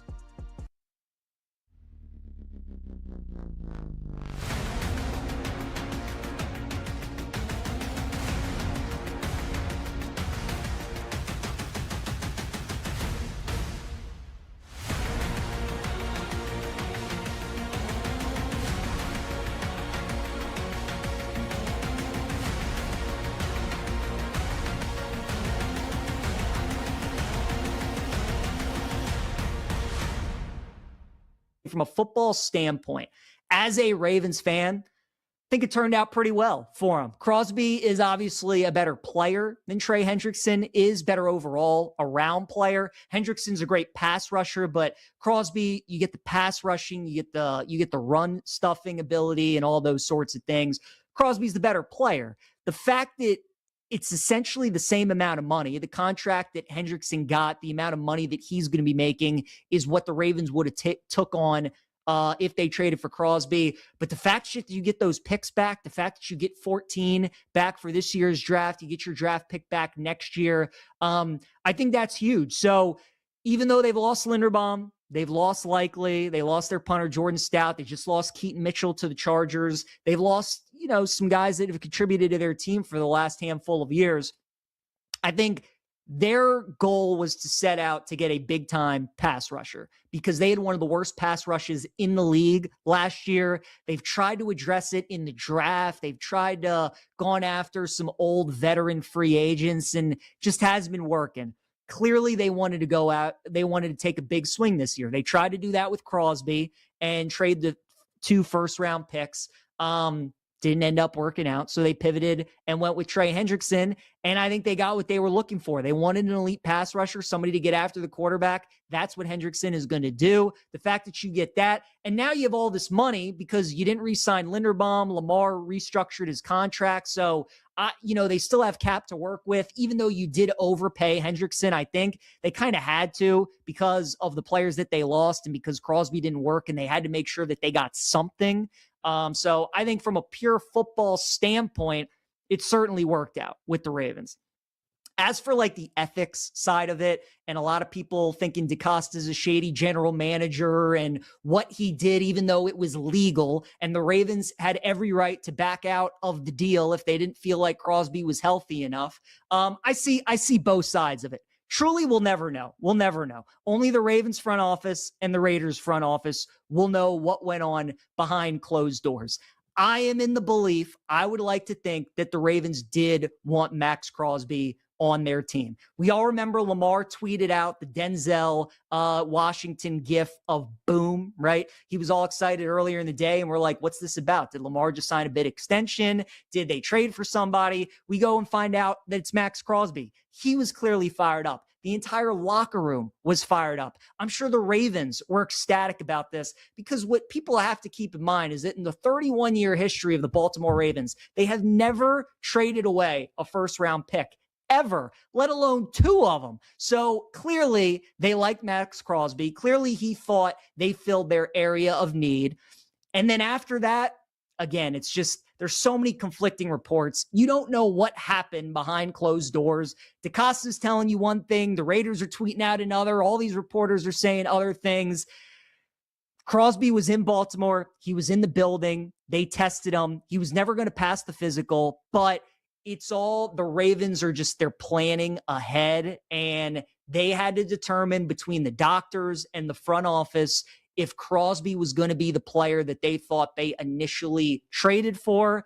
Their doctors thought that it wasn't good enough. And again, because you're dealing with a team that never, ever trades away draft capital, especially a first-round pick, DeCosta was always going to have some timidness after he made the deal. He knew he had to take a big swing. He did it. I'm sure he was happy about it. The players were happy about it. The organization was happy about it. But then once you get that news from the doctors that, that knee isn't what we thought it was. Like Crosby, the long-term effect is worse than we thought it would be. The Ravens decided to pull their plug.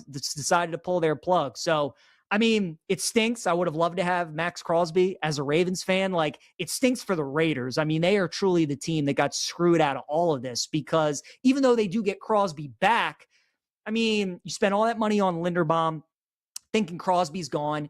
You trade away, you get the 2 first-round picks. You have Mendoza at 1. You probably get him another weapon at 14. So even though that part of it does suck for the Raiders, like, now you have one of the best pass rushers in the NFL back.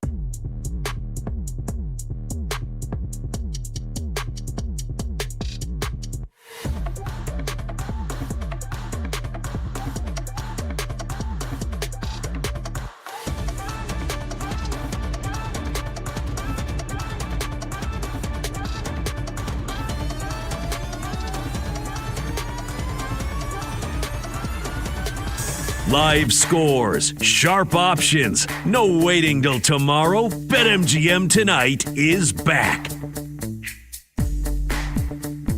Oh, to be alive when this song came out, I can only imagine all the white dudes wearing shorts. Ice Ice Baby, Marky Mark and the Funky Bunch. They were funky. That's for damn sure. Wait, welcome back, what? BetMGM. Yeah, I don't. Wait, what do you mean? What? No, it's Vanilla Ice. Pause. Oh my God. Pause. All right. Vanilla Ice. Correct. I was thinking of Good Vibrations. Classic mix-up. Thank you for saving me there, Combs. Vanilla Ice, Ice Ice Baby, of course. Marky Mark and the Funky Bunch, Good Vibrations. Welcome back, BetMGM Tonight, Westwood One Sports. Thank you, producer Brandon Combs, for saving me there from eternal damnation. We got some phone calls here we'll get to in just a minute, and then we'll continue on with hot or cold. Number to join the show is 310-840-4910. But we are your nightly sports hub here, so I figured we'll keep you updated on the big games going on right now. 2 big NBA games to keep an eye on. Spurs, without Victor Wembanyama, leading the Nuggets right now, 71-59, early third quarter, and San Antonio. Nikola Jokic on his way to another triple-double. He's got 19 points, 11 rebounds, and 4 assists. Jamal Murray has 12 points, and it's a balanced attack for San Antonio. Stephon Castle's got 15 points. Devin Vassell's got 12. He's already hit those 3 threes. Thank you very much. And De'Aaron Fox has 11. And then a surprise in Oklahoma City so far. 4:30 left to go in the second quarter. Celtics without Jason Tatum, without Derek White, leading the Thunder 46-39. Jaylen Brown, fresh off that ejection in the last game. He's got 8 points and 4 assists. And for OKC, SGA has 10 points, 2 rebounds, 3 assists. So Celtics playing some pretty damn good defense early on against the reigning champions. And the 2 big college basketball conference tournament games going on right now. Number 14, Kansas leads TCU 28-23. 4 minutes left to go in the first half. Darren Peterson has 7 points on 2 of 5 shooting. And then in the ACC quarterfinals, winner will play Duke, who barely survived Florida State earlier tonight. Clemson leads number 19 North Carolina 34-31. And for those of you that are Big Ten fans, UCLA leads Rutgers 55-43 in the Big Ten tournament third round. The quarterfinals kick off tomorrow in the Big Ten, along with the quarterfinals in the SEC. Which, by the way, you'll have Michigan versus Ohio State, Wisconsin versus Brad's ILL, Purdue versus Nebraska, and then if UCLA holds on, they'll play Michigan State. And the SEC quarterfinals are shaping up as such. You'll have Kentucky versus Florida, Tennessee versus Vandy, Ole Miss versus Bama, and the winner of the game going on right now between Oklahoma and Texas A&M, which Oklahoma is winning by 20. Winner of that plays Arkansas. Big East semifinals tomorrow. Seton Hall versus St. John's, and then UConn gets the winner of Georgetown and Villanova, which that's a bit of a surprise. Georgetown leading Villanova at the half, 35-31. Villanova's got to get it in gear. And then the semifinals of the Big 12 tournament tomorrow is going to be Iowa State versus Arizona, rematch from 10 days ago. And then Houston gets the winner of TCU and Kansas. So there's your update on all things NBA and conference tournament week in college hoops. All right, let's get to a phone call here. 310-840-4910. We were talking about whether or not the Raiders will be a playoff team this year. Hudson is in Idaho. Next up on BetMGM tonight. Hudson's on line one. Go ahead, Hudson. Hey, thanks for taking my call. You got it, man. Go ahead. I just wanted to talk about Fernando Mendoza. I feel like there's no way the Raiders should pass up on him. And I do think that him and Clint Kubiak will be like a good duo. And also, if the Raiders can trade Max Crosby for like another pick, that would be good.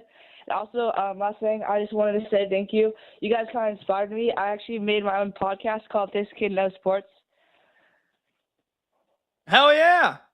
Hell yeah, Hudson. We appreciate the call, man. Good job. That's the best thing you can do if you're interested in getting into this industry, which is super competitive. It is hard as hell. And there's only a handful of jobs. You know, I'm speaking on a smaller scale. There's only a handful of jobs that put you on national radio or on any kind of sports talk radio. And especially if you want to get on TV one day, you got to do whatever you can to build your own brand. And I know I'm sure a lot of teenagers like Hudson in Idaho have heard that. That's the truth. It's never been easier to start your own podcast. It's never been easier to start your own YouTube channel. So that's exactly what you should be doing, man. Keep at it. Even if it's just 10 minutes every day, whatever you think the biggest sports topic of the day is, whatever your take is on it, just do it. Just literally open up your laptop. If you don't have a laptop, open up your phone. You can record videos on your phone now. I'm sure everybody's got an iPhone. And just record yourself. Just put it down. Just even if it's not good, even if you think you're not making a lot of sense, just record it. Put it out there on YouTube. Put it out there on a podcast. So that is the best thing you could be doing right now, man. So kudos to you. I'm glad that we inspired you. And on your takes, yeah, they're absolutely not going to pass up on Fernando Mendoza. He's 1,000% going to the Raiders at number 1 overall. I do think him and Clint Kubiak will be a good team. I've been raving about Clint Kubiak all season long. I thought what he did, getting Sam Darnold to the next level, winning a Super Bowl, the balanced attack that they had, his play calling, his scheming, just a one example, like putting Jackson Smith and Jigba in the backfield in that NFC Championship game against the Rams to get him open because everybody knows JSN was getting the ball, and they still all year long found a way to get him open by any way they could. That's Clint Kubiak. That's the play calling. That's the scheming. So I do think that he'll be able to take this Raiders offense, which right now has Brock Bowers, has Ashton Genty. They need some more help at the receiver position. I would assume that's going to be either a second or a third round draft pick for them, because right now all they have is Trey Tucker. They did sign Jalen Naylor, but they need more. They need more receivers. They need to get him some more help. So I agree. And I don't know if they're going to trade Max Crosby at this point. Now, Combs did say that somebody he knows works at O'Hare Airport in Chicago, and there was a Raiders team jet landing on the tarmac, or that did land on the tarmac. So who knows? Maybe we wake up tomorrow to some massive news, maybe with Max Crosby and the Chicago Bears. But honestly, at this point, the Raiders do have nearly $40 million in cap space with Max Crosby, in addition to the nearly $300 million of contracts that they've already given out in free agency. So for me, I think I'm more so looking to see how the Raiders defense is going to be this year, because outside of Mad Max, they really haven't had anybody. Their secondary has been brutal. Their linebackers haven't been good. They signed the Kobe Dean. They made some other big-time moves in free agency. Let me just pull it up here off the top of my head because I'm forgetting outside because they made a ton. Linderbaum at center is going to be big, not only for Mendoza, but for the offensive line. Oh, Quay Walker from the Green Bay Packers. So they got 2 starting linebackers right away, and they got Kwity Paye from the Colts. They re-signed Eric Stokes. They made some really good moves. I think it's still too early to just say that in the division that they play in, yeah, all these moves are going to work. All these guys are going to be healthy. It's all going to click right away in year one. Look, in 2027, yeah, they honestly should be a playoff team at that point. I still just think 2026 is too early. Can they win? If they go 7-10, that's a success. That's successful this year if the Raiders go 7-10. That's something you can absolutely build upon. And then you go into a year from now and you say, yeah, we expect to be a playoff team.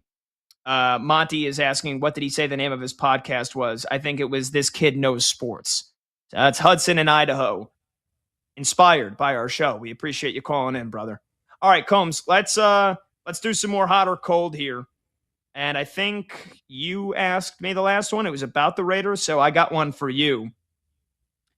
We talked about Bam Adebayo scoring those 83 points, and I thought it was unethical. I thought it was a stain on the league. An NBA record, 36 free throws made and 43 free throws attempted. The Heat were intentionally fouling with 2 minutes left to go so they get the ball back so Bam could have as many more opportunities as possible to score. Eric Spoelstra was asked about it today, and he said, I apologize to absolutely no one. So Eric Spoelstra saying that when asked about Bam Adebayo's 83-point game is a good mic drop response, hot or cold. Well, before we get to that, I just want to say, Hudson, good call, brother. I did just follow you on Spotify, so I will give your podcast a listen as well. Good stuff, man. Keep going, keep plugging away at it. And as far as this mic drop, look, it drives me nuts, man. Spoelstra sometimes, Spoelstra's a great coach. He really is, and he gets his players to play for him. He gets guys rallied around him. I like what he does as a head coach. This is a stupid moment for Eric Spoelstra because what you did was make a mockery of the game. What you did was you went out there and you had, when Kobe put up 81, look, I understand Kobe went up against a really bad team too that day. The Toronto Raptors team was like 15 games under 500. Kobe only had 2 assists in that game. He was taking a ton of shots. But that was a really close game. They needed all 81 of Kobe's points to win that basketball game. And the Lakers weren't going out there and fouling the Raptors to get extra possessions to get Kobe to 81 points. What you did was essentially was give everybody the blueprint for the reason why they don't believe in the product of the NBA anymore. You went out there and gave the exact reason, the blueprint of why people think that there needs to be less games in the season, why people think that the players don't take this regular season seriously, why people don't watch the damn All-Star game anymore, because nobody cares. Until playoff time, nobody cares, including the players, and clearly now, including the coaches. Just in terms of Eric Spoelstra's response, I think it's a good mic drop moment. I mean, he's backed into a corner. What the hell is he going to say? You think he's going to apologize at this point? Do I think it was stupid that what they did to get Bam Adebayo to score the 83? Yes, absolutely. Just what Eric Spoelstra said, though, yeah, you shouldn't apologize to anybody. I think it gets to a point, he got to 65 points or late third quarter, and then, at that point, are you not going to go for it? Again, it was 77 points with 4 minutes left. Yeah, if he can't get it naturally, then if he doesn't get to he's not getting to 100. So, did it really mean that much to surpass Kobe Bryant to the point where you had to intentionally foul? I would have liked to see him get it, I don't know, pull up mid-range jump shot, something that's been in Bam Adebayo's arsenal for a long time, or just keep going to the rim. And if the Wizards are going to foul you, you can't control that. But the intentionally fouling in a game you're up by 25 points so that you could say, hey, let's foul here so that the Wizards don't take up 20 seconds on the shot clock so we can inbound it. Yeah, that's the part that pissed me off the most. But, and I don't know, I kind of like Eric Spoelstra's response. I don't know what he was supposed to say, but I guess, yeah, I don't blame him for not apologizing, Combs. Own it. I mean, you don't have to apologize, but own it. Be like, yeah, we know what we did. We know what we did, and what we did was, probably wasn't great for the game, but we wanted to get our guy to where we got him to. At least own it. Not that you went all. You thought you were going Conor McGregor on us. Did he walk away and do the arm thing too? Right after he said this to the press, like, I mean, come on, man. I mean, it's just stupid. Okay. All right, let's take a break. Any last phone calls? Now is the time to get aboard. 310-840-4910. That's 310-840-4910. I got something fun planned for the final segment. I'll tell you about it when we get back, obviously. I'm Pat Boyle. This is BetMGM tonight on Westwood One Sports.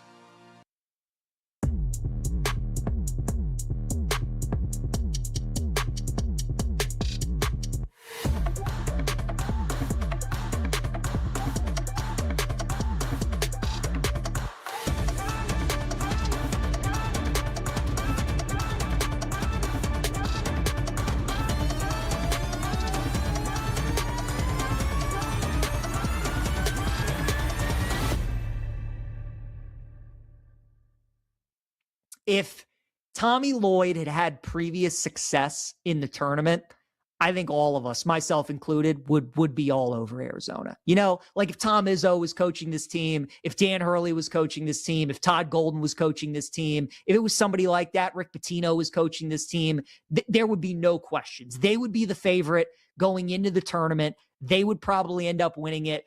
But Tommy Lloyd has proven to us that his teams have fallen up short. He's never been to an Elite Eight before. He's had 1 seeds. He's had 2 seeds. He's had 4 seeds. And all his teams have come up short. He obviously comes from the Mark Few coaching tree. And whether you want to, correlate the two things, Mark Few has never been able to win the big one. There are definitely coaching concerns with Arizona. They don't shoot as many 3-pointers as you would like. Now, they do shoot at an efficient level.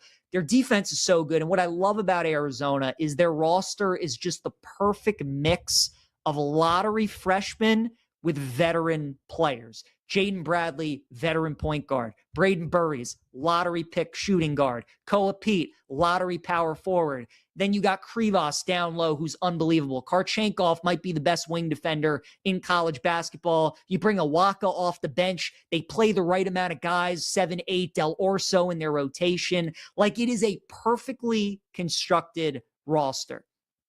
And as we get closer and closer to the bracket coming out, and I start to look at a lot of these teams, I'm kind of leaning towards Arizona being my pick.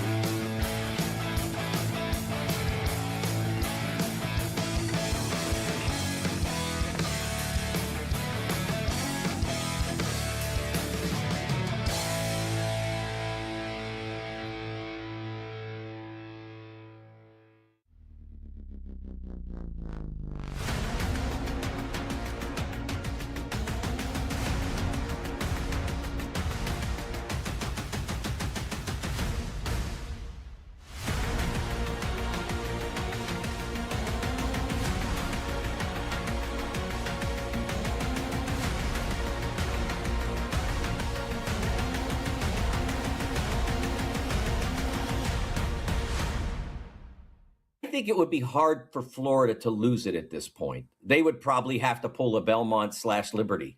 I think if they make their semis, their resume looks pretty secure. Plus, you add into the fact that the idea that you'd have to start rearranging a lot of the bracket. I don't think that's a huge factor, but it is a factor. And I think Florida has done enough to put itself in a solid position. Now, if UConn were able to storm through their conference tournament and win it, they'd have a shot. But 2 losses to non-field teams, to sub-500 teams, at least Creighton may have played their way to 500 lately, but at the time they lost the games, they were certainly sub-500 to that one in Marquette. And trying to make a case for a 1 seed with that on your resume. Florida has a bunch of losses. Nobody's arguing that. They don't have a Creighton. They don't have a Marquette. When they've played those kinds of teams, they have dominated. And that's why I think it's going to be hard for Florida to lose it. And also because in UConn's case, if they do win the Big East championship, they probably only get one more high quality win in securing that championship. That would be in the final, whereas Florida could get 3 over the course of the weekend if they win theirs.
Late games, loud opinions, and money time moments. BetMGM Tonight rolls on.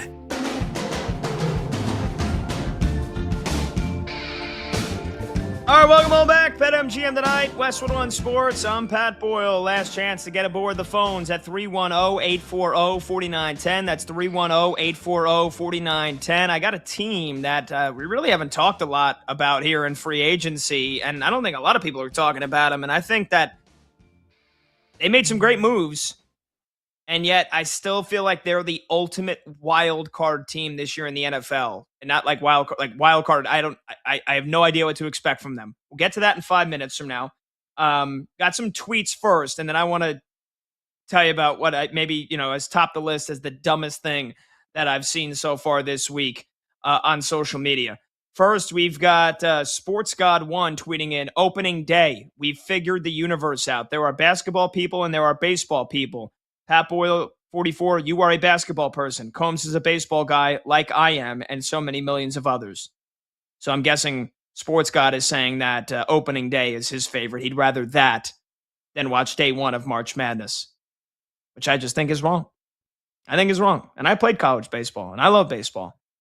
You don't beat day 1 of March Madness. You don't beat the first 2 days of March Madness. Here's a tweet that I just look, man. I don't know. Maybe put the bottle down. I'm not sure. No question is normally a dumb question. But I reacted to the Daniel Jones contract that came out yesterday. 2 years, $88 million base value, $50 million guaranteed at signing, with incentives, has a max value of $100 million. And I tweeted, either modern medicine has improved exponentially to the point where a torn Achilles from December is now a minor injury, or the Colts are making one of the dumbest decisions in franchise history. It's an utterly insane amount of money to give to Daniel Jones. And I will keep their Twitter handle. I won't disclose it to save them from the embarrassment, but somebody responded, hey, Pat, will they still keep Daniel Jones? Responding to a tweet of me talking about the contract that the Colts just gave Daniel Jones. So I'm not sure what to do with that one, honestly. I'm not sure. The Colts are giving Daniel Jones a 2-year contract. Hey, Pat, will they still keep Daniel Jones? I don't know. I don't know what to tell you. All right. Stay off the weed. Yeah, they're staying off the weed, and then there is staying off whatever this Ravens fan did. Jumping to conclusions, hop, skipping, and jumping to conclusion land, and maybe, I don't know, just wait like a couple of days. Then again, I can't imagine I ever thought the Ravens were going to back out of the trade for Max Crosby, but those aggregator accounts on social media, they are normally very annoying and cringy. But sometimes, man, they bring content to my eyes that I otherwise would not have seen. And so there is a Baltimore Ravens fan that has gone viral after he got a full back tattoo of Max Crosby with a Raiders logo. There's a picture of the guy, a picture of his back. The Raiders logo in the top, the Ravens logo in the top right, Ravens helmet in the top left, the Ravens crest on both sides, and then Max Crosby in the middle with a Ravens jersey wearing number 98 and a bunch of paint and decoration and what must have took hours and probably $2,000, $3,000. Buddy got a full back tattoo of Max Crosby with Ravens stuff, and he's not even on the freaking team anymore. Oh my God. Is that, do you think that that's real, or do you think that that's photoshopped? Like, you feel like that's a real, because I saw the one of the guy who said, if the Ravens sign Max Crosby, I'll shave my head. And then the day they signed Max Crosby, he posted a photo of himself completely bald and said, "Welcome to Baltimore, Max Crosby." And he had to have felt stupid. But do you think that this guy really in the course of like 3 days got this like full back piece without it being you know what I mean? Sometimes I wonder that about these tattoos, but if you did get that tattoo, whoo, buddy. Yeah, you're a jackass. I mean, honestly, Combs, I don't know, man. Maybe I just got AI slopped. Maybe I got AI'd here. It looks like a real picture. Okay. We've gotten to the point now. I can't tell if something is AI or not. That's usually, it's scary. I mean, it looks like the detail. It looks like a real dude. Mm-hmm. And you can see the details on, he's got the back fat with the back dimples going down to the plumber crack. I mean, I'm not staring at it, but like, you're asking me, because I'm looking at the comments now and people are like, if you can't tell this is AI, then you got problems. But there's a bunch of other people that are commenting, looking like it's, commenting as if it's real. I think maybe just there's a lot of people that just can't believe that it's real, that somebody would get the news that Max Crosby's coming to the Ravens and it's like a dream come true for them, and then race to their tattoo artist. And if their tattoo artist is one of their buddies, like, yeah, man, come in. I'll get you today, 4 hours. Let's get this puppy banged out. We'll finish it off I don't know. Is it crazy to think that's that what I'm saying? What's the like timeline on a back piece like that? What's that? I see. I've only got one tattoo, and it's an Urod tat on my shoulder. It's not even like it just says "Death Before Dishonor" with my grandfather's initials. I don't have a ton of tattoos. You've got some pieces. Like, how long would a piece like that do you think take if you go and you get a tattoo that is that large? Well, how long we're going to go PG-13 here. I'll show you the shamrock I got on my chest. Now this took like 2 hours, and that's probably 1/10 the surface area of the Max Crosby jersey. And even this, like, I got Irish skin, dude, so I was bleeding the whole time. That's why like the centers of each clover or leaf, if you will, are not fully colored in. The guy was like, dude, you just keep bleeding. Like, you got to come back and get this finished off. And I just never went back. I was like, honestly, I kind of like it. It's a little lighter in the middle. 8 to 10 hours, maybe a work. It's probably 2 days, 2 sessions. You got to let it heal a little bit before you go to the second session. There's not a ton of color. It's mostly black and white, like just the Ravens crest that has the Maryland flag, which is the red and white and the yellow and the black. Other than that, there's not a lot of, like, the Ravens logo. There's not a lot of color outside of that. Honestly, if you do 4 hours one day, 4 hours the next, you could probably have finished that thing off. Yeah. Yeah. Anyway. No, I'm just, I just always wonder, like, if he did get the tattoo, he's a moron. That's like those people that get the World Series or Super Bowl tattoos before their team wins the World Series or the Super Bowl. Just stupid. Yeah. Like, why wouldn't you always just wait? There's nothing good that comes out of getting one of those tattoos early. Oh, look at this. I got a Cubs 2013 World Series tattoo. Imagine if you got one of those in 1980. You'd probably be dead before you ever found out they won one. Anyway, I'll save my team that I think is a wild card team for this upcoming NFL season for tomorrow. Thanks to Brandon Combs. Thanks to Monty. Thanks to Brad Evans. Thanks to Max Sheedy, Chloe Pratt, and Zach Kroll. I'm Pat Boyle. We'll see you tomorrow night on BetMGM Tonight.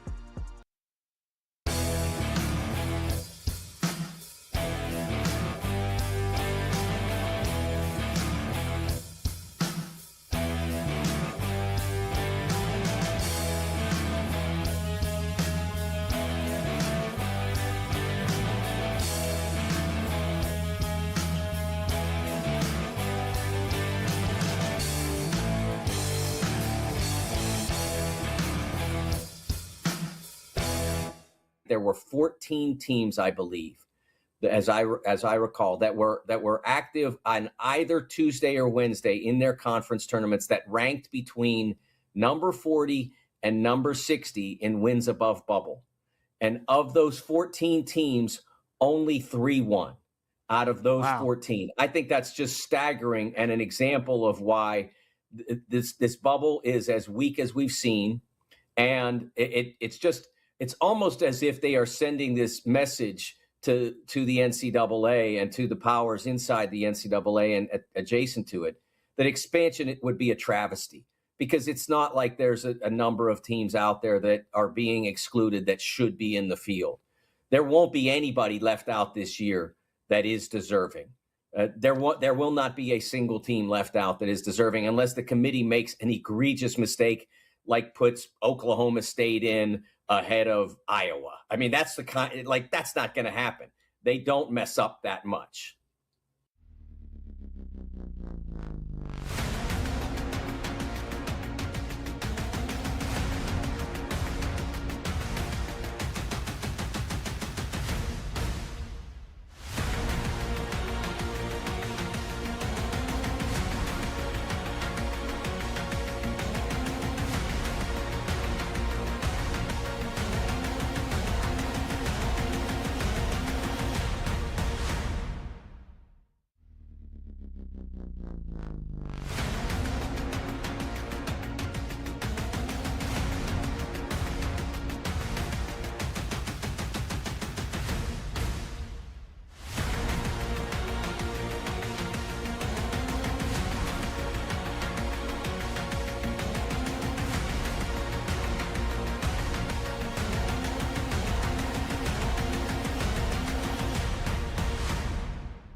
I wouldn't, but I don't know that I did coming into it. I just think Japan, their stars always play, and they've won international tournaments, from the time they're young until they're now at the WBC. They've won this 3 different times.